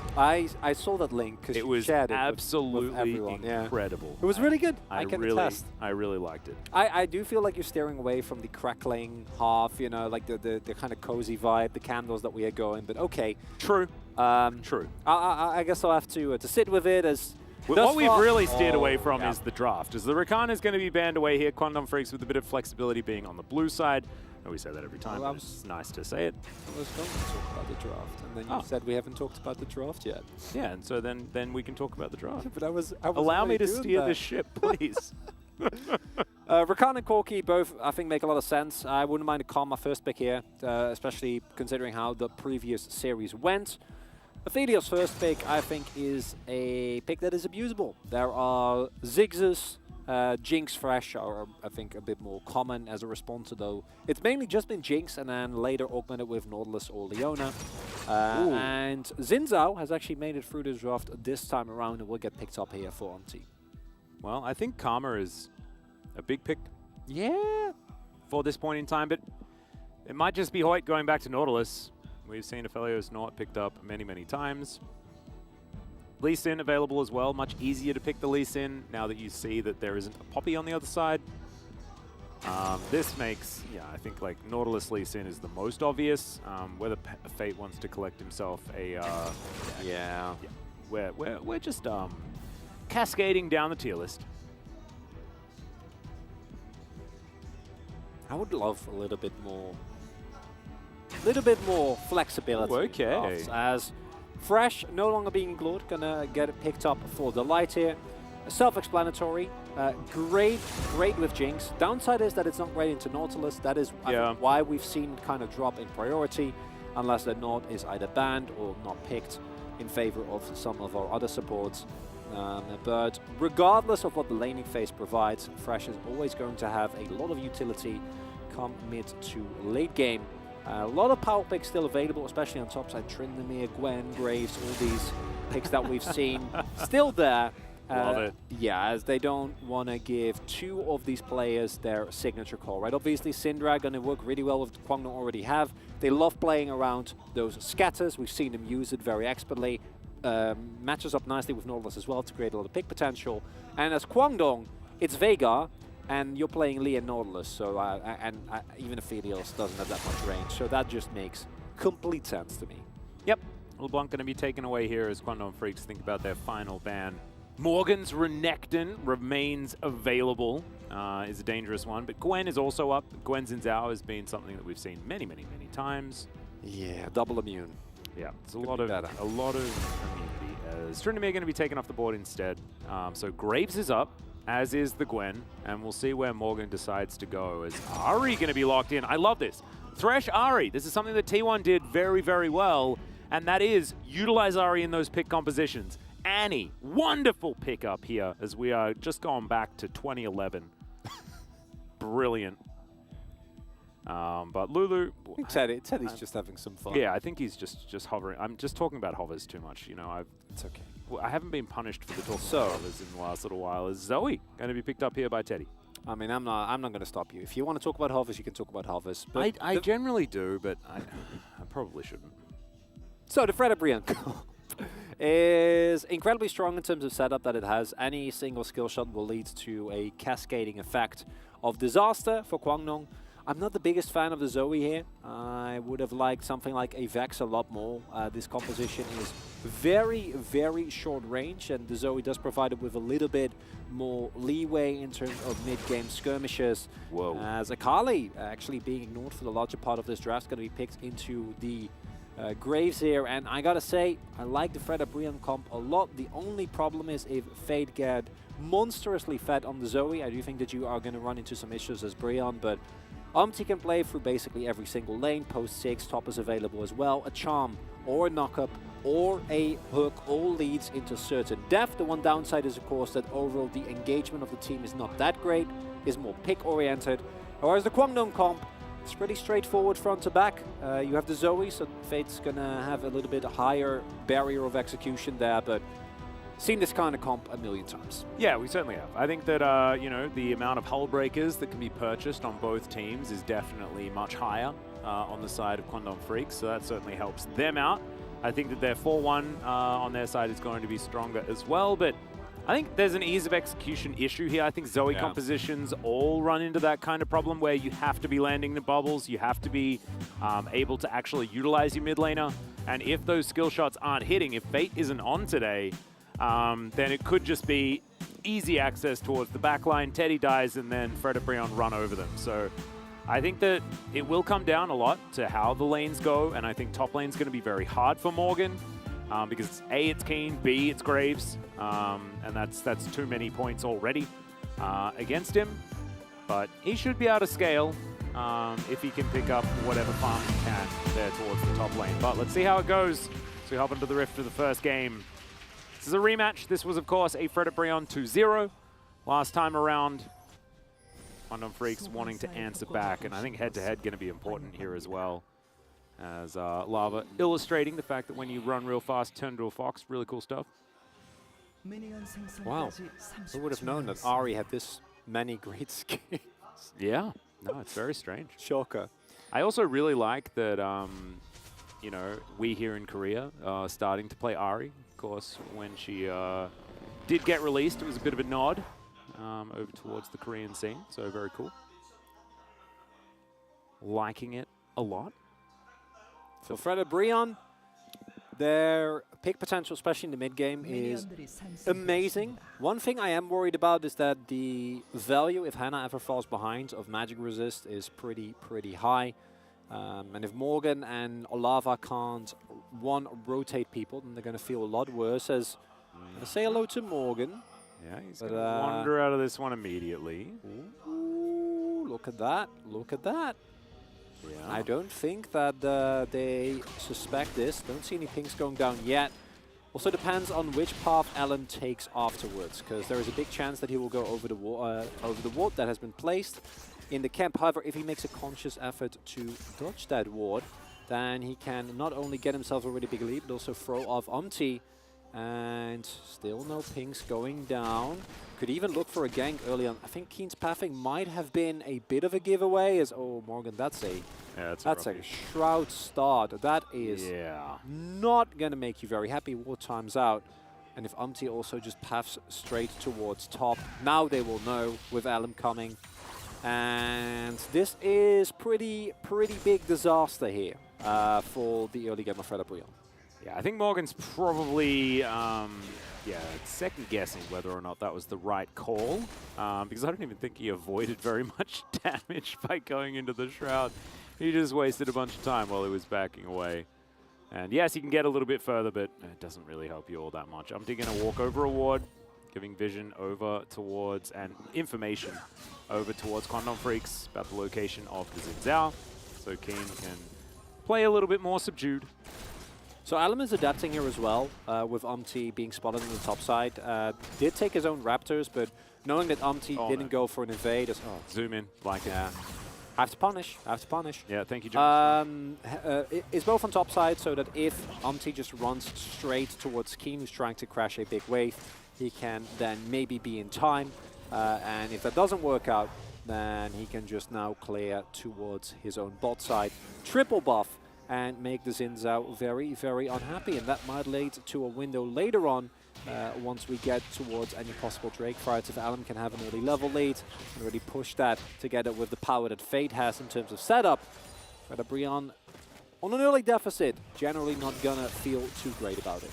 Yeah, no, it's a real rough one, but fantastic for Ellen, right? Like, this is a guy that we've been very critical of, and so far this early game has been very good against Umti, who ㅅ Brion rely on so much. And also a jungler that got the better of Ellen both times around in the first round robin. Teddy, 73.9% win rate on this Felios, very good at the champion. Demonstrates the amount of years that he has very effectively. And Morgan now getting dove. End of the line, just really feeling like an appropriately named skill when wielded in this matchup. Teddy grabs that control ward, Ellen moves on over, and it will be the 3-buff start for the Lee Sin. Yeah, Krogs have been taken there by Umti. I think he was able to just take away the big one. But oh my god, the frustration. Yeah. He even got the cannon, Chronicler. He even got the cannon. Yeah, this is quickly spiraling out of control, right? What we're seeing here, I'm not 100% sure. Yeah, this should despawn. As overall, I really like Kwangna's early game here, right? They go for the early invade. They're able to actually find and set Umti behind right from the get-go. And what I'm wondering about now is what is ㅅ Brion going to do, as this lead might lead towards an early Drake. X-Stack always going to feel very good about that. Yep. If you are Kwangno Freaks here. Oh, it's got some really fast minions here in the mid game, mid lane, thanks to Fate. Bubble going to connect though onto the Ahri, but the charm is going to be there as well. Two of the most charming champions in the game, right here as we can see, and everyone just having some sleeps, and getting charmed up, and having a great time. Ellen saying hello. And I think might want to look for Dragon, gonna presumably secure a little bit of vision here. Although, going to decide the better of it. Don't know if his bot lane can secure prio, but with Umti backing, he should not get contested. And Fade also staying here, using his mana as much as he can to ensure that we get the first Drake of the game going over to Guangdong. Yeah, LM's going to be starting this one up. Should be pretty comfortably collected now that Teddy's been down here shoving this wave forward. So, as the dust settles, I want to have a bit of a discussion about what the late game kind of looks like for both of these teams, because I'm looking at it and I'm feeling like there are avenues for victory on both sides of the rift. Where are we putting the scaling advantage? Are we just like looking at the Jinx being like, she has longer range than the Aphelios? Or is there more to it? Do you think that this is a very snowbally matchup for either side? Because if you get a lead on Fred Abri on solo lanes, then you choke out vision very, very quickly, and these type of pick compositions become basically impossible to play into. Your only face check ability is Hoyt, and that is a Nautilus that is notoriously not so tanky when it comes to the... Okay, nicely done, Umpty. But Nautilus isn't the tankiest support. It's not Leona that just presses Eclipse and is then completely fine. And then you walk into Charms, you walk into a lot of backline threat from the Akali. But on the flip side, same can be said for Guangdong, right? If you have to run into Zoe bubbles, or if Aphelios can set up and make sure that he's safe, then the game becomes very hard for Fred Brian as well. So if this game goes into even footing, I'd give the slight edge to Brian just because of the difficulty of reaching the Jinx in the later stages of the game. Because I think that both Keen and LM are really going to have to find some key mistakes as... Oh, Fate. Oh dear. No. Not again. The cannons are definitely living. Well, they're not. Well, actually, yeah, they're not. They're definitely getting killed by other minions. Yeah. And wow, yeah, it's not even like the fate of the cannon isn't even better for them. It's also Umti actually up in levels now. I'm pretty sure LM is only a single camp away, but that is, of course, the result of LM actually going for the Drake and Umti stealing away the Grom. Yeah. Now he finds out. It's like, Umti! We'll get this control ward, so there's that. Do you think that they can just get Herald now? So they should feel pretty good about that. With the insane amount of pressure that Keen has had in this top side. Clearly building towards Hullbreaker, by the way, so good luck with that one, Morgan. But no counter opportunity, rather, and I would love if this gold is put into Keen or put into Fate. I think both of those are going to make great use of it. And I don't know about this one, Fred Brian.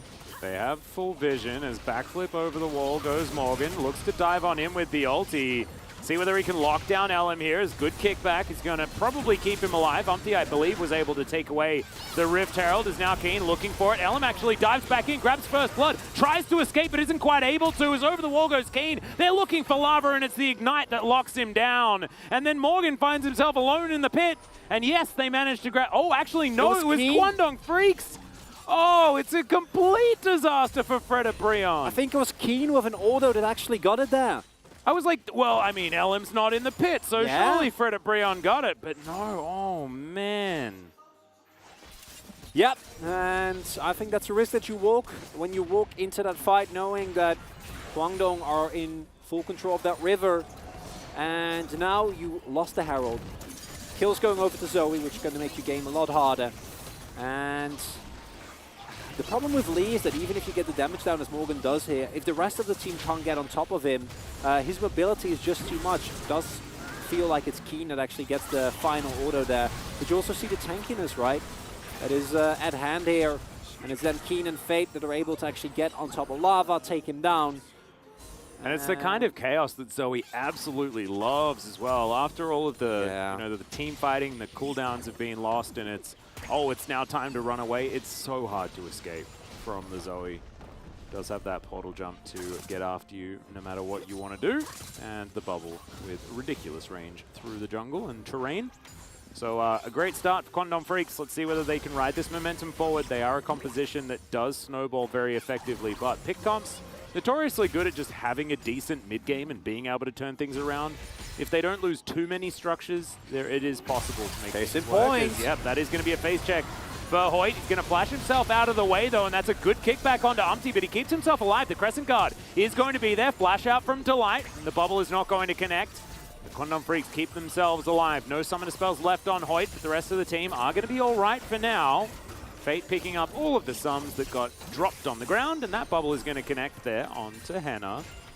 A lot of vision here, though, as Fate's just going to deal with this control ward and then give Teddy an avenue to do whatever he would like. Really like Fate playing this far up, playing this proactively. Not only that, but that play actually sets up Kwangdong for the second Drake. If ㅅ was able to get the pick there on Hoyt, might have looked completely different, but instead, I think now they can get the Prio on mid, put down the Herald as well, and on top of this, I would love if they also just get themselves the second Drake. Kwangdong getting the better hand of all these skirmishes. As, the turret has been taken, and yep, Lava's going to have a bit of a snooze.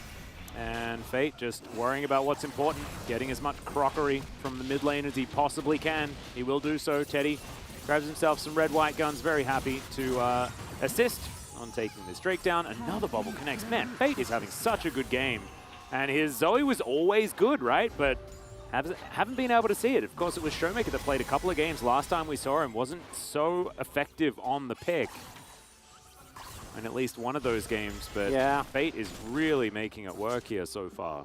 I mean, there we saw in the first dominant game especially that Zoe still in the right composition has a great amount of value. But we also saw Ŝiponan in the second game that if she's just kind of slotted into a random comp, it can be somewhat difficult. Yeah. I do think that the range advantage over the Ahri is being leveraged very well by Fate. Of course, you always run the risk if you're too predictable with your portal jump to get Spirit rushed onto, then get charmed. So you need to be very careful of how you manage that. But thus far, it has been Fate that has been faster to every single play. That has snowballed now into multiple objectives and more plates going over into that Zoe as well. And as mentioned previously, if that mid lane turret falls, the vision lines for Kwangdong Freaks creep up, and ㅅ very quickly starts to be able to contest objectives. Now the ㅅ comp has also always a way back into the game, because it just takes one Kwangdong member to face check, but if they don't do that... Yeah, and also if they get so far ahead where if you pick someone off but then you're out of position, or if you have to overextend, then Kwangdong Freaks just have more money elsewhere in order to take you down, and the 1v1 just isn't fast enough, right? No. This is so far going very well for Kwangdong Freaks. They have to keep it up, though. There has been breakdowns of communication for this team many, many times, so we're not going to get ahead of ourselves or anything like that. I'll go to the Iron Solari, collected from the ground here for Fate. Not a bad little relic to collect for himself. There's Hex Flash for Delight to get himself over that wall. 3 minutes on the next Drake. Ocean Soul this game does mean a very pretty rift. Doesn't mean a very pivotal soul, necessarily. Not exactly like your Infernals and things like that.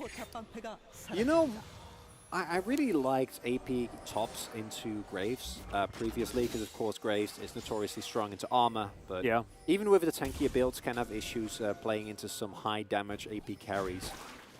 But ever since Hullbreaker became a thing, and obviously also more of Momosha is getting hugely buffed on this patch, it's just started to feel a little bit worse. I'm pretty sure Keen's just going to build himself a Hex Drinker as well. So that is definitely happening. It's not even a bad game for Merc Threats as well, with the amount of pick potential, right? Like, you want to negate the charms, the hooks. Even being able to like walk through chompers feels good.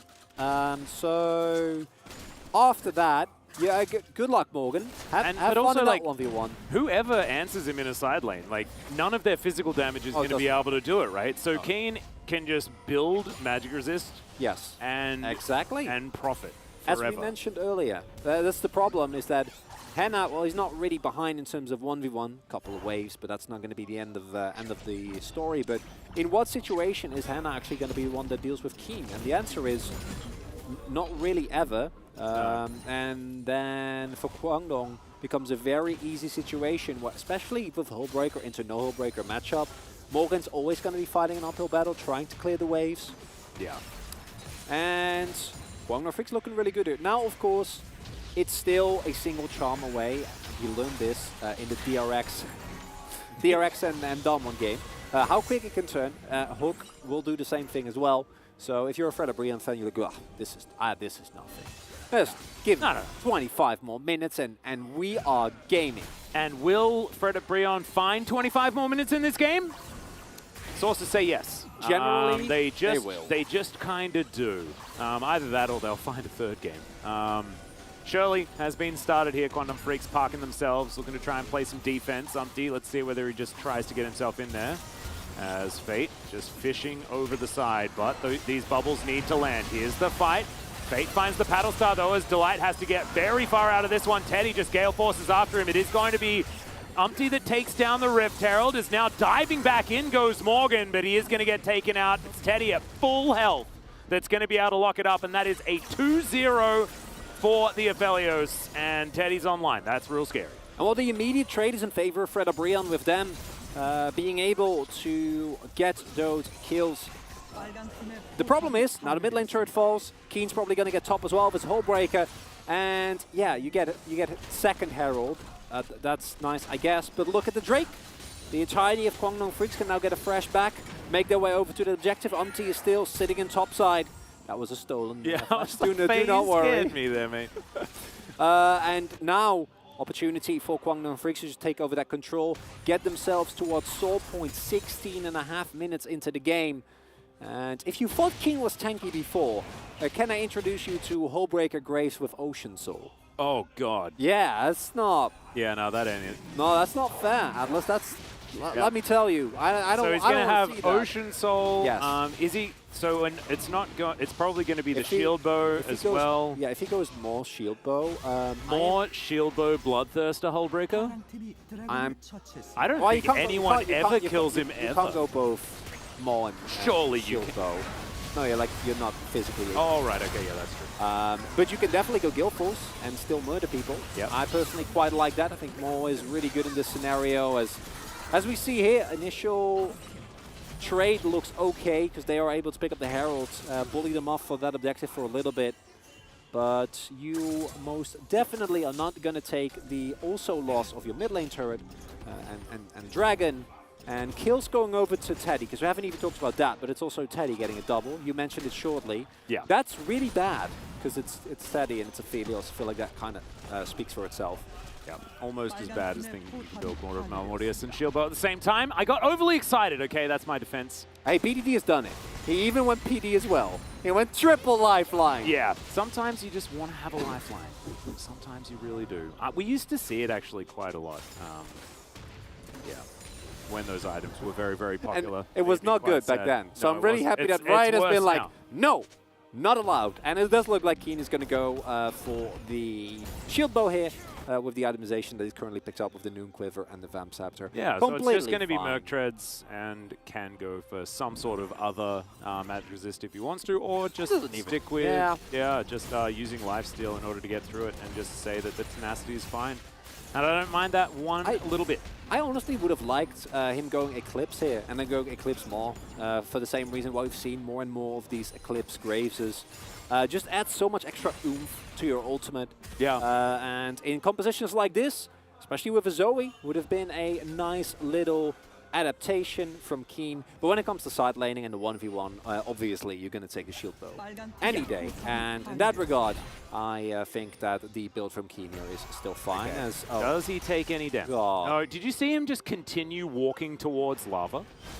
That was that was his reaction to being charmed. Yeah. Was to continue walking towards. Definitely going to give up this turret and be like, yeah, we get a tier 2.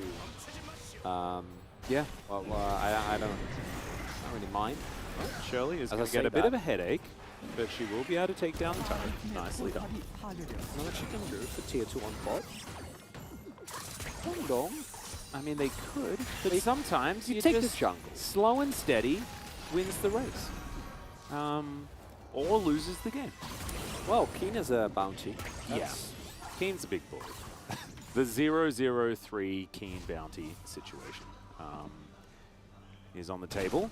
We do have Bloodthirst now completed for Teddy as well. Brown bags up at the same time. Henna is keeping up with items, things like that.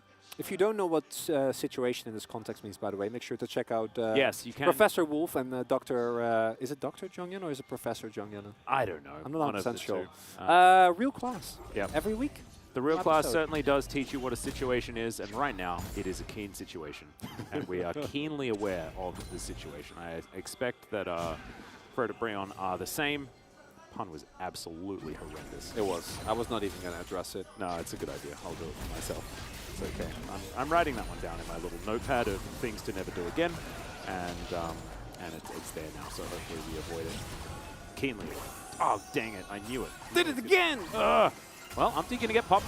Takes a lot of damage. Good charm there, but gonna get locked down, and immediately Teddy grabs the kill for himself. Umpty will get taken down with the perfect execution now. Do Kwangdong have enough damage to continue fighting this? Keen says absolutely yes, and so does Elam. Great hook going to connect there as Keen's just straight away over the wall. Bubble connects. The Thresh likely to die, but he does get himself really far away. That is going to keep him up, but now Henna may have overextended, has to flash to get out of the way of this juggernaut that is the Graves. And Kwangdong Freaks will move back and look to continue setting up for their Ocean Soul. Fate's having the best of time here. Everything thrown onto Teddy, and he will die as... not even close. Yeah. Oh, Umpty. There's a flash available for Fate. Oh, boy. How many flashes are available? As he pops over the wall, just to say hi. Why didn't we have hooked? Yeah. That would have been a better way to start the play. Well, sometimes you want your wind to become lightning. Key thing here, though, is that there is no back available for Keen and Fate. And that does mean that maybe Fredabreon has a little more tempo, attempt to contest. But look at the vision control. Look at all those wards. And as we mentioned, Atlas, what is key in these two compositions facing off against one another? Yeah, it's the vision war. Both of these teams absolutely need to get control of the map. The setup is so powerful for a pick composition. And when you've got Zoe and Ari, best believe that's what they both are. This is real dead. Teddy has Caliber Crescendo. I'm like, yes, no, it's not going to stand a chance. As that was a cool little graphic-y thingy. We were preparing for a team fight. Nah, not going to happen. Kwangdong Freaks now have themselves an Ocean Soul. The Elder going to be coming up 6 minutes time from when that one fell down, and that's not even going to be 30 minutes into the game. Kwangdong really stepping on the gas here. And it's off the back of some good Lee Sin play. Also, the fact that Keen has just been so strong. And Teddy has died once, actually. Oh! Never you might. Maybe this is doomed. I don't know. This is unforeseen territory here. Teddy losing. Teddy winning after dying early. That is something that he does not do. Also Lava with the Shadow Flame. There are situations where there is not enough MR on the enemy team. Shadow Flame is a great item. Barring Teddy, that situation is... Well, I guess Fade is also a relatively juicy target, but Keen has 140 MR, if I'm not mistaken. Elam is sitting on, I think, like 80 as well, and that's even without the aura that comes through from... Let me defend the Shadow Flame, okay? Lava is not planning on... Lava has actually understood that he's just never going to kill Keen. That's not going to happen. And so, therefore, he realizes that he has to kill Teddy, and that is his only option. And Teddy doesn't have a lot of magic resistance. Right? I guess, yeah. That just makes Keen an even bigger problem, though. Oh, yeah, no. Like, even if you do charm and you already... Yeah, no, I agree. I'm just trying to make it a more interesting conversation. Thank you, because, like, every single time it is just, like, they built this item and it was not good. As Umpty goes up into the sky for a little bit. I actually want to talk about Morgan's adaptation as well, but I don't have the time. That was a bubble that you could land. Okay. Fate's been really good on Zoe, huh? Yeah. I mean, he was always really good on Zoe, but he's just showing that there is no rust here. And yeah, Fredabreon going to have to give this one up. There's no Baron. It's just the fact that Ocean Soul exists. It is Morgan splitting on the bottom side, so that's largely got a bounty. Why they're not going to fight it. Yeah. Actually, do want to talk about this because Morgan went for Riftmaker and Demonic Embrace. Yeah. So he did actually go a much tankier build, and with the Riftmaker and Conqueror combined, has way more sustain in elongated fight against Keen. So maybe that's enough if he gets Avoid stuff as well. Could be the case. Maybe. Boy.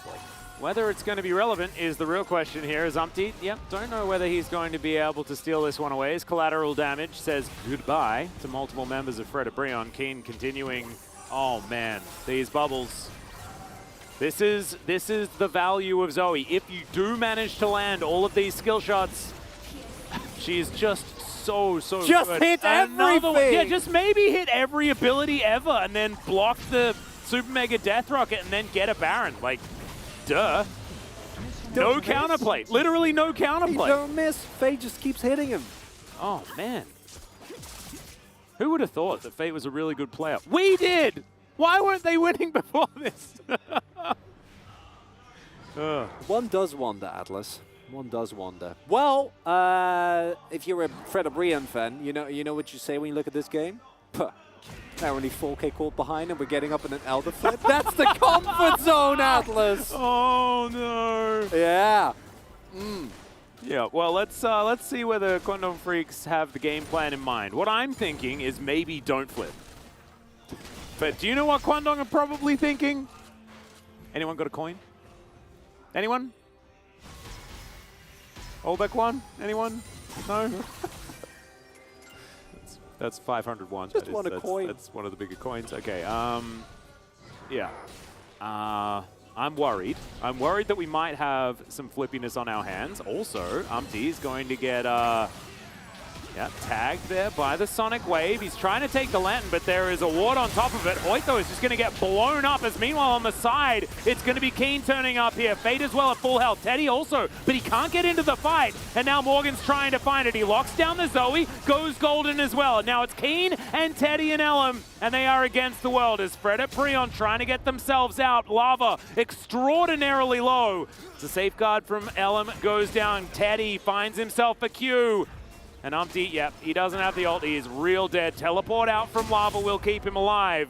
The Kwangdong Freaks now, with a minute to go, do have priority and vision control around this Elder Drake. Very weird situation there for Kwangdong, where Teddy was just casually pushing in the wave. He's like, no, the fight won't continue. And then it did. Yeah. Just wanna highlight again.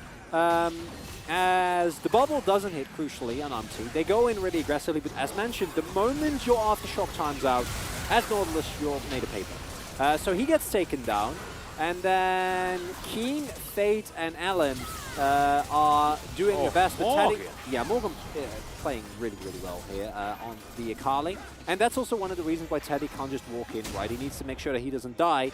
Unfortunately, for Kwangdong, I don't even think that works out favorably for them, because as you pointed out, Atlas, that death later on for ㅅ actually led into a situation where now Kwangdong should still be able to get a great level of control over this pit. They're going to put Keen inside. He has teleport, does not care at all. And I think if you just send off Keen and just play this slow as Kwangdong, don't flip the fight either. Yep, find these bubbles, keep going fishing. If you find a paddle star onto a key target, they are almost dead. Even if they're sleepy or not. Right, see, as you can see right there, that's a sleepy Ahri. She has to now use the ultimate to get out of the way. Teddy says that it's time to win the game, but ㅅ is going to keep himself alive for now. Morgan can smell blood in the water. I don't think he wants to engage onto the Nautilus. Bubbles connecting all over the place. That one was onto a minion, so not exactly optimal, as Hook is going to go wide. Morgan sneaks around, looks for the backline as Ellen's going to kick him all the way in, and Teddy locks down the kill. That's the assassination gone, and has to get out. He has absolutely no mana as Keen just tidies it up. That is an ace out of absolutely nowhere instantly, and that's going to either be the Elder or the Baron or the base, the Nexus, whatever they would like. Everything now getting taken here for Kwangdong Freaks. It goes from a close and even game to a 5-0 ace. Yeah. And presumably the game, it all starts with Fred O'Brien going so aggressively and then slowly getting corralled and corralled. And we talk about a range advantage. Well, if there's a fat Zoe in the game, none of that really matters. Love that from Hoyt. Just flashes underneath the turret and manages to tank as much as possible before he almost goes down. This Nexus is going to get taken. Kwangdong Freaks take game one in decisive fashion. The first time they've been able to beat Fred at Prion so far this year. And they'll do it decisively off the back of Fate's absolutely beautiful Zoe play. Oh man, I mean, there is such a stark difference between a well-executed Zoe and a Zoe that isn't working. Also, a Zoe in a composition that promotes her, and a Zoe in a comp that does not. And this was the good kind. Look at that bottom left drawing. That is just gorgeous. Yeah, really cute. And Kwangdong Freaks is feeling so much more like the Kwangdong I think many of us were expecting coming into this split. And that is a welcome sight. Yeah. I personally am happy. We saw some glimpses, you know, That skirmish just before the Elder was a little bit sus, with the team not being quite ready, but overall they were very aware of how they needed to play. They got Fate an early lead, and ever since that Herald skirmish, it felt like they were never truly out of control. None of the weird side lane shenanigans. None of the Hoyt goes in and the rest of the team says, nah, we're not about that. We're going to back off and go home. And then we're going to trickle in one by one and all die and give up every objective. This is a team. And for Fred Brion, as we mentioned at the beginning of the game, the moment you fall behind with either of these two comps, it's going to look rather silly. There were some good moments from Morgan, but it wasn't enough. Yeah, Morgan found some team fights when his laning phase was very difficult, had to take Shroud level 1, which is absolutely not what you want. Kane was an absolute raid boss, but still, Morgan found some angles there, managed to try and get himself into that backline, but this time Ari was pretty forgettable, was just ran around in circles by this Zoe. Fell asleep half the time is what it kind of felt like, and as you can see, 6.7k versus the 18.4. This is a game where Zoe was just a better champion, and Kwangdong Freaks made this one look easy. Really well done by Kwangdong. Like the build from Keen as well. Hullbreaker obviously doing a lot of work. As mentioned, I think that could have been even deadlier with the Eclipse, but the side laning pressure that came from the ship was so hard to match. Kwangdong picking up a decisive game #1 victory here, and they do like their 2 O's as they well do. But now we get to put them to the test. As Fred Brion, they love 3 games, and let's see whether they can come back in game #2 with a win. But first, we'll throw it over to the analyst chairs after a break.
말고 포킹 해봐 일단. 여기 아칼리. 아칼리 박았다. 아칼리. 진짜 앞에. 아리 너무 아리. 암라인 가자. 봐봐. 야 미드 페리드 사람. 테러스. 나이스.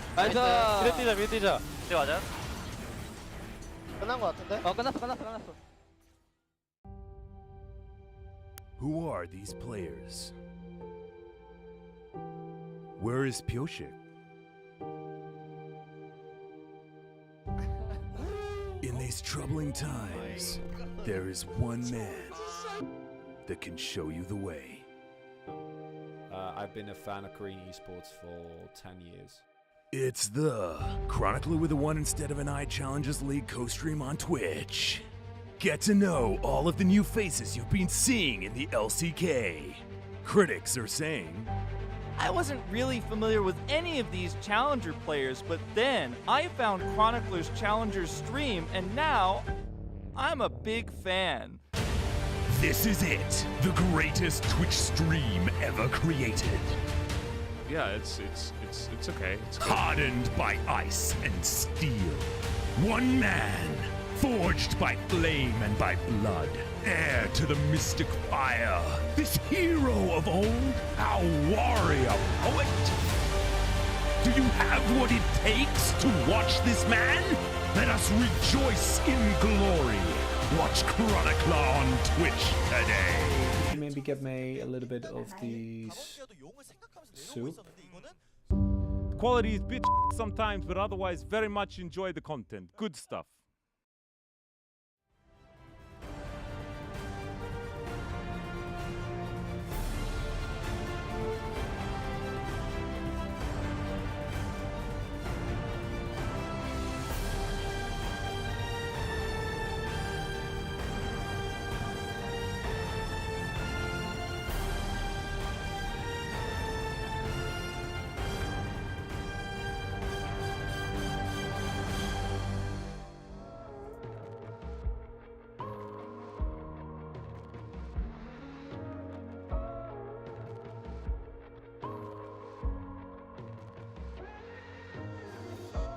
When the sky falls and the sun turns black, when the earth halts, then don't look back.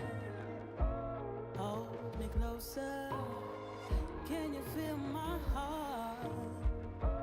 We can conquer and win back all. The tide is changing, floods are coming clear to see. The page is turning, can you feel this energy?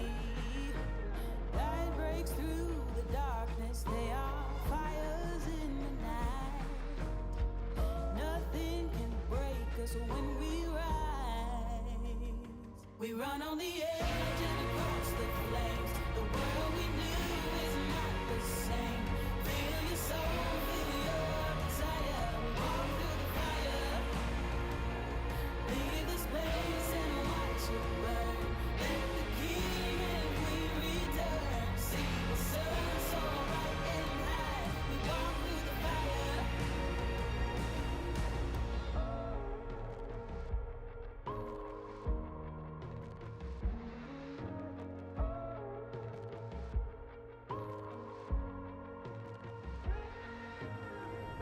The embers glowing, we're waiting for the blaze, ascending from the ashes, bonfires in the haze.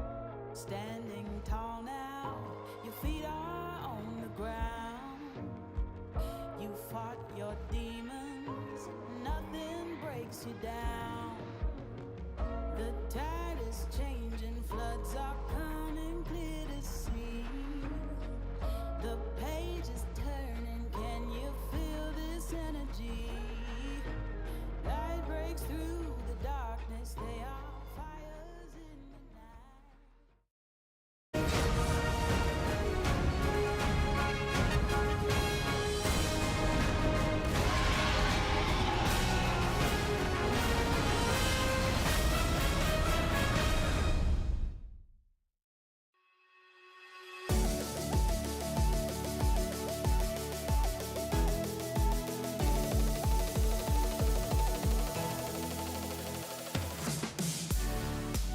Welcome, everybody. We are here with the Analyst Carpet Space once again. It's me, Valdez, and Wolf, and we're going into the second series here, Kwangdong Freaks versus Fred at Brion.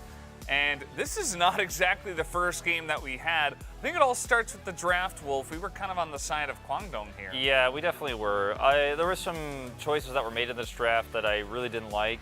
Banning away Fate Syndra, I think, is a solid ban in a vacuum, but it didn't feel like a composition where Fate would be interested in playing it at all, so I didn't like that ban very much. They ended up blind picking the Ahri as well. Instead of picking the Graves that was available, that would have worked decently well with Fred at Brion's comp, would have given him a great front line. And against the champions available, you know, Hullbreaker Graves is basically hard to beat, impossible to beat. They picked the Ahri instead, which gives Kwangdong Freaks the opportunity to play a champion that can out-damage it in the late game, lane very well against it, and also pick up the Graves themselves. And then the worst part about it all was that they picked the Ahri into it. And Morgan, he had his moments that game, but he was basically playing with like one hand and 1 foot tied behind his back with like a blindfold on this game because he just was given such a tough matchup. Had to start the Shroud. Yikes. Yeah, it was tough. Talking about the Akali there, of course. I mean, yes.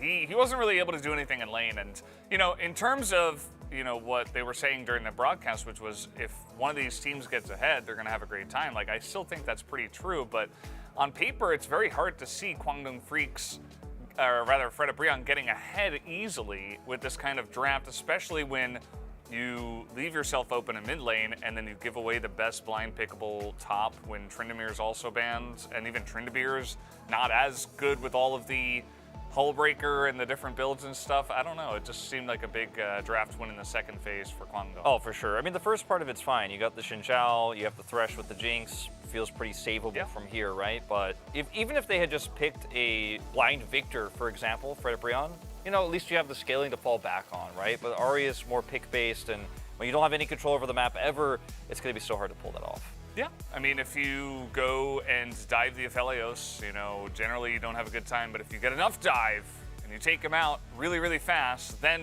you're going to have a good time. But it just, you know, the idea is okay, but it just wasn't going to work, really. So we are going to take a look at some of the highlights here. First highlight being the second Rift Herald fight.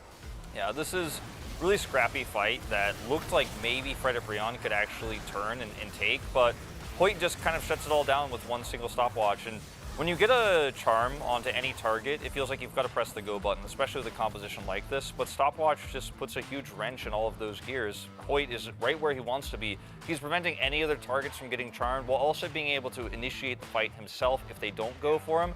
And so when he gets hit and stopwatches, the call should have been to back out, but you're already so far behind, you feel like you have to fight for the Herald there. And that was really, I think, the winning moment for Kwangdong Freaks. They were coasting after that. Yeah, that's why we picked it out. And indeed, I think that it was a very rushed engage from ㅅ Brion. They're like, no, we got to fight right now. We can't let this go away. And yeah, they got the Rift Herald, but they fell very far behind after that play.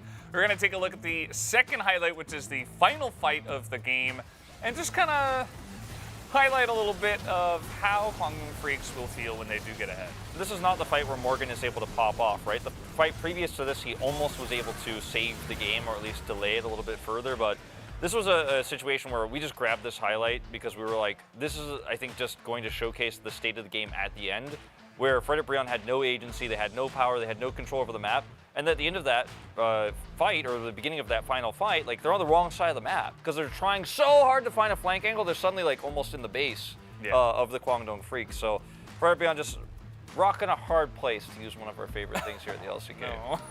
No. Yeah, I mean, that's kind of what happens, right? They try to use their composition as well as they possibly can.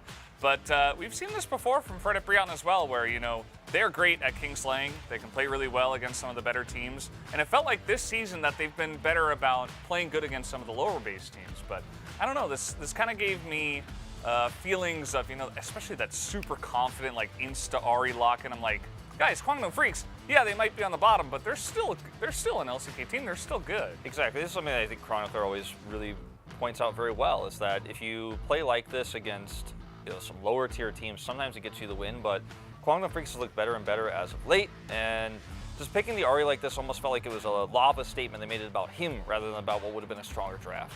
Yeah, absolutely. Well, guys, we do have the player of the game ready to go. Let's see who does pick it up for this first one. Will be Fate. Another mid laner picks it up, Wolf.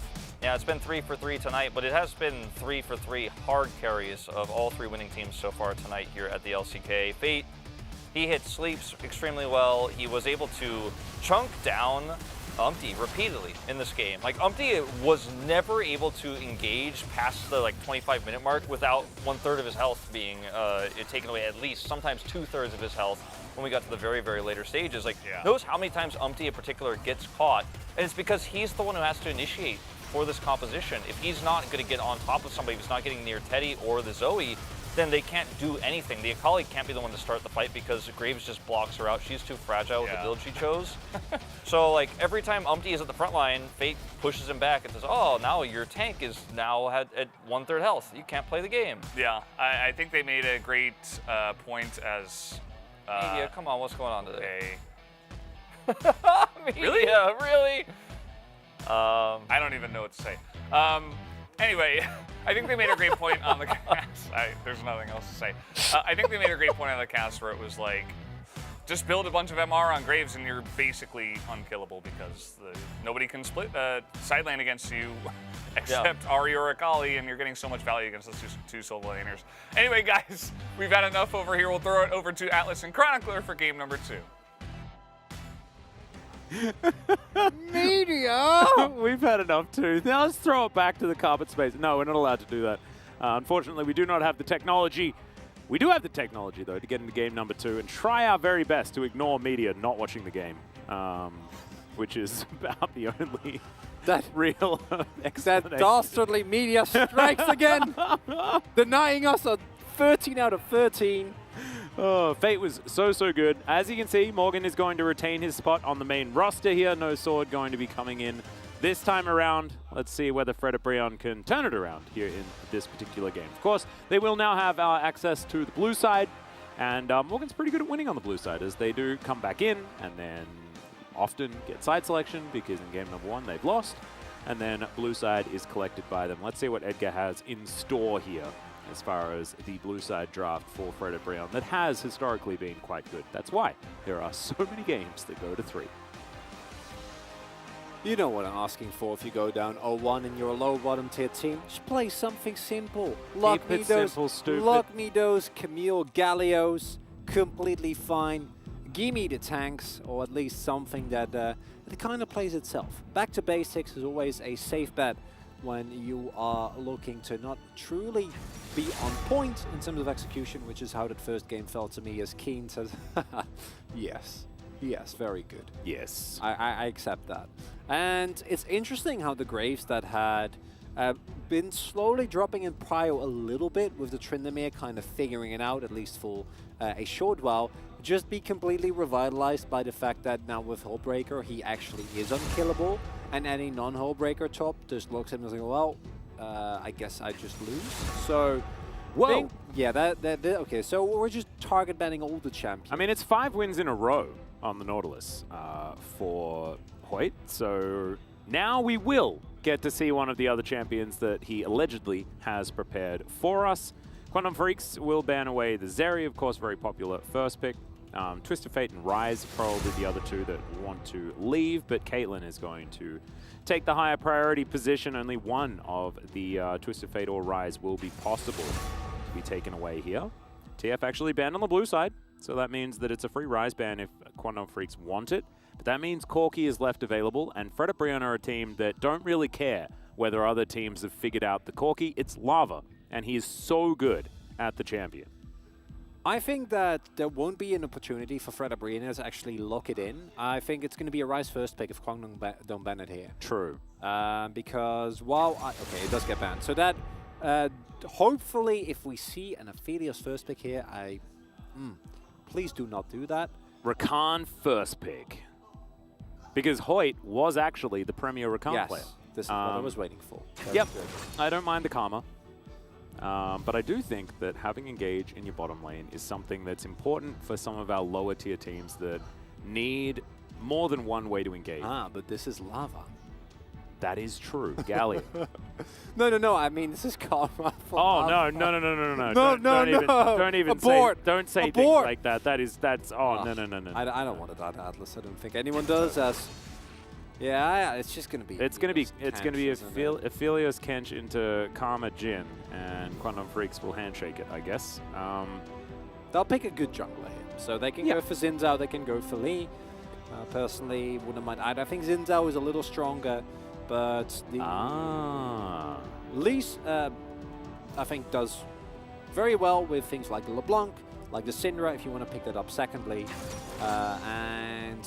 Also, I think like somewhat makes a Corki pick a lot riskier. If Fred would go for the Corki here, because I fully expect it to be banned in the second rotation, then you look in the Syndra here, and we've seen Syndra Lee be an absolute like counter into. So that's it's gonna be a Syndra pick. Surely, I would be shocked if we see anything else locked in here.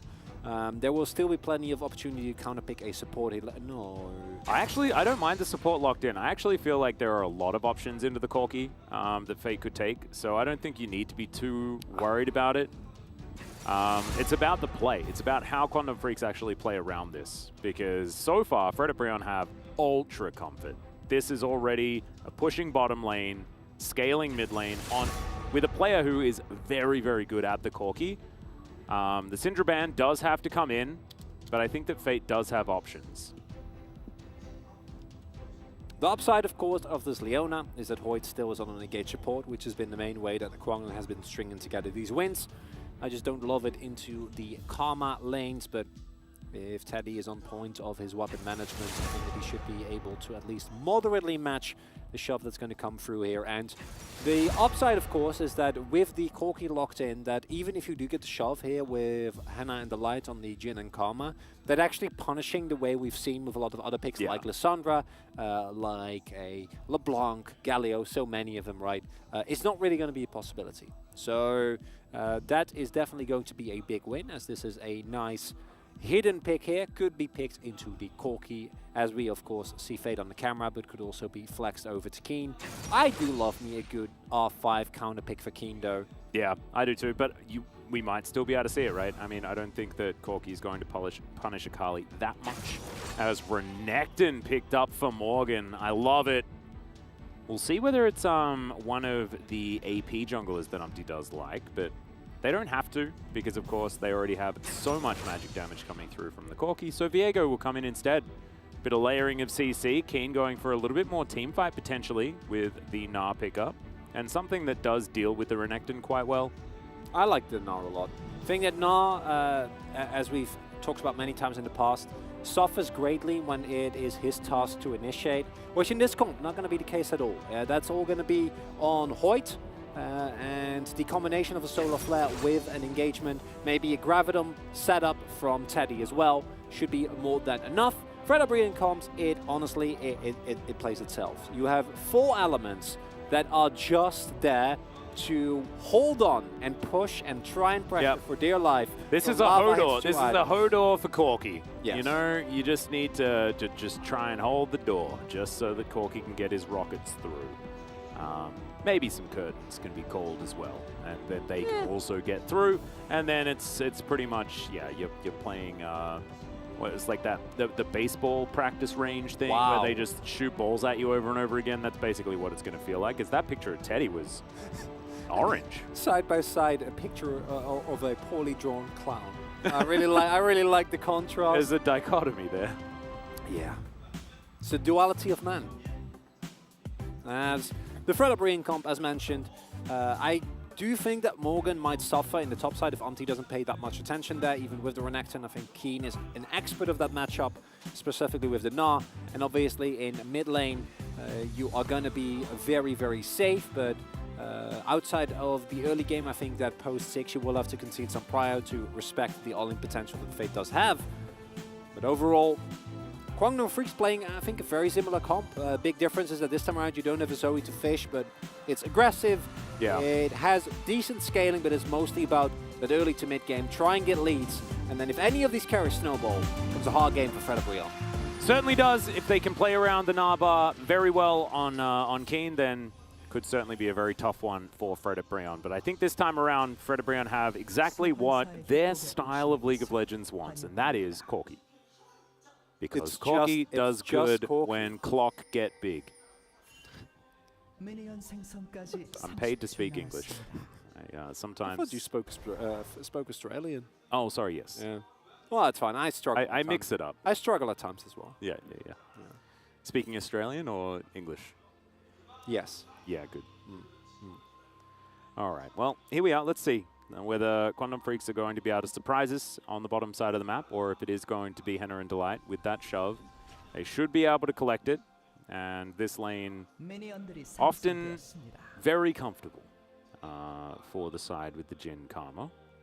Yeah, the main issue, as I mentioned previously, I don't think that outside of Umpty and diving Leona Philos is actually pretty risky in a 3v2. I think you're really looking for a 4v2 ideally. But with the teleport nerfs, Morgan is not going to be able to join those fights because, let's be honest, if he could, then the moment he hits 6, there is a ward on bot lane and he teleports there and they murder the Philos and the Leona. But that's not going to be a possibility. And taking that in mind, I do wonder to what extent Hannah and the Light are actually going to be able to get as much done, as I'm not a big fan of the cookies on their ends for both Hannah and the Light. I feel like this lane is basically free. Could maybe look to get some value in other runes as opposed to getting a lot of sustain that you shouldn't need, because you are going to have prio and control this lane for basically the entire duration, as long as you respect Alan and don't walk into any Zenith blades. Ooh, let's see who's going to be able to take the matchup here between the Nar and the Renekton. Currently 16 and 16. Oof. Very intense stuff as Morgan misses a CS to celebrate. 1 and 7 is Renekton right now, and Morgan's the only one that's been able to win. He's currently 1 and 0 on the pick. This is, of course, one of his all-time favorites. This is the LCK total, but he played a bunch of it over in the LPL as well. If you want to know how those went, just talk to our old mate Munchables. He'll tell you for about 16 years about his mate Morgan and how well he plays Renekton. Good old Munchables. Truly someone that saw the potential of Lord Morgan before many of them did. Indeed. Before his lordship actually came in. Yeah, it was after Worlds, right? Yeah. Yep. So unsurprisingly, Hoyt and Teddy shoved underneath the turret here, but a little bit of poke landing, not going to be the end of the world. With Ellen pathing towards bot side, Morgan does have a ward there, but will need to play around the Narbot nonetheless. And if Teddy and Hoyt get too low and this wave gets too big, Umti might look for something. Potentially. Maybe try and force a summoner. It is dangerous to dive. They don't have a lot of ways to deal with aggro and things like that, and Teddy has Severum. And so you have to be a little bit careful. Spate now, yeah, he's going to have to take some phosphorus bombs in the early game. But this is about getting Akali through a laning phase pretty comfortably to a point where she does have kill pressure on something like the Corki, and will hit a spike earlier than he does, even if you are behind a little bit of CS in theory. Yeah, you're really looking towards once you hit 6 and once you finish your belt, that is when you start to have a lot of threat. The downside, of course, of the Kwangdong comp is that if Keen and Teddy aren't there is a lack of CC as Alan makes his way over.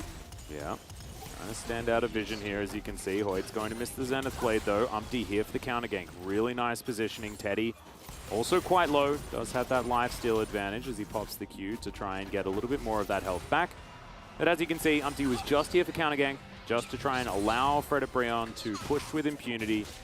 And Morgan now looking for a bit of damage. Keen's going to flash, really fearing the stun to come through from Morgan. Yeah, makes sense. With the Fury bar above 50 and the stun still available, Morgan also had it primed there. So had Keen not flashed, he would have 100% gotten hit by that and might have very well bitten the dust instead.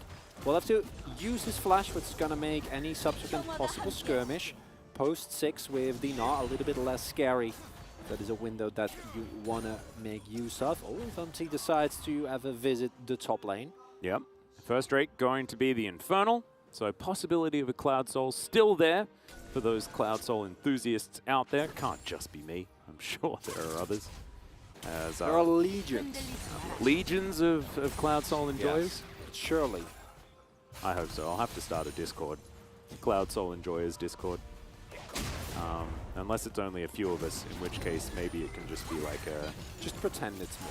A help group or something like that. Like, yes, I really enjoy Cloud Soul. How do I stop? I can't help it. Yeah, I can't. I just love zooming around the rift. It's just too good. I just walk so quickly. Oh, dude, it's like I'm out here and I'm best dancing all the time. I'm a Cannon main, and it just I wanna be the Maelstrom. I wanna be the Thunder. Love it.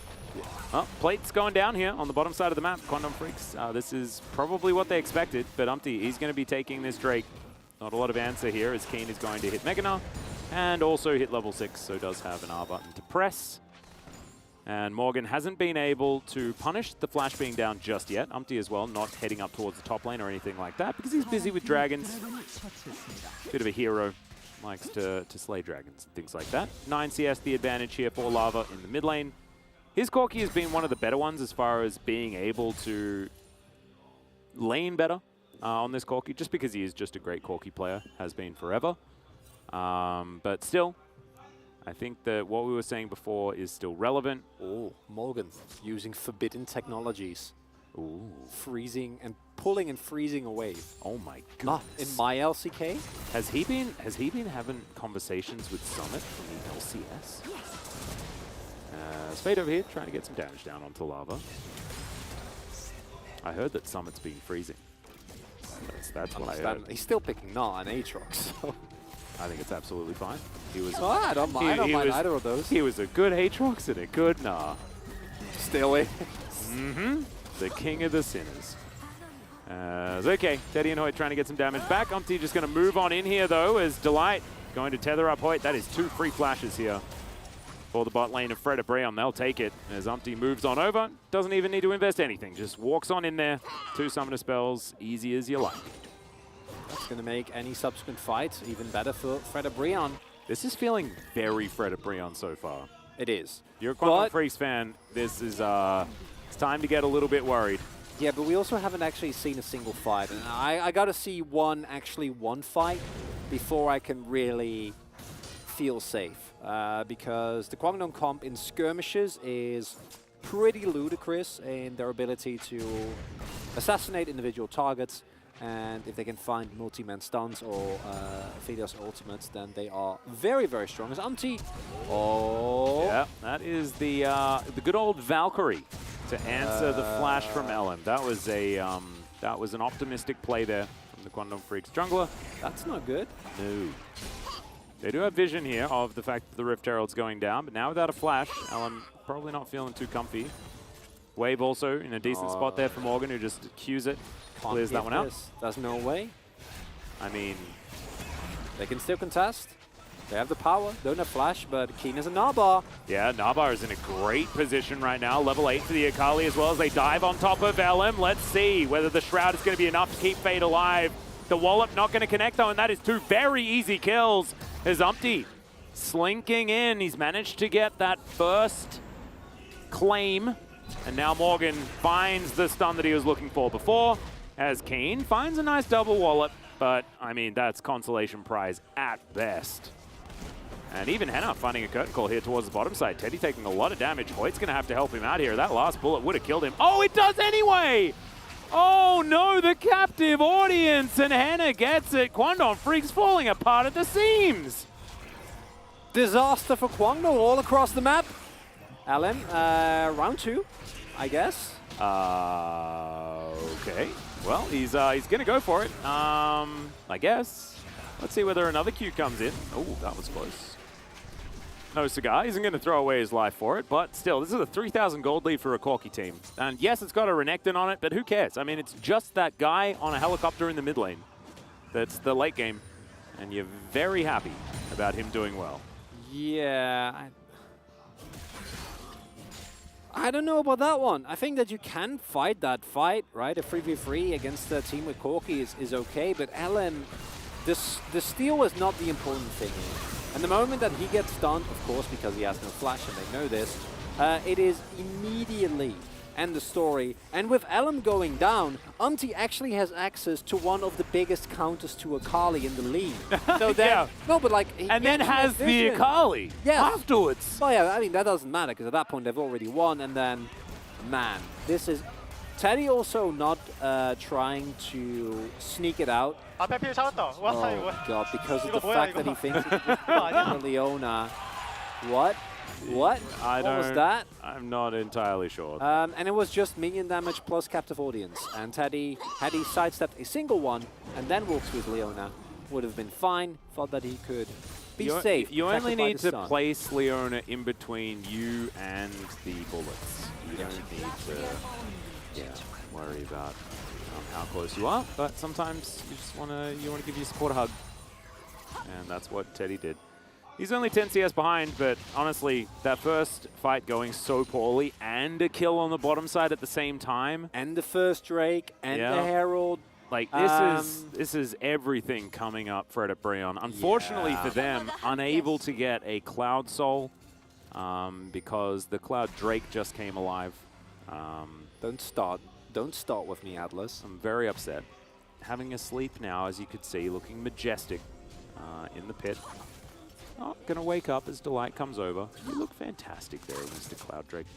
I am honestly shocked that we haven't named the individual dragons. I feel like that is kind of our responsibility as LCK casters. Nah, I think it's no. I think the use by date for the naming convention has been passed. Why? Just they've been around as Cloud and Ocean and Mountain for too long. You can't just name them now. Well, I mean, why not? Confusing. I mean, you can go ahead. Well, no, I'm not saying that we should. I'm just saying that we could. And I don't think that we haven't done it yet is a very compelling reason not to. No, that's not convincing. I'm just saying that the window might be closed, that's all. As Shelly going to come down towards the bottom side. That window is still open. Yeah. Yep. We got that name in there. When we're talking about windows, it also feels like Kwangdong Freaks is seeing all of theirs rapidly close. Because no, they're boarded up.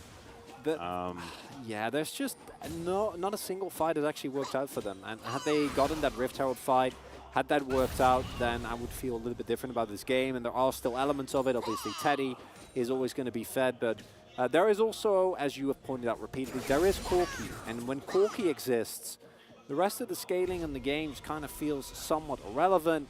And while Kwangdong has a composition that I think can always fight, it becomes a big question of, like, do you want to fight? You can. But is it actually a good idea? And if you are this far behind in terms of items, in terms of gold this early on in the game, then the answer generally is no. Yeah. Not really, because if you mess up and the curtain call comes down and Corki chases you, it is absolute disaster. Well, this is a big old roam over from Delight. Not a lot of hard CC for the old Karma. That's a crush. That's going to get Keen out of here. And so he's going to respect. Some teleporters going to be taken here by Kwangdong Freaks' bottom lane in order to get them up here to defend this outer turret. And wanting to grab Hannah a little bit more plate money potentially, but instead they're just going to push this wave. Numpty in position as well. And it's not over, but the reason why we're saying this is so Fredit Breon favored is that even if Fredit Breon were this far behind, we'd still be saying that they're doing fine. However, they're ahead by the margin that Kwangdong Freaks are behind. You know, like it's a real, it feels like dire straits. And I wonder whether when the first item finishes comes through, Gold Drinker for LM. And Belt for Fate. Keen already, of course, sitting on a Hull Breaker. Is that when they're going to try and look for something? Because with the deficit that they already have, don't really want to, but you also don't really want to do anything. If you just let Hextech Drakes go over, you're going to be in deep trouble down the line. Can't give that extra splash damage to a composition that already has as much damage as they do. Yeah. And I do think that the Hextech gates actually do provide a valuable opportunity for either Keen or Fate to get into the enemy backline. But you basically get one more good fight as Kwangdong, and that's it. And I personally would say take it for the soul, not the soul point. I think soul point with the state of the game as is kind of foregone. Really, really smash that soul fight, and then try to leverage that into a Baron. And then if you can get Fredit Breon on the back foot from there, then maybe the Corki impact will be somewhat lessened. And that's, I feel like, basically the only plan that you at this point still available to you, because everything else, you can't play too passive, because Corki will get you, and you can't really fight, because the Fed Viego, or the Renekton with Hullbreaker, or the Fed Jin will get you. Or Karma. Yeah. Like, basically everyone. Literally everyone. Yeah.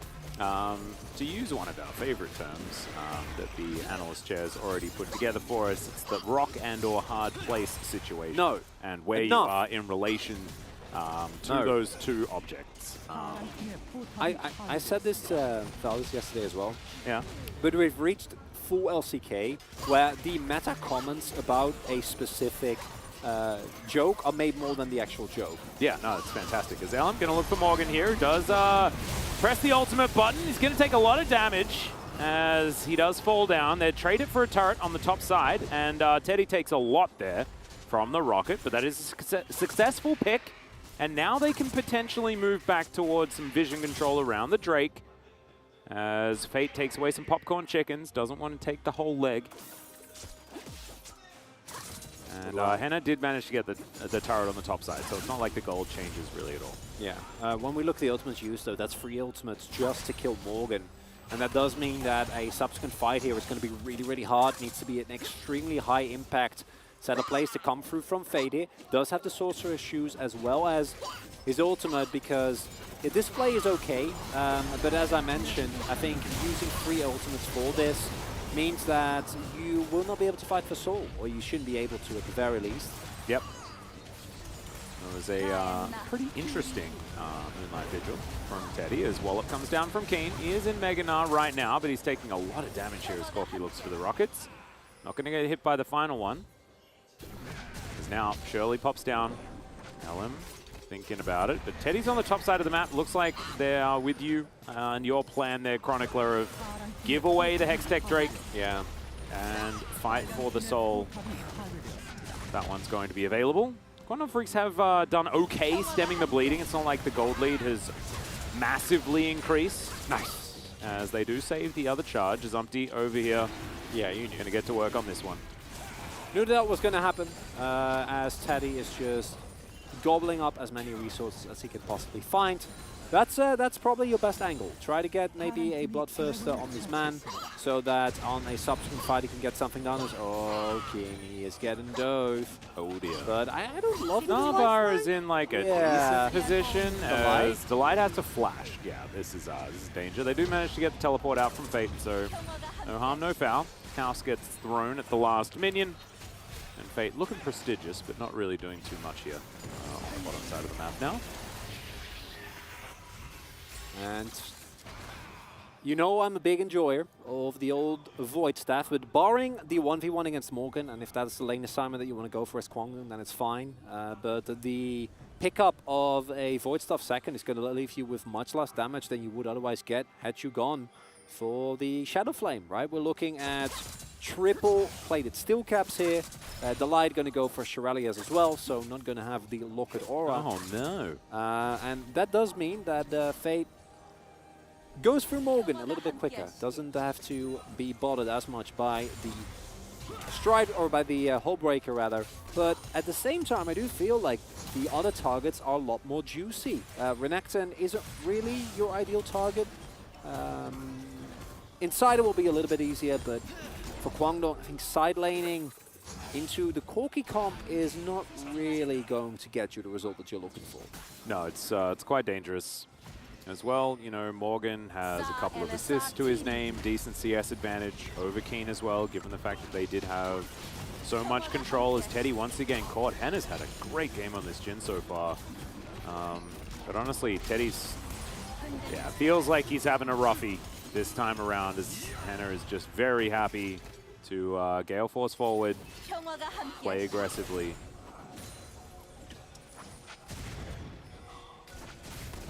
All right, where's the defense?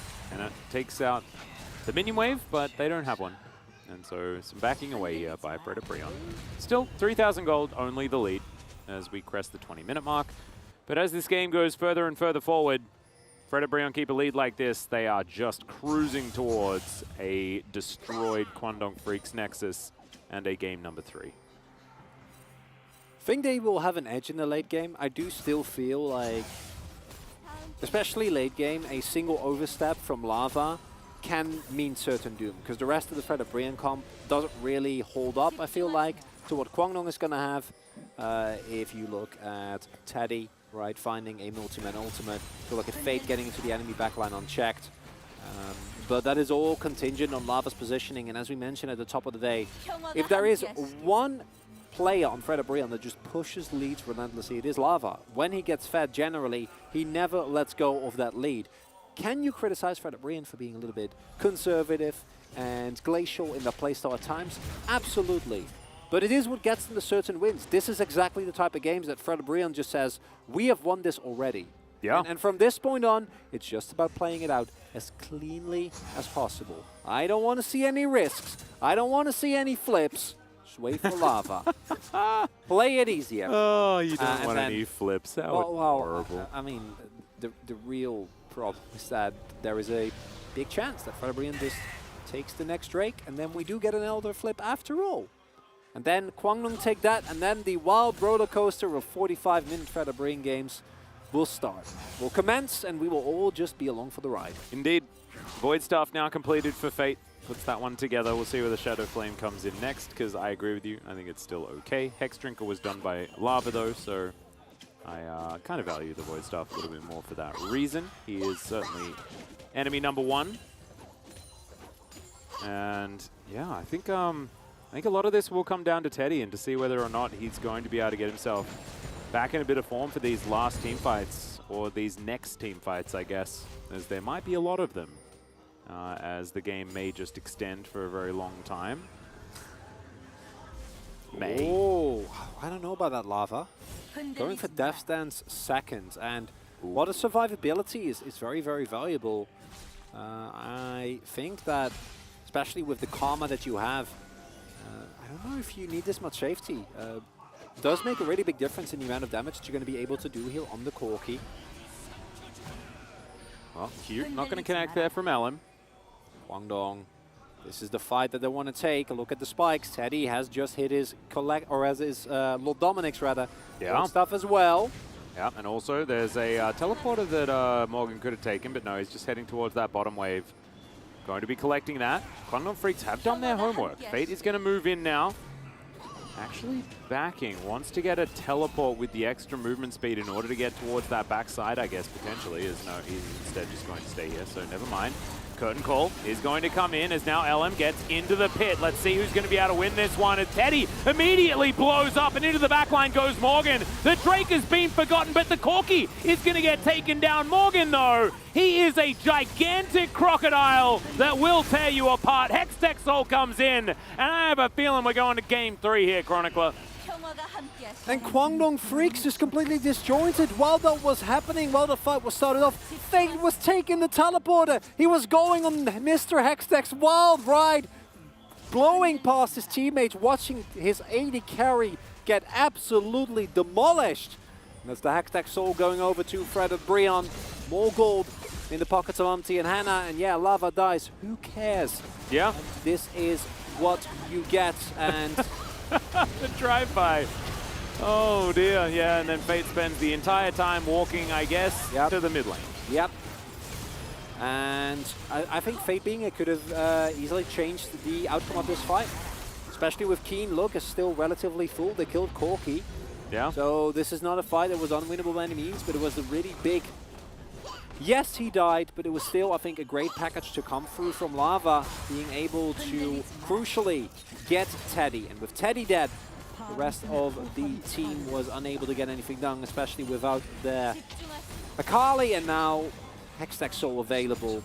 Gold is not the absolute worst, thanks to some bounties that have been picked up left and right, but surely, especially with Fred O'Brien's, I want to say, knack for slower. I think knack is definitely the word. Propensity is another one.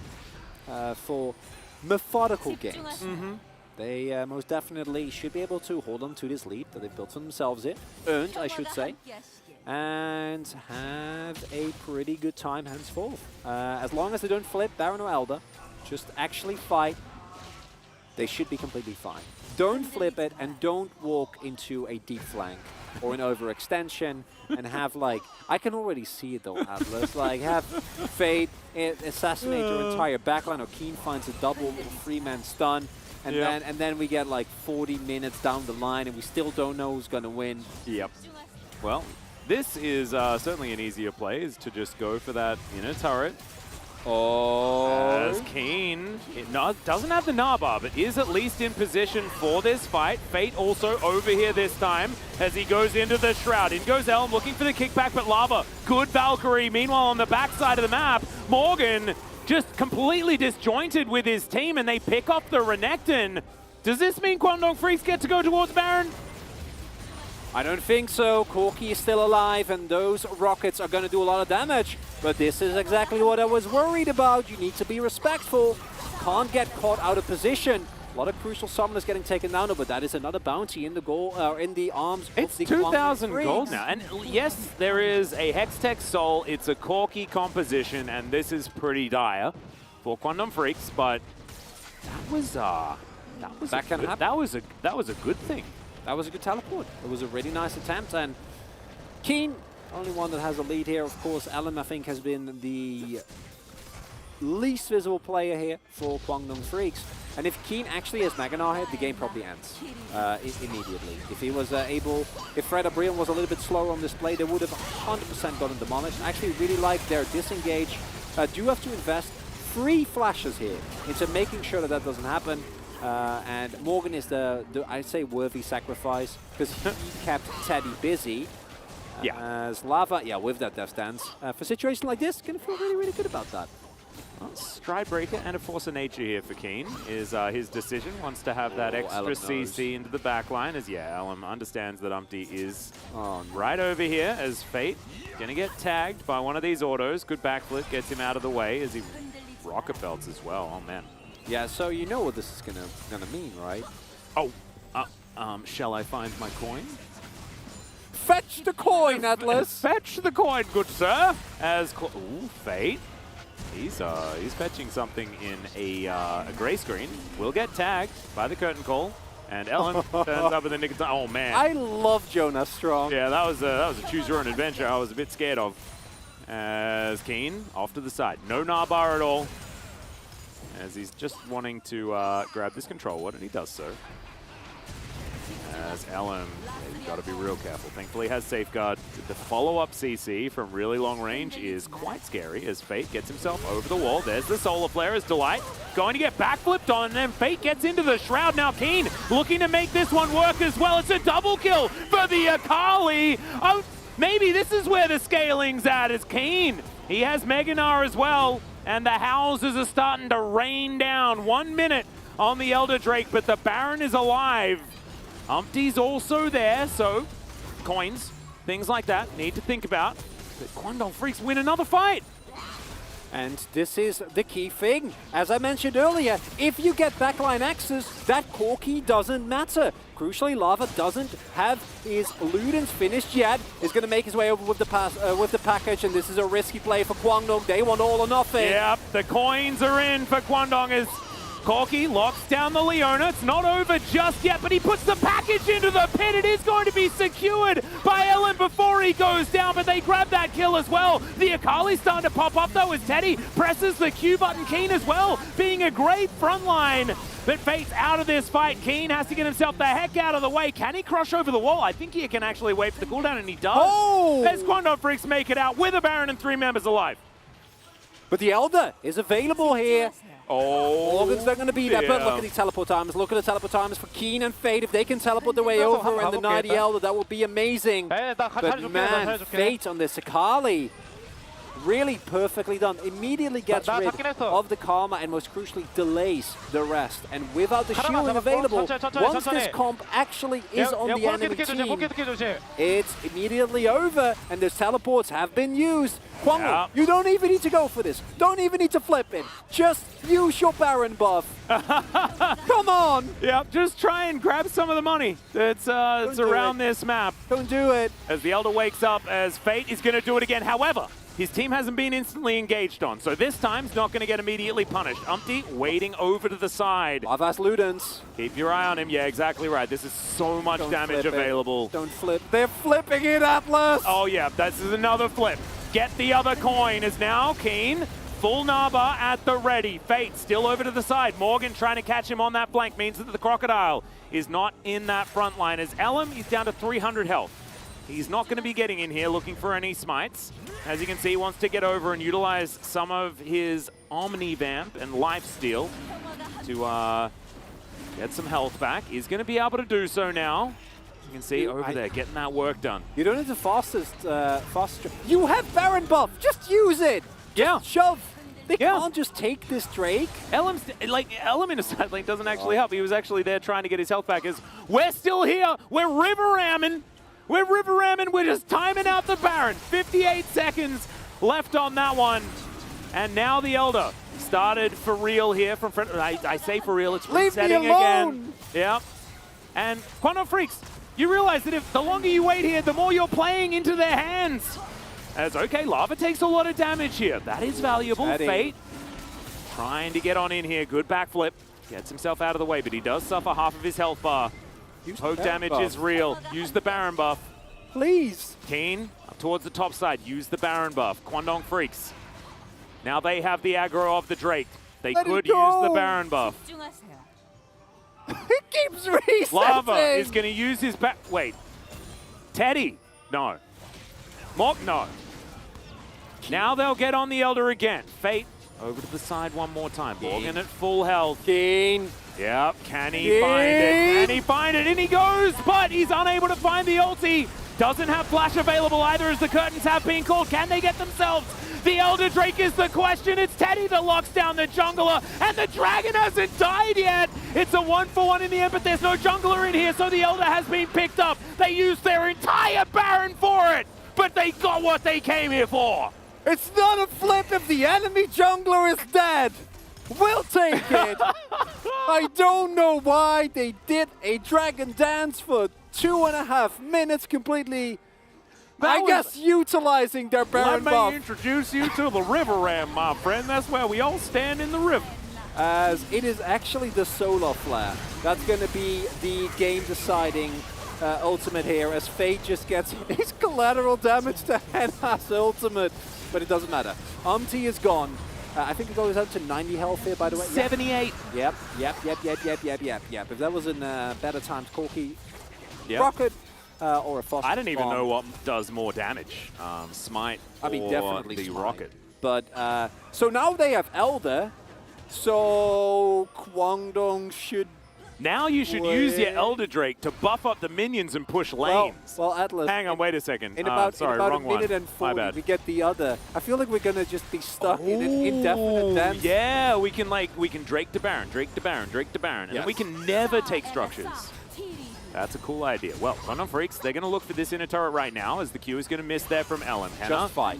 Like, this is Hextech Soul as well. It is a valuable soul, as Teddy takes most of his health bar in damage. Good sidestep there from Keen, who's like, just don't get hit by it, forehead.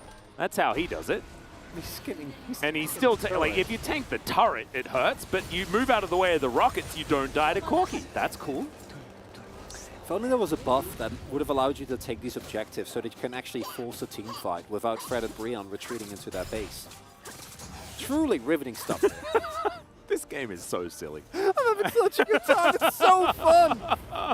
You know, that's one of the. I think that's one of the core tenets that we sometimes forget when it comes. We are watching a video game, and sometimes video games aren't about the right decisions. They're about fun. Indeed. Are you having fun? I am absolutely having the greatest of times. I really love Corki gameplay. It's my favorite kind of gameplay. Okay, now you're just being now you're being sarcastic. Yes, there was some facetiosity going on there, I have to admit. It's not even a real word. I thought initially that you... now I'm having that fun. you were along with me, now I'm having fun. What, by bullying me? You're frustrated. I'm flustered. I am frustrated. I thought we were having a good time together. And now it's just me. Wait, so if you decide to start having a good time right now, then we're both having a good time together. And if you pretend to keep having a bad time, then it continues. I will not. I guess that's how that works. No. So, Baron buff, not relevant. Elder buff, not relevant. No. And truly, this game has become Who has a thing of its own. of the river? Here we are, top side of the river. Teddy almost dead. Yeah, they do really just need to let Fred and Breon go in aggressively, miss position, and then find a teleport and just dive the backline. Because just standing around in river into Corki Jin is not the way. You know, we sometimes see Aphelios build... Yeah, that and level 18. And Void Staff Sonya's double stasis. Hey, I mean, Fate isn't going to be stronger than this. I criticized that Void Staff, but as it turns out, I mean, it's actually... If you're playing to the Breon time, then it absolutely is the best choice. I should have known from the beginning. Yep, now you know, as Teddy's going to start this one up crescendo, he's going to tear through the Baron. Oh my god, it is just gone. Stay on the Baron! What? Oh my god! You had it! I guess we have the God mode vision. They do not. They don't know. Now it is Fred at Breon's turn to dive onto this Baron. This is good. Yeah, Delight might just be popped one more time. Goes into the Shroud. Delight has kept himself alive for now. However, the Karma no longer in the fight. Not exactly a pivotal member. As LM down below half health. That's definitely more important. Delight is going to have to go home. Gets to recharge on some wards. Don't worry, Delight. No one's going to do anything to the Baron while you're away. Oh my god, the Hextech also static shivving everyone. Yeah. Package still available now, but I don't think it's going to be around for much longer. Keen! Oh, there's the package delivered. That's not the FedEx he wanted. And he is going to go golden. Ellen as well needs to avoid this curtain call. The wallop, the Gnar, the flash. And Keen is going to survive for the moment. Of course, no one dies in the exchange. A lot of buttons are pressed. A lot of things happened. But I don't know whether there's anything that's going to actually eventuate from this system of plays. Keen does have his teleport available. Can get back towards this Baron if he would like to, as Umpty and Morgan. Oh boy. Yeah, that was a heroic attempt at keeping Keen alive. That's great. Yeah. But now your teleports are used. You use free flashes. Teleport coming in from Keen. Fate Allen looking for the back line. Let's see who's going to get the heads and who's not. As Keen, not a lot of Naba. That's a massive knockout onto Umpty, who now is going to go for the engage onto Keen. He needs to get that Mega Gnar to try and get himself out of this one, but he just cannot find it. And the Gnar is dead. No teleport, dead for a minute. That's going to mean the Baron. And this game has turned so intense. If Predaprion just win, I'm actually going to be annoyed. Because it's like, you should have been able to, like, why didn't this happen a little bit faster? But certainly a lot of excitement as Fate almost just straight up dies as Lava puts a rocket into that mid lane. This should be it, though, because this is going to be a Corki with Elder. There's no way that it can contest this. That should be the end of it. Right? Yes. No, I agree. I agree, Chronicler. I agree entirely. There should be no way. No. The famous last words. Ellum is in the vicinity. In goes Hoyt. As Fate once again gets himself over. There's a lot of damage! Oh my god! The Akali just tears them up. Teddy as well is trying to take the Elder. No! He should be able to do it. The Corki's dead! And they lock down the Elder! Oh my god! Someone please call the ambulance. There's going to be heart attacks here at LoL Park. These fans cannot take it, Chronicler! You have got to be kidding me! I don't know! Teddy's like, I am not losing this game. I am done. I want to win. 0-2 or 2-0. That is the rule, everyone. We are Kwangdong Freaks, and we will not go quietly into the night. And in fact, they will not at all. They will break open the base the first time around. And Kwangdong Freaks, I mean, Lava's dead for another 20 seconds. Henna's up in 10. Morgan 15. And there's 5 members of Kwangdong Freaks alive. Delight is just gonna die. As Umpty goes camouflage, but... They have no wave. Yeah, no, they're almost alive. They're going to back away. Oh, all right. No, all right, we're back again. No Oh. voting for you. Don't think about it. This is a 72-minuter. I can feel it. We've got at least another Baron. At least another Baron. What do you reckon? I don't know. Let's have a look at this fight one more time. I hope the Deskers are there paying attention to this one. They're going to need to get a replay of this and the subsequent 3 fights in this match. Fate is actually... He's just a god, and I love the greed of the build as well that just pays off in this moment, right? I have no further comments. Not to mention the fact that Teddy, he's still 200 years, right? Oh my god. Can I just... and it's Infernum as well. That ultimate also came off cooldown half a second before that, before he used it. Calculated. Calculated. I'm gonna need a lot of time after this. I can hear Constantine in the background just why? What is happening? Don't worry, I feel you. I feel you, Constantine. Okay, yeah. No, can we just not have this game end by like something super anticlimactic? Where, like, oh no, that is the only option. Boy just gets like hit by 2 Corki rockets. -1 in the dies. Yep. 15 seconds on the buff. Yeah, Keen just walking in there. As yes, but they want to use the rest of this Elder. Yeah, no, it's gone. It's gone. Keen had the right idea, but he's like, friends, you know, it's the John Travolta. No. Teleporter? No. Teddy? Moonlight. What? Yeah. The There's no objective for the next 2.5 minutes, so who cares? K? Yeah. That's what I do is I'm like, I don't plan on fighting anyway. I ult in my fountain. That's what I do. I mean, maybe he hits. I often flash when I leave the fountain Atlas, immediately. Maybe he does that and he kills someone and they just win the game. True.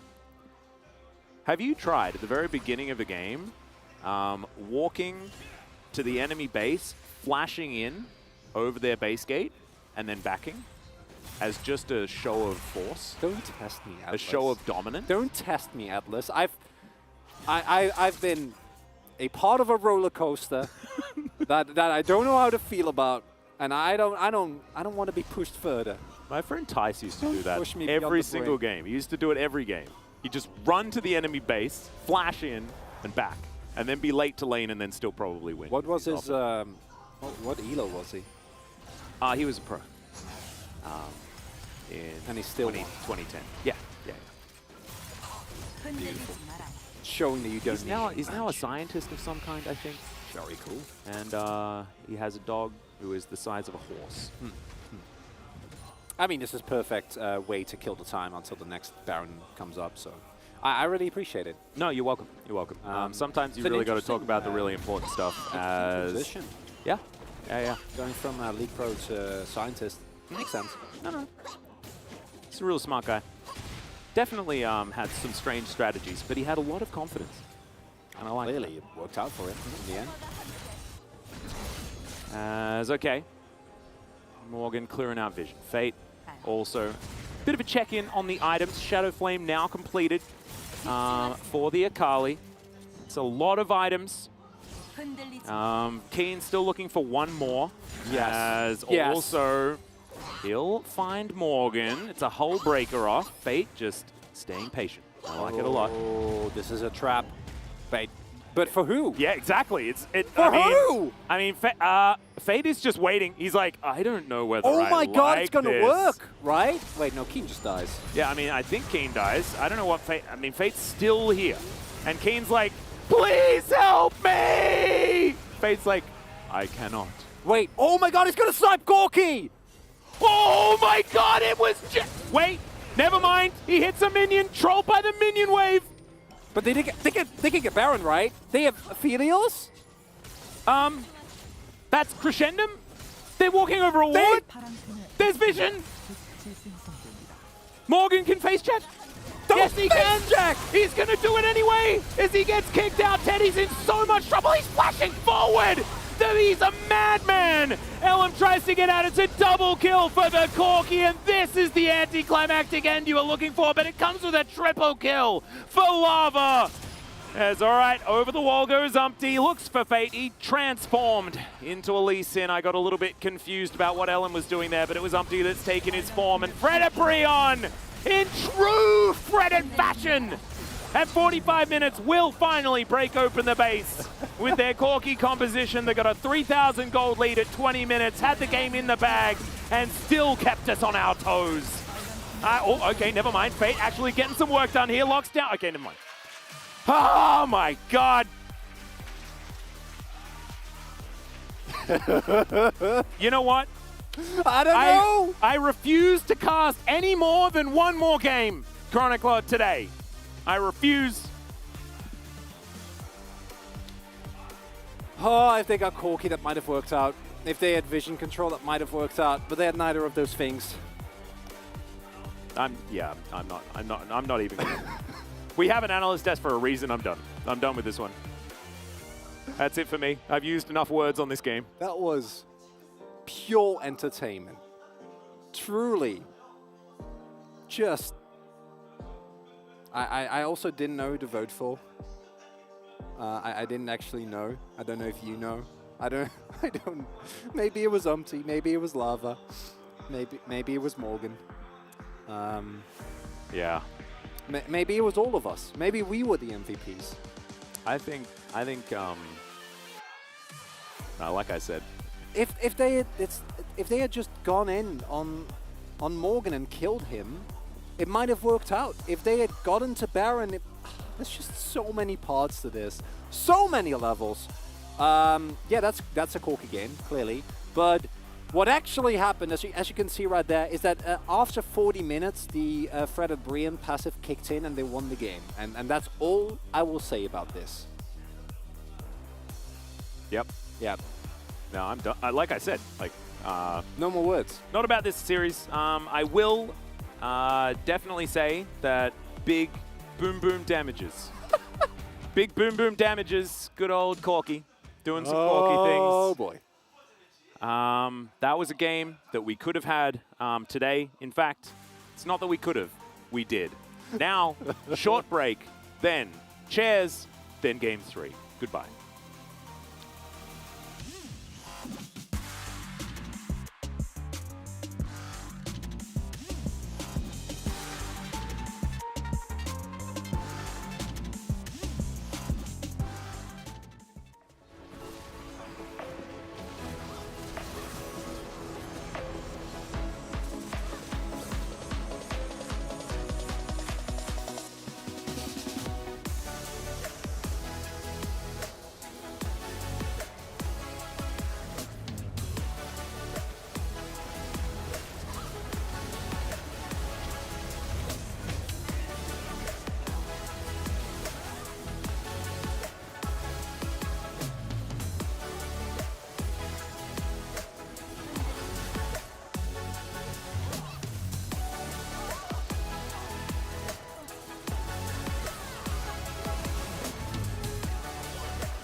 앞에부터 볼게. 오케이. 실드 1초 만들어 갈게. 앞에 잡아봐. 앞에. 미드 가자. 미드가. 얘들아 나 아칼리랑 놀고 있어. 아니야, 너 와. 야 이겨 내가 이겨. 아니야. 이긴대. 나를 20초. 야, 됐어, 나 이제 갈게. 믿어줘. 아칼리 노조냐 노궁. 야, 증환이 피업 좀 시켜라, 이거. 오케이. 마크하면서 가봐. 아칼리 노조냐 노궁. 나를 8초. 아칼리 아래타부터. 내가 봤을 때 우리가 미드를 좀 질러서 했어야 됐는데 그 과정에서 실수 나가지고 이런데. 나를 나온다. 하나부터 쳐봐. 그냥 무시하고 깰게. 깰게. 깨라. 게임이 뭔가, 오케이, 재밌었다. 상경이었다.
When the sky falls sun turn black.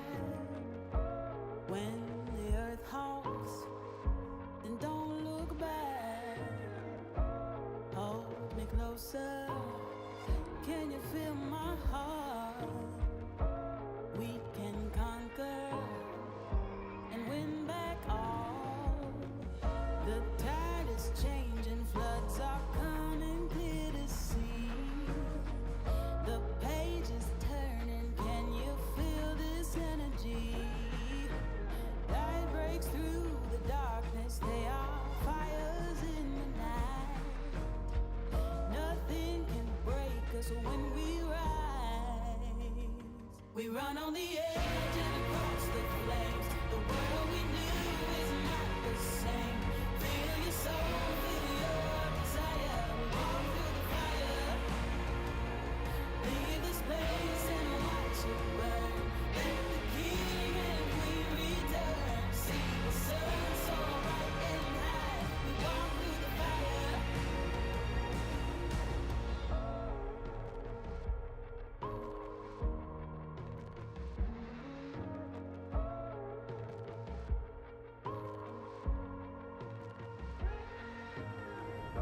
The embers glowing, we're waiting for the blaze, ascending from the ashes, bonfires in the haze. Standing tall now, your feet are on the ground. You fought your demons, nothing breaks you down. The tide is changing, floods are coming clear to see. The page is turning, can you feel this energy? Light breaks through the darkness, they are fires in the night. Nothing can break us when we rise. We run on the edge and across the flames. The world we knew is not the same. Feel your soul, feel your desire. Walk through the fire. Leave this place and watch it burn. Let the king and queen return. See the sun so bright and high. We walk through the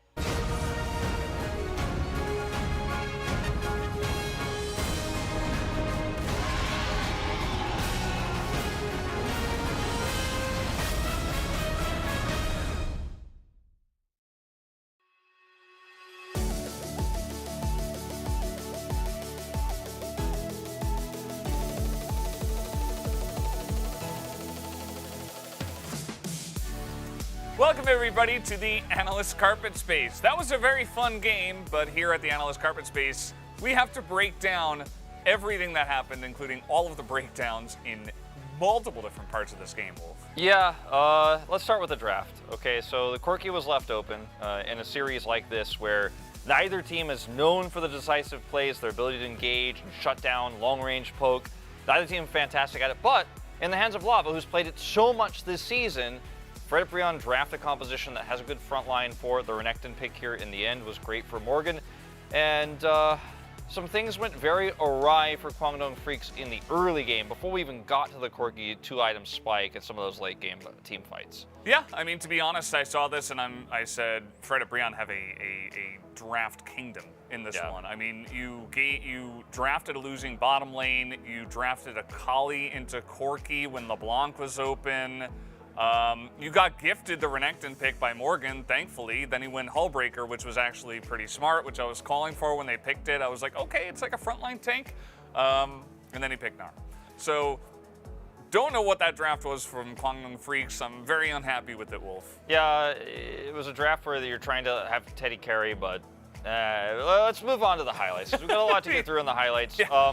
This is the first Rift Herald fight where Fred and Brion were in way better position and Kwangdong Freaks desperately forced against a Corki composition that isn't online yet. Yeah. And then gave away. And then on the other side of the map, meanwhile, Teddy gets solo killed here. Like 1v2, because he ends up stepping on a trap here, and it's very unfortunate. As Chronicler mentioned, if he dodged any of those, he would have been fine. So you've already got like a Fed Jin, plus you've given Corki gold over, won the Rift Herald fight without package. It all started very badly. Yeah, and from there it's like, okay, this is gonna be like 3 games immediately. Like from that moment, we were like, this game is over. Yeah, we were like, yeah, game 3, it's coming. We just don't know how long it's gonna take. Little did we know that they laugh. We have another highlight, second highlight here. This was the Hextech Soul. So we jump very far forward, and this is where, again, we watch this and it's like, okay, super clean. They tried desperately to kill the Corki. They can't. They tunnel on him, and Keen is over the wall with four. I don't even know what to say anymore. He's over the wall with like 3/4 of his Gnar bar still up, but he can't turn or peel or do anything for the rest of the composition that is already also fed for Fred Brion. Like, yeah, you killed the Corki, but he's over the wall, and the rest of your team followed, and there's this huge disconnect. They're all at half health by the time the Corki dies. So it was just like a taunt in that fight. And then from there, we're like, okay, game's over. We knew it, 20 minutes before, game's over, right? Wrong. Wrong. Highlight number 3, Fate and Fred Brion together. Their powers combined, all 6 of them, try very desperately to win the game for Guangdong Freeze. Fate's engage here from the flank angle was just immaculate, and Teddy was there with the ult. His positioning was super good in this fight, and I was really worried that the Elder was actually going to completely reset during this moment, which actually would have given Fred Brion a chance to re-engage, but they win that fight. And from that moment on, we knew it was going to be about a 45-minute game, regardless of the result. But it was like, was going to win. Yeah, the Fred Brion was still going to win, but we were like, wow, okay, like things could turn around here if they could do that like 3 more times. And unfortunately, as well as they tried, they did not. Yeah, took about another 15 minutes and another Elder, and it felt like 2 more Barons. I lost count halfway through. This was when they tried to set up a trap here, but it was very poorly timed and coordinated, and Keen lost his Gnar bar. And then they actually got gifted the back here from Corki. And then it still doesn't matter, because as Atlas pointed out, trolled by the cannon. Actually, it wasn't even a cannon. I think it was just a regular melee minion. Regular soldier in the front. And like, he just doesn't get the kill. And then the final fight ensues here, which we've already seen. And they're on Vision. It's just like Omega disaster from there. Like, and we knew the game was over at 8 minutes into the game, but we made it 45 minutes, and we have a POG here for Fred Brion. Let's see who it is going to be at the end of that wacky and wonderful game. It's Corki. Great job, Corki. I thought you played it well. Lava, of course. Bit of one of 1200 DPM. 264% gold efficiency per damage there. Pretty high, considering how long the game went. But this was one of our less honest Corki votes. But I will just be totally blunt with you guys, as I was earlier in the segment. Neither of these teams should allow Corki to go through, because neither of these teams' coordination in this meta is good enough to punish it. And so that is why like games like this happen, where even though Guangdong Freaks win some miraculous late game team fights, they can't end the game, they can't punish the Corki correctly, and I don't know. With the amount of throws. And there you have it. We had some votes as well for Henna. I thought he had a fantastic game, and 1 vote there for Umti. But that's going to do it for us here on the carpet. I hope you guys enjoy this wonderful game number 3 that has been gifted to us. Thank you so much, Valdez, for that definitely not sarcastic throw. I am Atlas, this is Chronicler, we're still here, which I think is the biggest miracle of all. I thought you left. I don't know, you came out of nowhere, guys. I thought I was sitting here alone, I was getting ready, a little bit nervous. Oh, I got a solo cast. I was inside Twitch chat for a little while, just hanging out in there, and then I popped back out again because I heard that there was another game. Yeah, no, I'm really glad that the boys held it together for that breakdown of what was a game number 2 that we just had here in the LCK. Let's see what they have for us here for game number 3. The first one that Guangdong Freaks have had so far in Spring 2022. We've never been here before, ever. This is 100% uncharted territory. And I'm glad that you're here with me, because otherwise I would be very scared. The unknown is a very scary place, Chronicler. Bad news, bad news. That's the Fred Brion comfort zone. Oh, God. This is where they... Oh, okay. Well, I'm feeling better about this all of game a sudden, already. All of a sudden, the fear has somewhat washed away. The fear has subsided. It has. I feel an ebbing in the fear. I can see a light shine through the dark and gray clouds, and there's no Indeed. yodels in planes. The sound of helicopters has gone. No longer. No longer. Will be tormented. Yep. Yeah, it's like I'm playing Grand Theft Auto, and I finally made it away from the helicopters, and You're it feels hiding. like the police aren't after me anymore. Oh, what a time to be alive. As Caitlyn and Rakan once again going to be banned away. It was Caitlyn, Corki, Rakan in game number 1 for Quantum Freaks when they were on the blue side last time. And this time, Zeri Rise, no Twisted Fate, and it will be the Nautilus taken away from Hoyt. They're like, ha-ha! You guys have no idea how to win without the Nautilus, and therefore, Fate gets literally the champion he is named after. Look at the giggle. Look at him smile. He's like, wait. Did they really? You banned Nautilus? Yeah, and I can see a little bit of a whoopsie in the eyes of Morgan right here. However, that's Lord Morgan. I apologize. Okay. I really do need to use the correct naming convention here, as I do like that both of the teams traded the support bans. It does mean that this happens yet again. The Karma is going to be locked in. Jin, I think, has to be locked in with it, because otherwise you can run into some Jin Yumi answers and things like that, potentially. But honestly, I think that with Karma, especially within the LCK, you're just always going to feel relatively good. Because even if you combine an Ezreal with it, right, it's the Karma that gives a lot of these lanes their power. However, I do think that if you don't lock in a mid that is actually able to punish here, you're going to run into a very unfortunate scenario where even if you have the shove, if you utilize it post 6, you will get TF'd. Yeah. He's going to find you. Yeah, he does do that. And this is also the F of TF in the mid lane. That's why his name is that, as I mentioned before, very loud. Aphelios Leona will be locked in here for Teddy and for Hoyt. That is a fun one, as the Veigar is a possibility here. Don't know whether it's necessarily like insta-win god tier choice, and Silas is certainly one of the more proven options, but Renekton will be locked in instead. Fred and Brion are going to give Morgan his most comfortable champion on the Rift. And immediately ban out some of the counters. Wonder though, because it would be very Fred and Brion to put this into the mid lane for Lava, then pick a R5 Jax and put Umti on something like Diana. Lilia obviously comes to mind. There's a couple of options there. So I love this Diana ban for that specific reason, because I wouldn't be sure if I'm Kwangdong that this is actually going the way that one might expect. There is a win rate issue that you run into there, as Lava is no win rate, and Morgan is all the win rate. Morgan, yeah, I mean, Morgan. He's literally all of the win rate for Renekton in the entire league. So I think not putting him on the Renekton is a silly Billy decision. I know, but they've done it before, which is why I have to mention it. Okay. And I wouldn't mind a Veigar ban, honestly. I know that we just saw it hovered, and it might be a bit of a trap.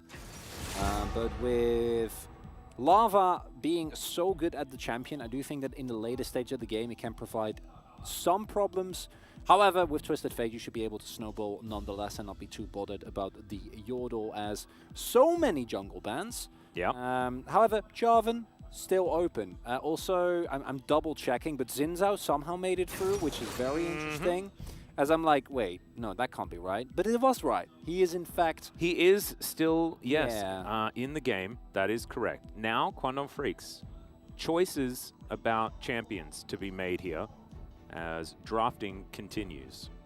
Nah, the consideration for Keen was his last answer to the Renekton. I like Gangplank way more. I love the Gangplank. Double global, yes. Yes, please. This is also good. I like the Gwen. I think Gwen has a lot of skill expression within that matchup. Key thing here, though, is also with that... Ooh, Big Bear goes gank. I like it. Me too. Me too. I think that the setup that you have here from Kwangdong is exceptional. This is, again, a type of composition that when running into range is not going to have a good time, as the LeBlanc finally gets locked in. And I think we have a little bit more parity here than in many of our previous drafts. I do think that when it comes to the pressure in a lot of the lanes, we're going to give the edge mostly to Fred and Brion, barring, of course, mid, where I think Fade, even after the nerfs, should still be decently fine. But when you look at the 2v2, the 3v3s, and the team fights, it feels a lot more like game number 1, where whoever gets ahead is going to have a really fun time. Yeah. And whoever falls behind is going to be having the worst of times. Like, it just the absolute, like, not fun at all. Do you know who's not having a bad time? That turtle. That turtle was having a real good time. I really enjoyed looking at the turtle. I wish we could go back, but our cameramen aren't listening to the English broadcast, unfortunately, as the coaches are going to bow to one another. And here we are. This is the Quantum Freaks roster. Twisted Fate was the reward for blue side. Looking forward to seeing whether Fate can actually make this one work. I think I don't mind the LeBlanc pickup instead of the Silas. Might have been just a little bit too much melee for the composition. So I kind of respect it. Gives Lava the ability to get some poke down, things like that. Yeah, I think the LeBlanc is also very good into the Gwen specifically, able to still reliably do damage to the pick, because obviously Morgan and Umti are kind of going to suffer into really the entirety of the lineup. But if they can utilize the range on Karma, Jin, and that LeBlanc, Freda Brion should still have a good time here. But the snowball from Guangdong Freaks, especially when augmented by a TF, if they get ahead, they are going to perma-dive every single member because, as it turns out, Volibear went ahead, not fun to play against. Yeah. He, gets rid of any turret that you might be wanting to hide underneath. But if he falls behind, he's just a good old cuddly bear that doesn't really do that much harm. No, he doesn't. He's like Tibbers before he goes big and Bernie.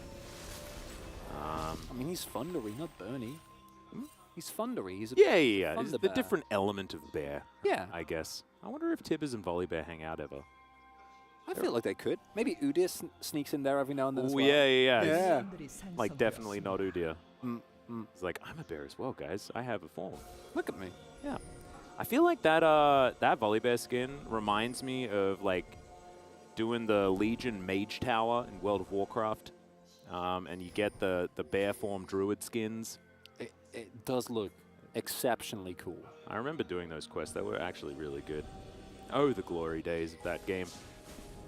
Good times. Anyway, let's get into the other video game. This one called League of Legends that we are currently involved in. Fate now, just picking up some wave. And Lava going to come over as well. I do kind of respect the skin choice. Of course, was one of the first skins ever released with LeBlanc. The other one was a lot more hipster, though. The other one that came out, because no one really used it. As Morgan, yeah, this is kind of how it works. Snips happen, crocodiles get sad. Yeah. If you get a couple more levels, then you're going to feel a little bit better about your trading patterns as Renekton. But you also see Keen, like, really valuing going in for aggressive trading and taking control of the lane level 1. And really pushing the lead that he has there in terms of pressure so much more than getting just a couple of CS. Has been able to now zone out Morgan. And Morgan going to have to CS on the turret. Not impossible, but definitely something that can backfire.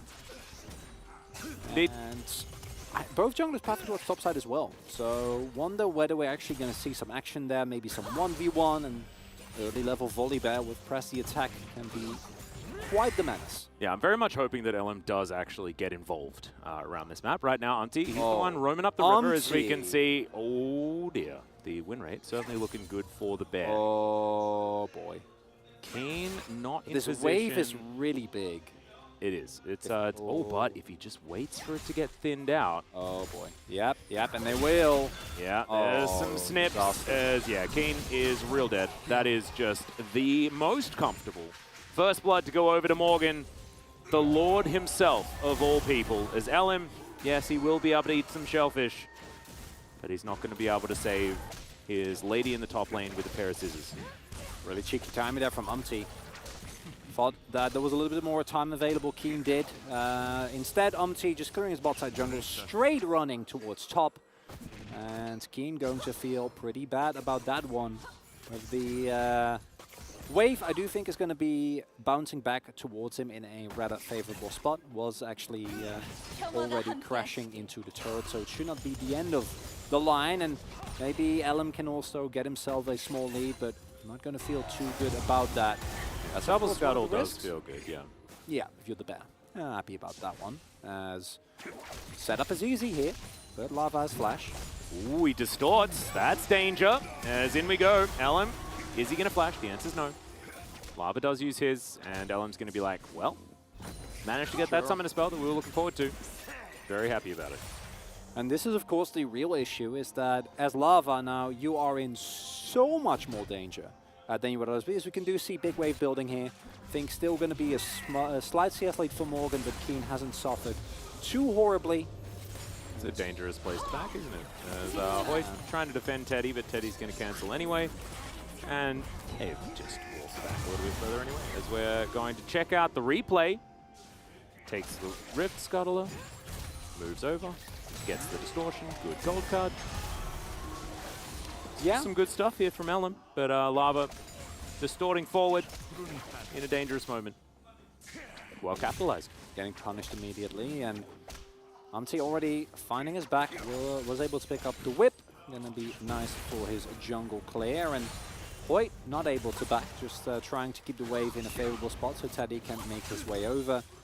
And I wonder whether we're going to see any visits, because Alan, especially at level 6 Lava, you got to dive him, right? Like he's got to die. He has no flash available, so for Alan that is a guaranteed freebie if he can find the setup together with Fate. Fate just need to make sure that before that he isn't poked down too low. And with the early kill going over to Fred Brion, I'm worried, because this is the type of composition that Kwangling is running. If you fall behind considerably, you should be unfavored. But then I think back to the previous game, like compositions and drafts don't matter. That's yeah. That's not even. I don't know what you're talking that's not relevant at all. Nope. That's not what this game is about. What do you mean? Quantum Freaks have the ultimate late game champion in Volibear. Oh, this is a really good timing as well. Yeah, I can see the 10 now. now. Morgan setting up the wave so nicely, but Bear's on its way, and there is a ward this time around, and Keen has the needles. Yeah. Oh, the counter gank is going to be big. Yep, the vision comes in. Let's see how Keen can make them, as he's still dead. And the Bear is going to just turn around and be like, ooh, it's not really me. As Keen, 0 and 2. Yeah, I really thought that he was going to hold that for a little bit longer, but that'll be Renekton Zinzao for you.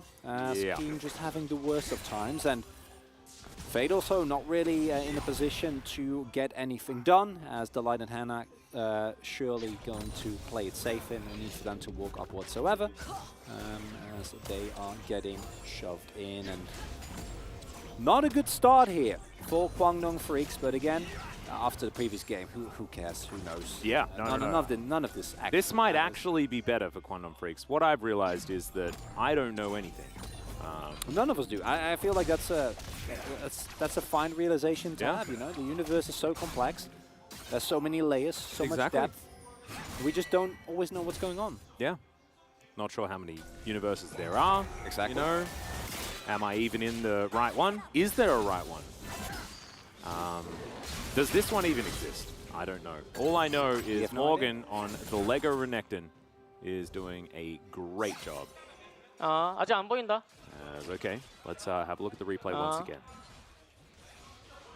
Just want to highlight again the timings from ㅅ have been really, really nice. Has consistently been able to get to Keen just as he is about to press his wave. Yeah, they never know that Volibear is here. Yeah. Left hook. I think he's a righty. But that was the left hook. I know. But it looked a little bit uncomfortable. I see how it is. Yeah, yeah. As a professional lefty, okay, I can recognize, you know, my kin. Okay. Well, like Wolf. Wolf also a lefty. Yeah, me too. Oh, really? We've had this conversation. Wow, I never knew. Many. Oh, you did know. You just didn't remember, Atlas. I know, but it's so much more funny this way. Oh. Yeah. Oh, man. Been here for a year. I know. What's your name again? All right. Oh, man. Lava, pushing out this mid lane. All right. Can you just tell me a bit about yourself? Well, I am Maurits. I'm from the Netherlands. All right. I've been there before. I'm having a really good time here at the LCK. Been here for a year. Mm-hmm. Love all my co-casters. Oh, really? Who were they? Yeah, exactly. Herald getting started off here.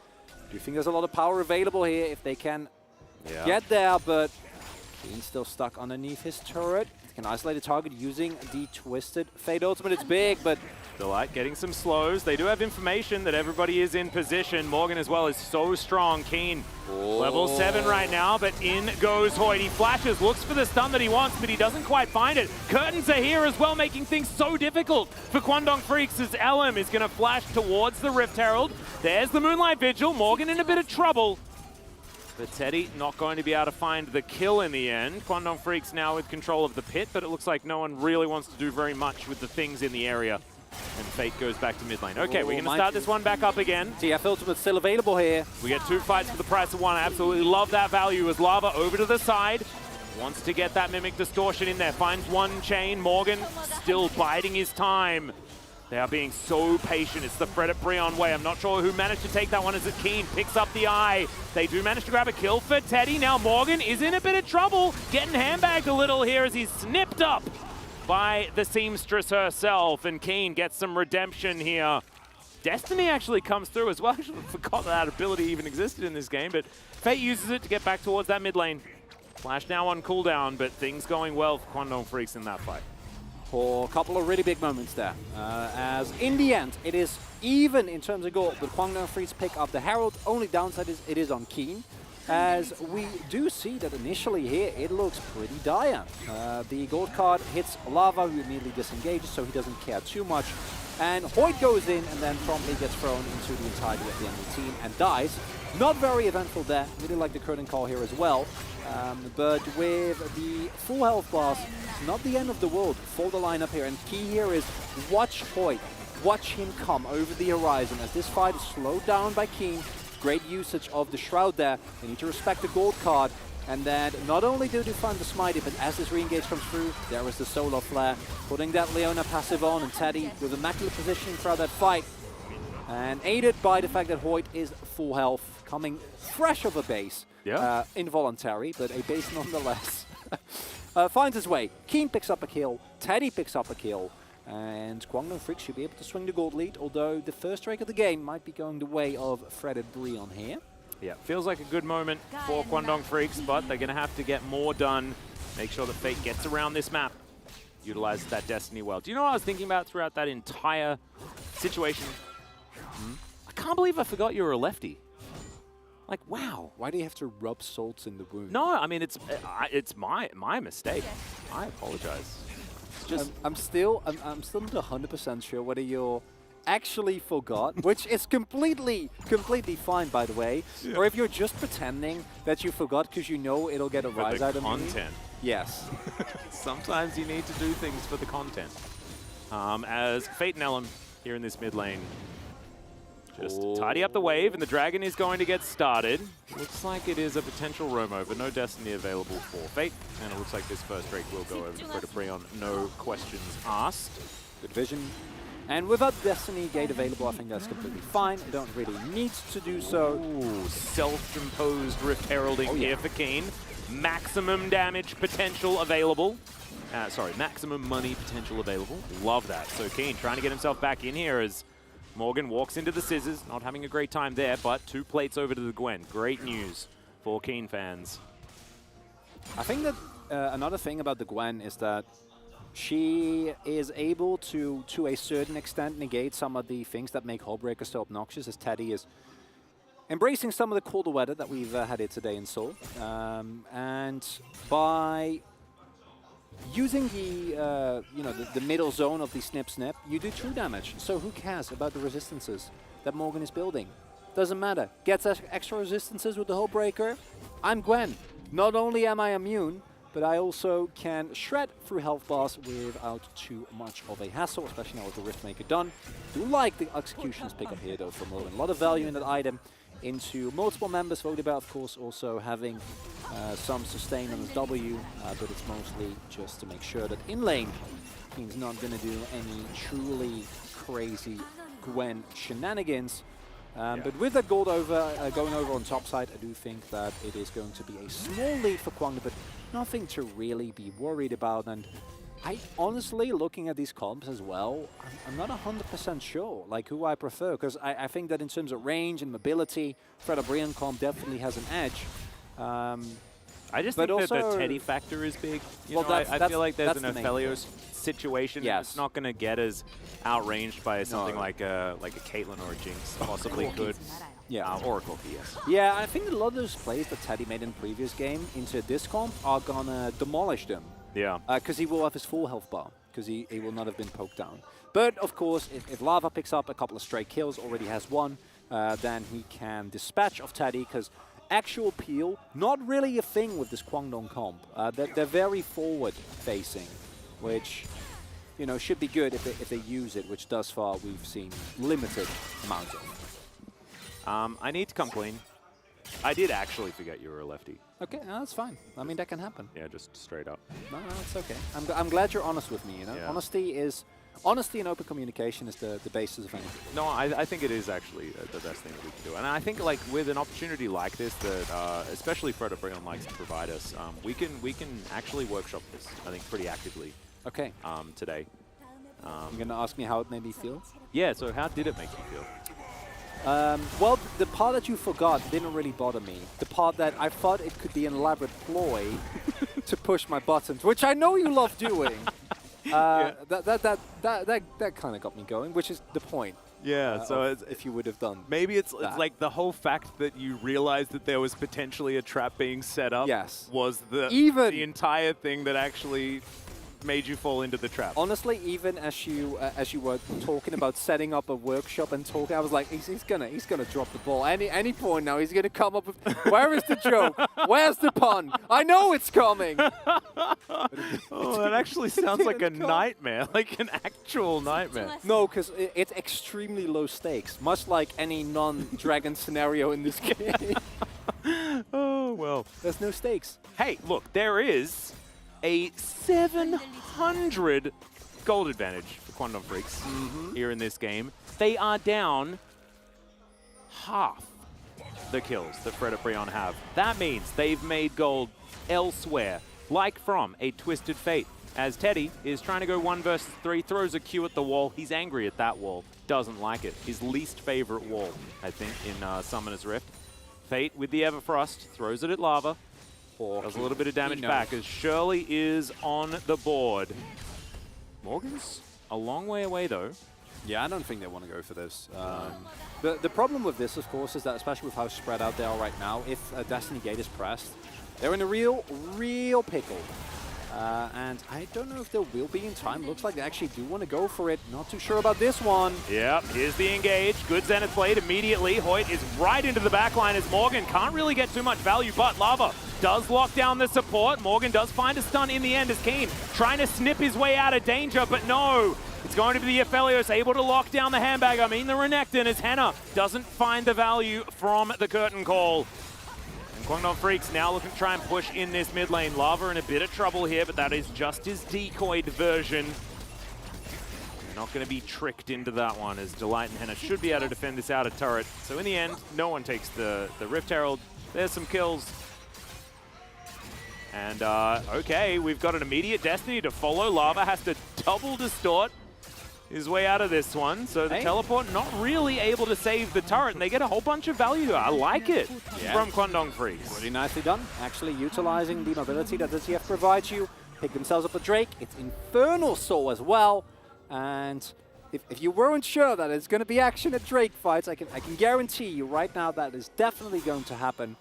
And the more I think about it, the more I'm like, no, you know what? Kwangdong Freaks outskill really hard, actually. Because if they build some resistances, half the champions on ㅅ have a big problem.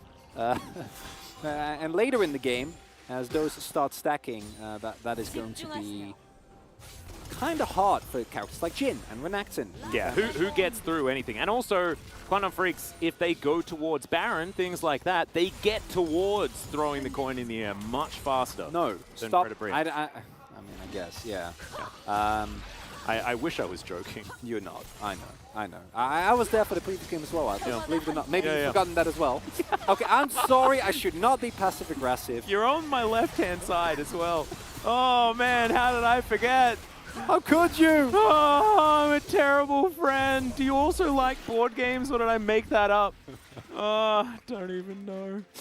I don't even know. Carly Rae Jepsen, are you a fan of Carly Rae Jepsen, actually? Or is that a dream as well? No, you've remembered all the essential parts of my personality. Okay. Only need to mention my love for food, and then we're there. Yep. Then we've got the whole... And making your own bread. Yes. And learning to cook Indonesian food. Second time that this has happened, by the way.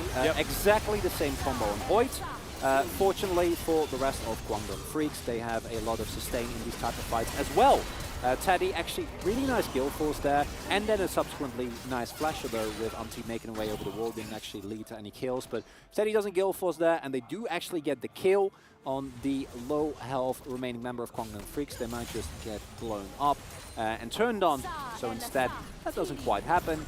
As now 3 minutes, so back to the workshop. Yeah, no, I think we should. I think maybe we've worked through a lot of it. Do you feel a bit better? I certainly feel a lot better. I think we can go. We can perhaps do our job now. I don't know. Okay. Yeah, Lichbane actually second item is very interesting. Not feeling like he needs the extra range. I guess I don't blame him. No, unless Henna's curtain calling, you're like, well, I get to walk up to this crocodile and then press gold card and do a bit more damage. Yeah, going for the earliest spike in terms of damage. Gonna be nice in these type of skirmishes. Ooh, that's a Hex Splash. Really like that one. They do manage to get the ulti out of Umpty, and now the curtains have been called. Teddy's just dead, though, off on the other side of this fight, so suboptimal. Some flashes going to be used here as they take the easy kill. Delight going to be cut up here by Keen, and it does find himself a little bit of a snare, but Morgan doesn't want this. 4 versus 3. Predaprion unable to make it work. 1.5k the lead for Guangdong Freaks, and it feels like it's starting to slip away from Predaprion, but I've said that in the past. Maybe this is exactly where they want him. Lava doing his best job at making sure that these fights are not one-sided, but when we look in the replay, we can see how disjointed this truly is. I think Teddy feels safe because the entirety of his team is making a play, but Teddy, I love Guild Force's forward aggressive. That's great, but if the rest of your players are dealing with a Xin Zhao in the back, then going that far forward is generally unadvisable. Nice kiting out from the rest of Predaprion to make sure that not a more gold is funneled into King, who, despite getting ganked twice, is now, even in CS again, is snipping up the entirety of Alim's jungle, who is truly reduced to being a big and cuddly bear that just stands there and tanks the skill shots for Teddy, who is also a bear, I guess, in a certain way. Based on his name, yes. Yeah, and Teddy's also not allowed to this party. He was uninvited. Keen now going to get hunted down by Lava. Morgan lumbers his way towards his mid lane. It's Fate doing the same thing. Henna, absolutely fantastic. Captain Jack, loved that. As the gold card going to connect onto the Renekton. A lot of chain CC with that Everfrost that he's built up. And Shirley was unable to take down the structure. I think if we calculate the amount of things that happened there, it was like a lot of abilities hitting each other, but then not a lot of actual things eventuating. Yes, indeed. And with things not eventuating, personally, I am looking towards a Drake fight as Lava's doing so much work here. Yeah, Teddy just came back. All right, just don't step on a captive audience and we'll be absolutely fine. Yeah, everyone protecting. This is what you said was LM's job, is everyone's real ready to protect their Teddy, as now the Destiny comes in, and oh dear, Lava gets caught with his pants down a little bit there. Really great catching though, and this is exactly how the Guangdong Freaks comp is supposed to work. Protect Teddy, and then catch stragglers. The flash forward, there's the Moonlight Vigil, and this is why you protect this man. Morgan has to flash you out of the way, and this time a structure will fall down, and Guangdong Freaks, oh man, they were slow earlier, but this is decisive play that we wanted to see. Completely different level that we're seeing here from Guangdong. Very much reminiscent of the first game, where they actually were extremely decisive, as we do see now. Immediately going for Baron, not hesitating like the last time around, and the ebb and flow of these fights is beautiful to watch, as initially this looks like a great play. As I say, that happened earlier, because this definitely does not look like a great play, as immediately Lava gets taken down, unable to do it. Should have maybe flashed there if he was a split second earlier. But of course, the problem with the TF is that if you are even a little bit out of position, you get taken down. We talked about the dive potential with the Vonybear. Standing by a turret does very, very little when Thunderbear wants to take you down with the rest of his team. And the aggression for the Guangdong Freaks now paying off. They picked up the Baron. Only paid a single Infernal Drake, and it's just one Drake. It's not even Soul Point. That's fine. No, it's absolutely fine. Not having to worry about Soul Point. Definitely going to be a great thing here for Guangdong, and they should be able to use this Baron to open the map so much further. And LM even looking for a potential Crocodile here off on the side. Crocodile versus Bear, indeed. The greatest battles of nature. Coming now to twitch.tv/LCK. It's actually really fun doing that voice with foldback in your ear. Yeah. Because it sounds way better. Yeah, it's like my voice is like deeper now, and it's fun. Yeah. Anyway, enough of that. I've really got to stop the internal monologue actually seeping into the commentary. As maybe it's too late for that. As Freddy Brown looking to try and defend, this inner turret is not going to be defended. But they might be able to keep their inhibitor turrets alive as the top wave is out of the control of Guangdong Freaks. That homework was not done. As look at this, protecting the little siege minion. It's fantastic. The little siege minion that could. Yeah, but he can't. Just taken down by the normal siege. Oh dear, as soon as I draw attention to it, he dies. As Keen's in the mid lane, he's going to return the favor, as now Destiny's going to be popped. All information given over to Guangdong Freaks. I don't think they're going to be going for any dives or anything like that right now. They do have the ultimate from LM to ohm wrecker that turret if they would like. Oh, Moonlight Vigil comes down, but is barely going to miss. Lava gets a good Mimic Distort for some poke damage. Otherwise, not too much more going to come down. Okay. Just leave it at that.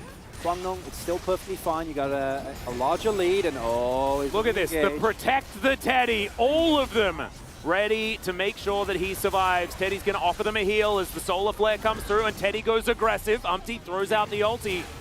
And I think that Guangdong Freaks are happy to get that cooldown. Okay. Freddy Brown do keep their base alive, but they're 6,000 gold behind. Yeah, the global gold that was given over by this Baron, as well as the previously won fight for the Guangdong Freaks, has now truly made this game into an incredibly hard one. As we mentioned previously, when this composition of Freddy Brion falls behind... Teddy has no shoot. I was about to say, yeah, he doesn't care. He doesn't need movement speed into LeBlanc. Yeah, true. I guess, and Karma and Jin. Well, not when he's got, like, 4 bodyguards. He does. As LM's... yeah, he's... okay. He's not tanky, no. Don't be mistaken. That is Void Staff from Lava. In this game, actually getting a ton of value, as we can see right there. I would really like Teddy to pick up boots. I do actually think that... Did he have shoes before? I don't think so. I think he just... Because also he wouldn't get the free shoes, right? So it's not not a free shoes. He had to actually go to the store and buy them. Maybe he got caught off guard. You know, had to do some chores beforehand and then get the time to actually go to the store. Maybe he plans on going to the beach. Could be. Doesn't feel like he needs to invest in the shoes. That's absolutely fine. I mean, I haven't seen any Teddies with shoes on. That's, yeah. Nothing for me there. Cool beans. Okay. 6,000 gold lead. Guangdong Freaks looking to steal away a red buff if they can, and LM is going to be able to do so. Lava wants to punish him, but not this time around. Some shoes! There we go. Nice. Brown bags picked up for Teddy. He runs that small amount faster. Well, this does mean that it's because you know, if you wear shoes and they're not particularly fancy, you don't feel as bad when there's sand in them when you head to the beach. In this case, they'll get wet because of the river. Yeah. And like if they're just, you know, like the basic kind of rundown shoes. Like, yeah, we don't know what the shoes are made out of necessarily. I assume leather. Is it? I mean, that's the assumption generally, yeah, or some type of animal product. Do they have leaves at the back? Oh my god, that's probably illegal trade in poro leather. I just realized that. Oh my god. Oh my god. We better get to the bottom of this. We abolished the Chemtech Rift, but... Have we ever sourced where these shoes come from? This is too dark. This is too... We were being playful before, but this has really got into territory that I do not feel comfortable with. I very much hope that you are not telling the truth. or that maybe your speculation is not going to turn out correct, because that it is just speculation. I want to reiterate. So you get the Infernal Drake here as... Now I don't know, where would it come from? It's got to be like polyester or something. Polyester. Hey, if they can have Hextech create teleportation, I'm sure there's a way to source plastic. Yeah, like manufacture something. Maybe even rubber. Rubber shoes? Yeah, like galoshes. You're walking around in the river. I mean, I guess Crocs are very comfortable as well. Oh, don't you start. I'm not a big fan. They're really big here. Yeah, I know. That's because they're easy to take on and off. Yeah. And, you know, take our shoes off when we go inside. Yeah. Generally the rule. As, yes, Morgan takes offense to that, because he's the only Croc that we should be paying attention to, and perhaps we will pay attention to the game once again. As in that time, while we were having a conversation about shoes, Keen took a Drake. And the Baron's I was waiting for more to come. No. Nope. Rapid Fire Cannon was completed by Fate as well. I don't know, that's been done for a while. Yeah, yeah, done the previous fight. We're going for a Cosmic Drive on the top side of the map, which sounds very romantic, as Captive Audience comes on in there. We're looking for some added poke, but none of it really comes through there. LM, pretty tanky right now, does have that Randuin's now completed. And barring the Renex and everyone else is going to get shredded pretty aggressively by Teddy with the Collector and Bloodthirster. Not having his IE yet, also doesn't have the Lord Dominic, so Morgan is actually a relatively big threat with the resistances that he has. Yep. Main issue, of course, is Lava. And Elm as well, actually kept on the leash for a very long time, as once again, it is absolutely protect my teammates. Hoyt has just been bodyguarding very effectively. He took that. He took the kill onto Teddy very personally after game number 2. As King demonstrating that you do have enough range in order to snip things over walls. I was not aware. Neither was I. That's cool. I very much enjoyed it. Thank you, King, for teaching us something about League. All right. BF sword done for Teddy as well, so he's able to slice things up, shoot them, and then shoot them again with a bow and arrow. As Gale Force, I actually struggled to realize that it was bow and arrow for quite some time. It is a tiny icon. Yeah, it is. It's small, and there's just a lot going on. It's a cool looking bow, though. That is absolutely true. The blunderbuss also fantastic for the Collector. As Hoyt getting down some vision. It's hiding from the control ward, as you can see, and we're actually going to start up the Baron. Remember what we said a million years ago, and that was that the Baron is very, very fast if Teddy is here. However, Teddy is not here. Does have great guns for a team fight, though, is now Morgan in trouble. Gonna have to go golden immediately as Fate gets over the wall, but he's in an unfortunate position. May not matter, though, as the Moonlight Vigil flies forward and the Crocodile has been taken down. It was all a cunning ruse this entire time as Umpty gets over the wall with the audacious charge, but now he's walking the wrong direction. Look at how terrifying that bear is as it's running him down. And all of Kwangdong Freaks, they just want to kill this dang jungler so they don't need to flip.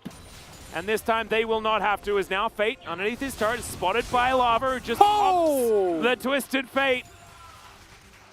And that's actually big, as we do have, you know, one extra dead on this side of Fredit Breon, but maybe this is something that Fredit Breon could use the Baron to try and make work, as we've seen Henna literally steal Barons with an ultimate before. As Hoyt okay, Lava's gonna die, steals it! Oh my god! You do not try to flip against the flippers! Why does it always end in footwear? I don't know! I don't know anymore, Atlas. Why? Oh my. Why? Why? Oh, this series is absolutely absurd. So, this is great. The turnaround. Considering the position that you're in the Kwangdong, actually utilizing mobility that you have with the TF, very, very good. Never want to take the risk. As okay, Lava is really starting to punish, and he has gone for the ultra damage build as well with the cool hat and the cane. This is wizardry. This is how you're supposed to do it. And he's very, very big. And the LeBlanc is also, I think, one of the picks that Teddy actually doesn't deal with that well. Right? And that is something that he needs to be very respectful of. Yeah. I wouldn't mind a more buy just to try and not get just one-tapped by Lava. However, Keen's in the sideline. No one can really match him. At this point in the game, he went incredibly strong. And this is Soul Point, not the actual Soul. Ooh, that is a lot of Moonlight Vigil damage. As Teddy's still looking for more. We do have the Destiny available, but that's 5 members. Don't need to. All right, no, it's not 5. It's 4 members and 2 LeBlancs. Oh, I love this. Look at the teleport here from Fate. Yeah, may as well just commit. You're like, well, you can have Soul Point. We'll have your base. Or do they? Okay. Yeah, no, you just have Soul Point. Okay, Cake, eat it too.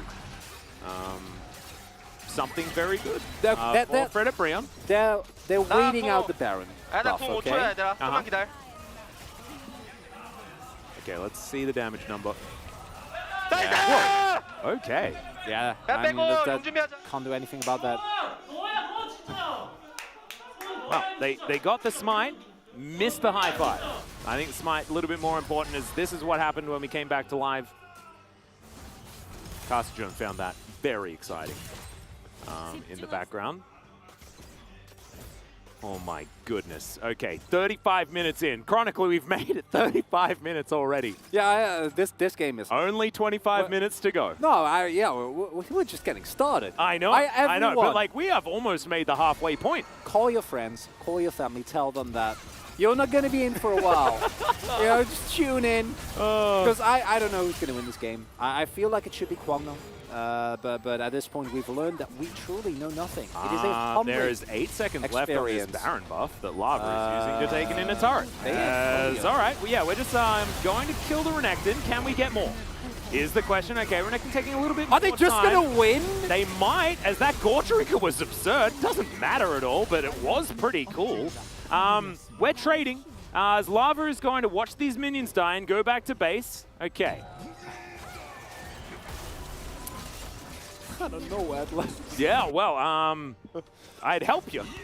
But, okay, so this was Fred Brion making a great choice and securing the Soul Point. This was Morgan, unfortunately, just being a little bit too far forward, trying to defend when he's a Renekton, had no way out. But hey, I thought that perhaps Lava would be able to just grab himself that inhibitor turret, but yeah, the problem is if Lava doesn't back, then Kwangno gets top in it as well, right? Or they just push through the win. Especially without Morgan gone, there's no front line for the rest of the team, so Lava was forced in an awkward position. But the core issue with this game is that we try collectively to make sense of things. Oh, Fate, don't fall for the bait. Jonas Strong is scaring me. He knows. He knows. He won't fall for it. But in this game, I feel like there are a couple of timelines. The obvious one is Lava finds a pick and wins the game. The other obvious one is Teddy two-tap someone because he has now has like the full build, Infinity Edge available as well, and wins. Or we get multiple more flips for multiple objectives. None of what we're actually looking at right now actually matters, and someone gets caught in the sideline and the game is over. I'll take that option, Eddie, if you do not mind. That would be optimal in my eyes. Yes. Even Australian references. Eddie McGuire hosted Who Wants to Be a Millionaire in Australia, and that's why I said Eddie. Thought maybe I needed to let people know that. Yeah, he owned a football team. Is he in any way, shape, or form affiliated with Tobey Maguire? Absolutely not. I love Tobey Maguire. Outside of being hilarious when he does emo, I would assume, but I don't really know. Nice. Good for them. Doesn't have quite the YouTube channel that Willie Maguire does have. As Fred Brion will push this wave up, and yeah, gold lead completely irrelevant. The Infernal Soul, very relevant. 1 minute and 15 seconds before that one is going to spawn. If I was Fred Brion, I would focus on getting myself that instead of worrying about a Baron, because I don't think that, you know, the amount of time that you have a Baron is not enough, because this game is going to go longer than that. Oh yeah, without a doubt. Yeah. And also, 8 seconds to go. Maybe you just allow Quandong Freaks to go through, and we're getting our Baron vision. But in the meantime, you're getting the Infernal. Well, that, but also that Fred Brian's Baron is really bad. Yeah. It's really bad. Oh, Lava's waiting. Elim knows. Calls upon the thunder. Yeah. Remember, Fate can just press R, and then everyone is seen as Lava. Looking for Fate there on the backline. Decides instead to Q the Leona. Not optimal, but that's fine. Quandong Freaks now clumped up. Yeah. Where Fred Brian want them, as Umpty can go through and get them with an ulti, spread them out potentially as Fred Brian. They're the ones with the soul point, so they can head over here, and they won't get punished for focusing on the Baron instead. The STP. Yeah. But Gwen on Drake, so all you need to do. Yeah.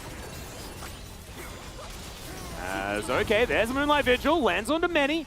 Doesn't do that much damage.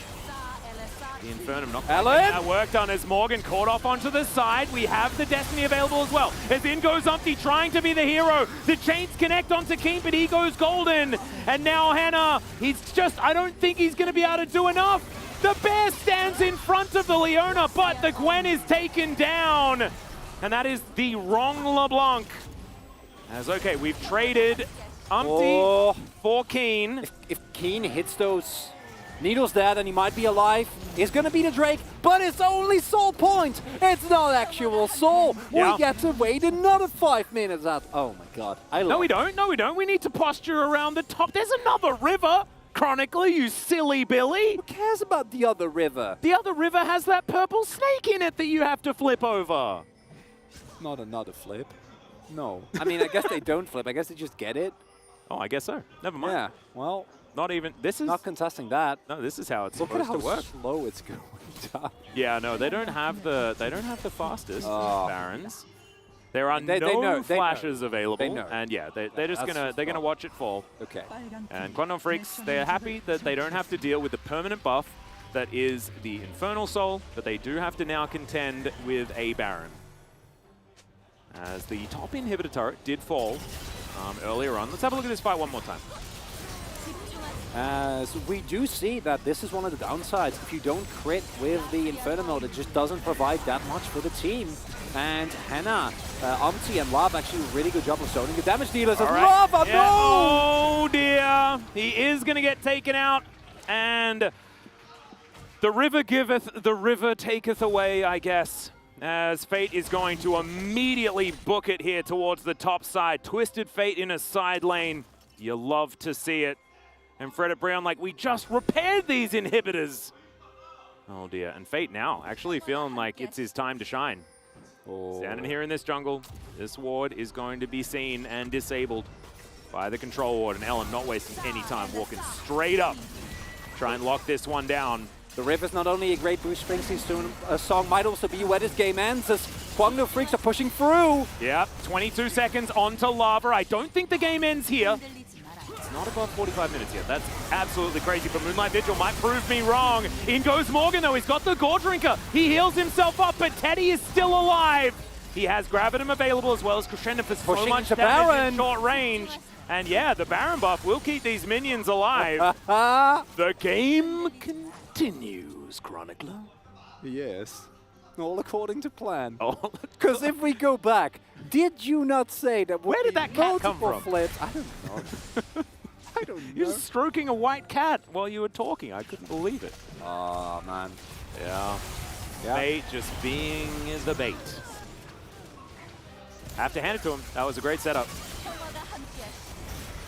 And you think so many times that, is this the end of the game? Is this the end of the game? Is it going to end here? But as we see, like unironically, the fact that Teddy doesn't have the low dominance means that Morgan lives for all of that. That and great usage of the Gore Drinker and the powered Q. Add the Baron means to that, and nothing that we saw previously actually mattered. And it's going to be a soul flip. Presumably followed by an Elder That's flip. the tagline for this series. Absolutely. I hope everyone at home is also just enjoying and appreciating the series. sometimes you need to just go with it, you know, like don't fight it, just travel down the river like both of these teams. Travel down the river and see what happens. See where it takes you. You might learn something. As Everfrost comes out. As, oh my god, Solar Flare comes in as well as ㅅ. Has to book it. Does make it out. King doesn't even have teleport.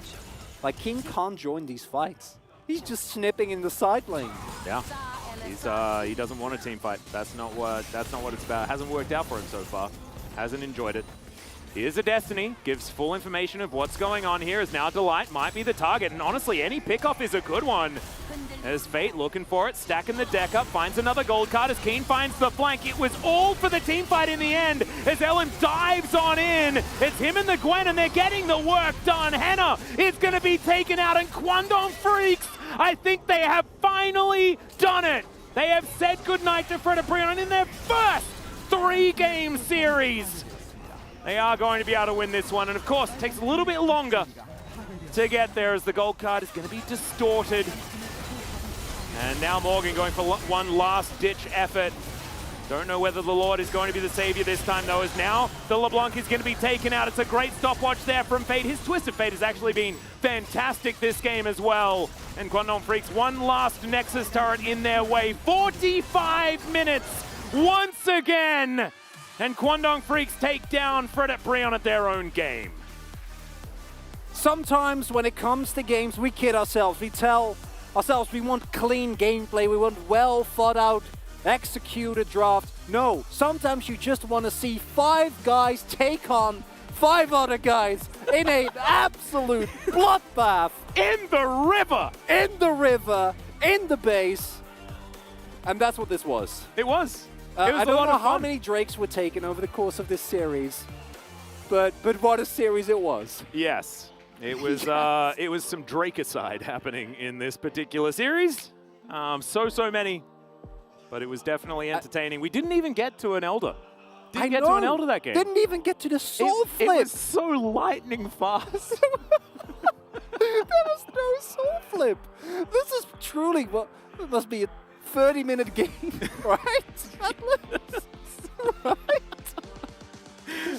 Oh, okay. No. We got to steal ourselves a little bit because I do feel for Fred Brion. After what was, of course, for Kwangdong, you're going to look back at his game and try to forget it. I mean, this is 3 in a row. This is Kwangdong really turning things around. Yeah. And yes, this was an absolute marathon of a series, but this is them continuing down their road towards possibly repairing this game. And honestly, if you have games that go this extraordinarily late, then you have to rely on all the things that we talk about Kwangdong Freaks not necessarily having together, which is those communication aspects, the fact that they need to consolidate their voices to get the right reaction. So I think that this is actually huge for the growth of this team. It's just unfortunate that Fred Brion have to continue losing for this good news story for Kwangdong Freaks. And that's the unfortunate reality. If there was a world possible where every team just always won, I think for many of us that are big fans of the LCK, that would be perfect. Because does anyone like seeing Umti lose? No. No. Morgan never. Lose? Look at that face. No, not at all.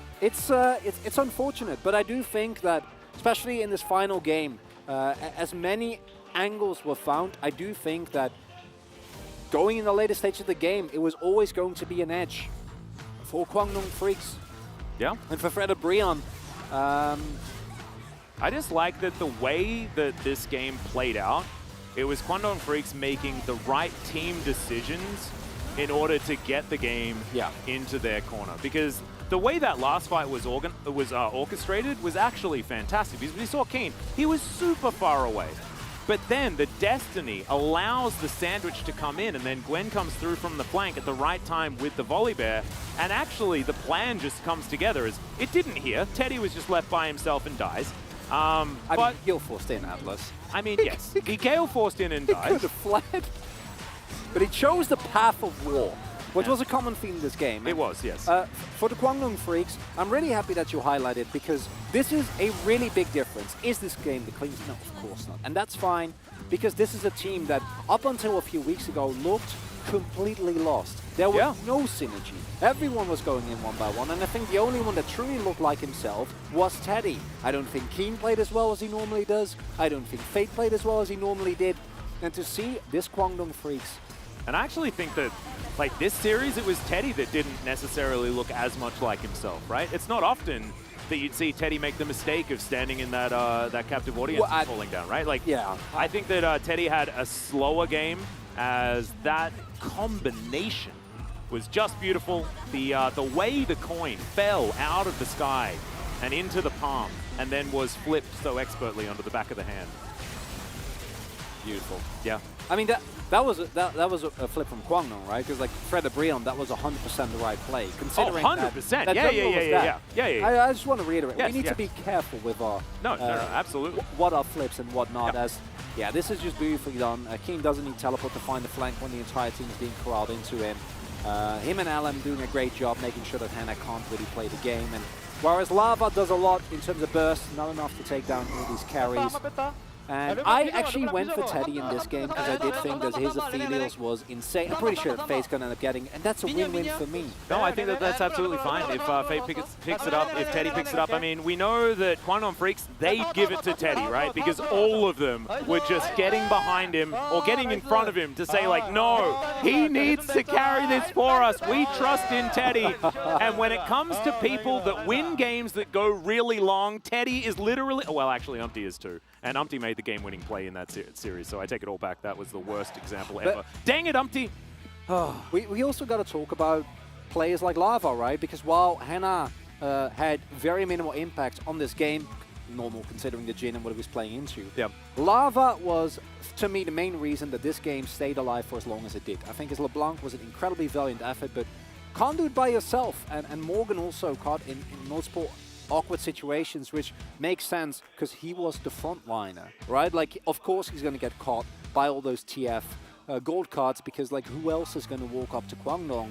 And if you don't do anything, then they just take everything on the map. So Fred Abrion with this draft just not really coming together, not even after the shenanigans that ensued in both game 2 and 3. No, it didn't quite work out. And actually, like, I don't want to point any fingers at anyone on the side of Fred Abrion either. I actually felt like they played out their composition the way that they wanted to. It is, of course, a very Fred Abrion series that we found ourselves in. That's their comfort zone. That's what they wanted.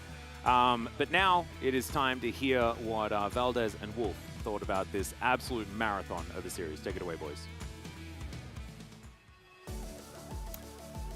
Well, thank you so much, first of all, Atlas and Chronicler, for bringing us that amazing series. Couldn't have done it without you.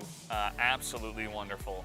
It's me, Valdez, with Wolf, and we're going to try to break down whatever that was in game number 3. Kwangdong Freaks versus Bro. What were your first impressions on the draft? I liked the Volibear adaptation. The Korean commentators were really asking for it. I was listening to the Korean cast during the draft because I was grabbing some water, and they were calling it out. I thought it was a really nice way to round out a Gwen on the top side. You can get some control with Twisted Fate. Didn't want to go for the Rex side with this one.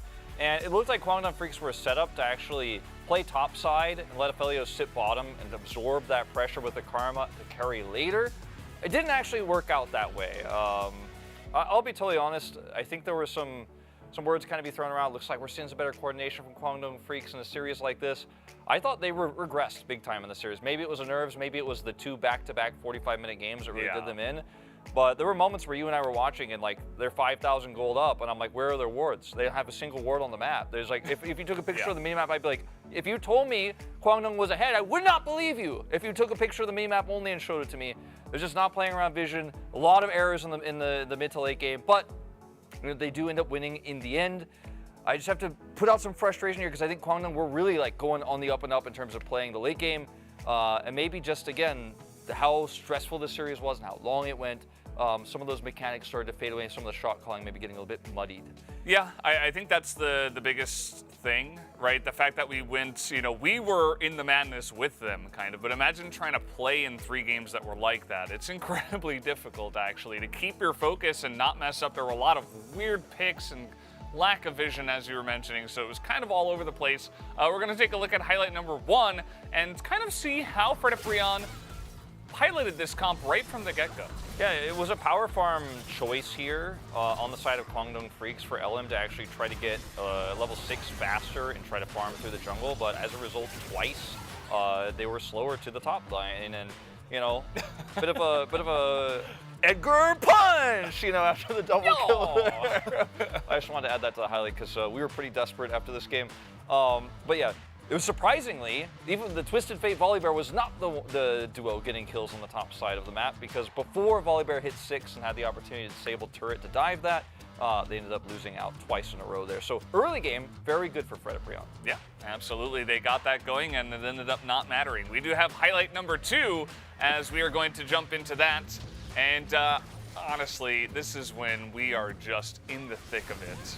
Yeah, there were some really great picks for Lava. He gets that pick and then comes over here and is able to steal with the help of a Jin ult and a missed smite here. This was not the greatest synergy between Edgar and Sword on the follow-up, you know, fist bump, high five kind of thing. I thought the Lava play was impressive. The follow-up there, I left a little bit to be desired. But you could just see how just out there this was, where Fate was like, oh, we're chasing a guy, we're gonna get Baron, let me TP mid from very close by to try to stop our mid tier 1 from going down at 33 minutes into the game.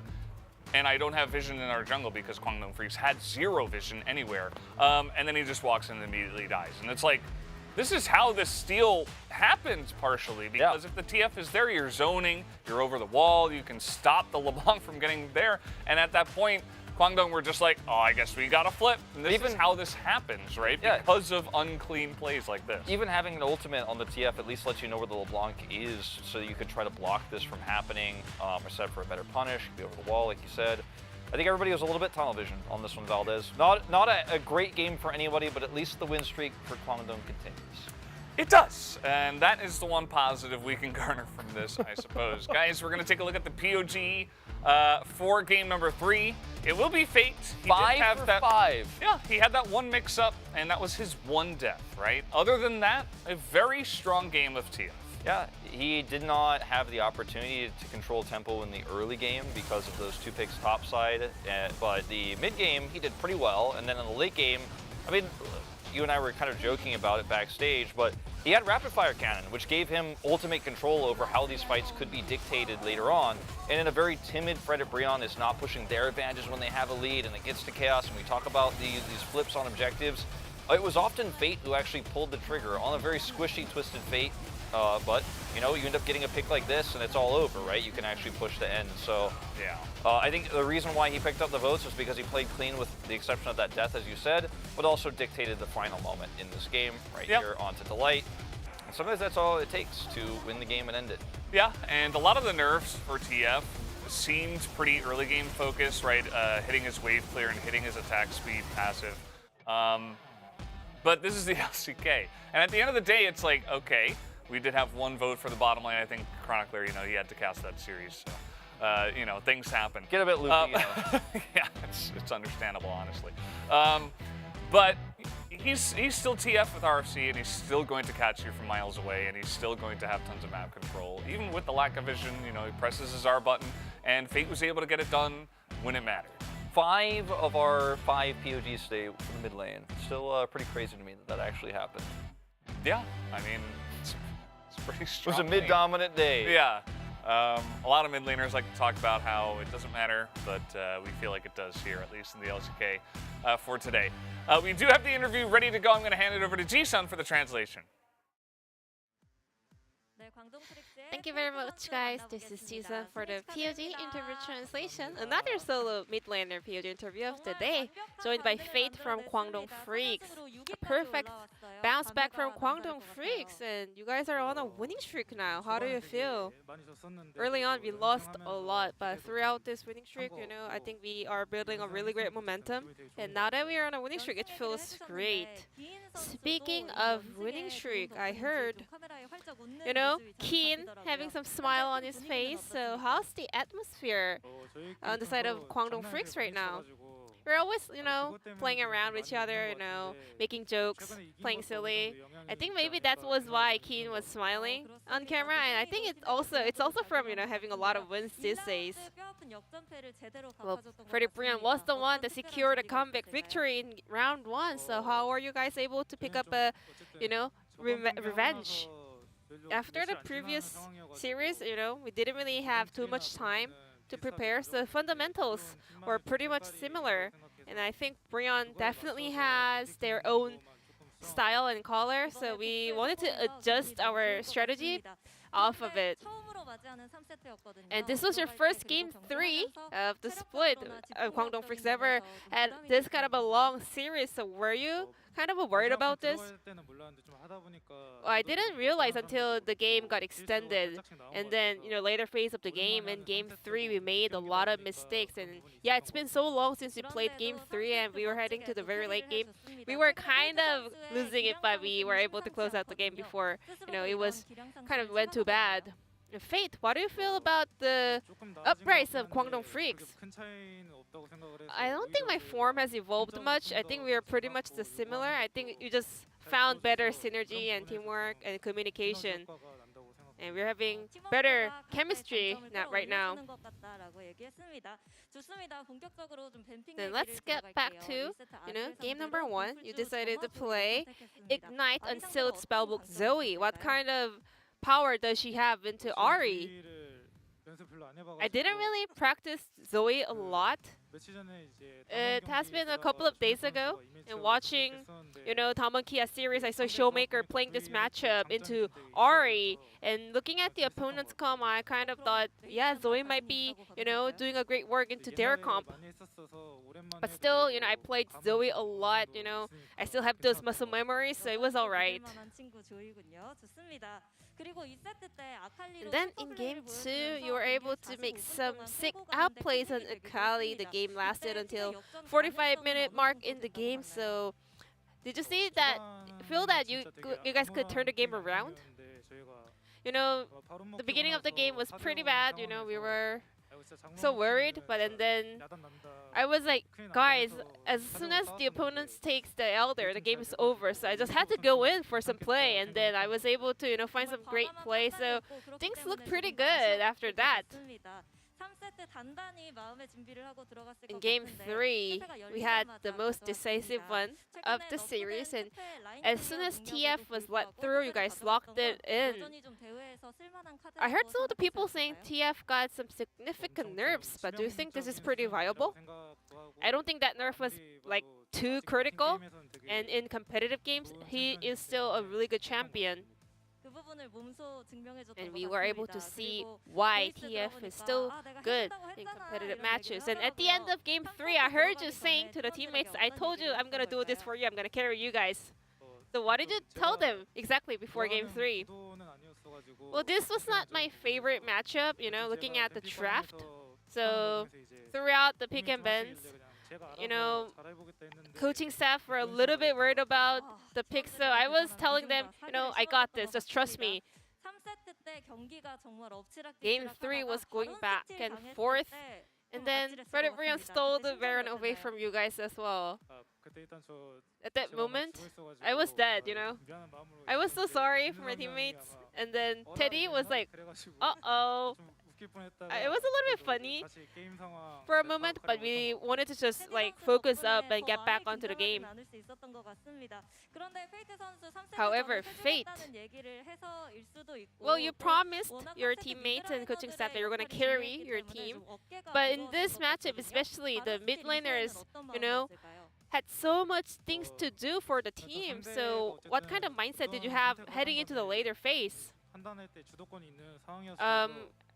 In the later on, we had prio in general, so we wanted to kind of react to the opponent's attempt to open team fights. Then when was the moment that you guys had the confidence to close out the game?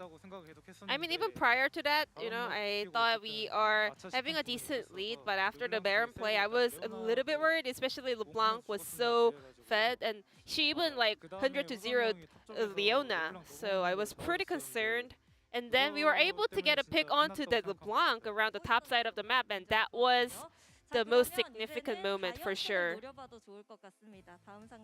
Guangdong Freaks, you guys are on a really good winning streak, and it could be 4 if you can take down KT as well. I hope we can become stronger than the opponents in like stronger than any other opponent. So I hope we can pick up another victory, and we have so many teams to get our revenge on. So I hope we can push this momentum forward. And this is the end of the interview from Fate, and I'm gonna pass it back to Valdez and Wolf. Thank you. Thank you, Ji-sun, as always, for that wonderful translation and breakdown there of the interview. As we will get to take a look at the standings and see where all of this craziness has brought us to. Kwangdong Freaks with a 3-game winning streak, now going to be 4-6. We have a very competitive east side of the bracket right now. It feels like on any given day, any of these teams could beat any of the others. We will see, only time will tell whether or not Nongshim actually and KT will swap places, because that's the expectation now with Nongshim's roster rebuilt.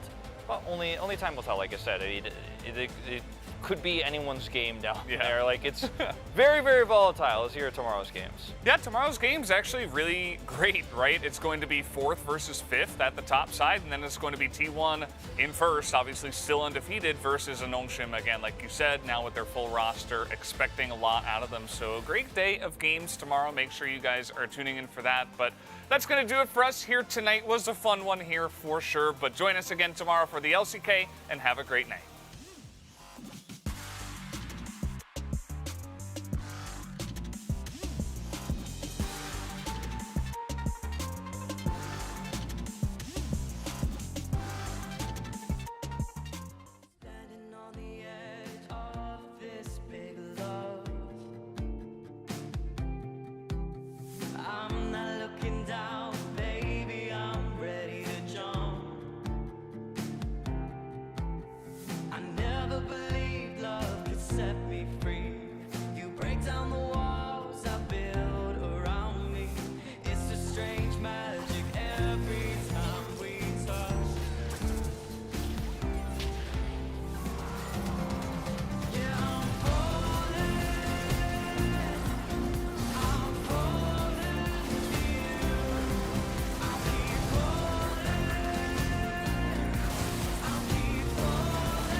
I'm not looking down.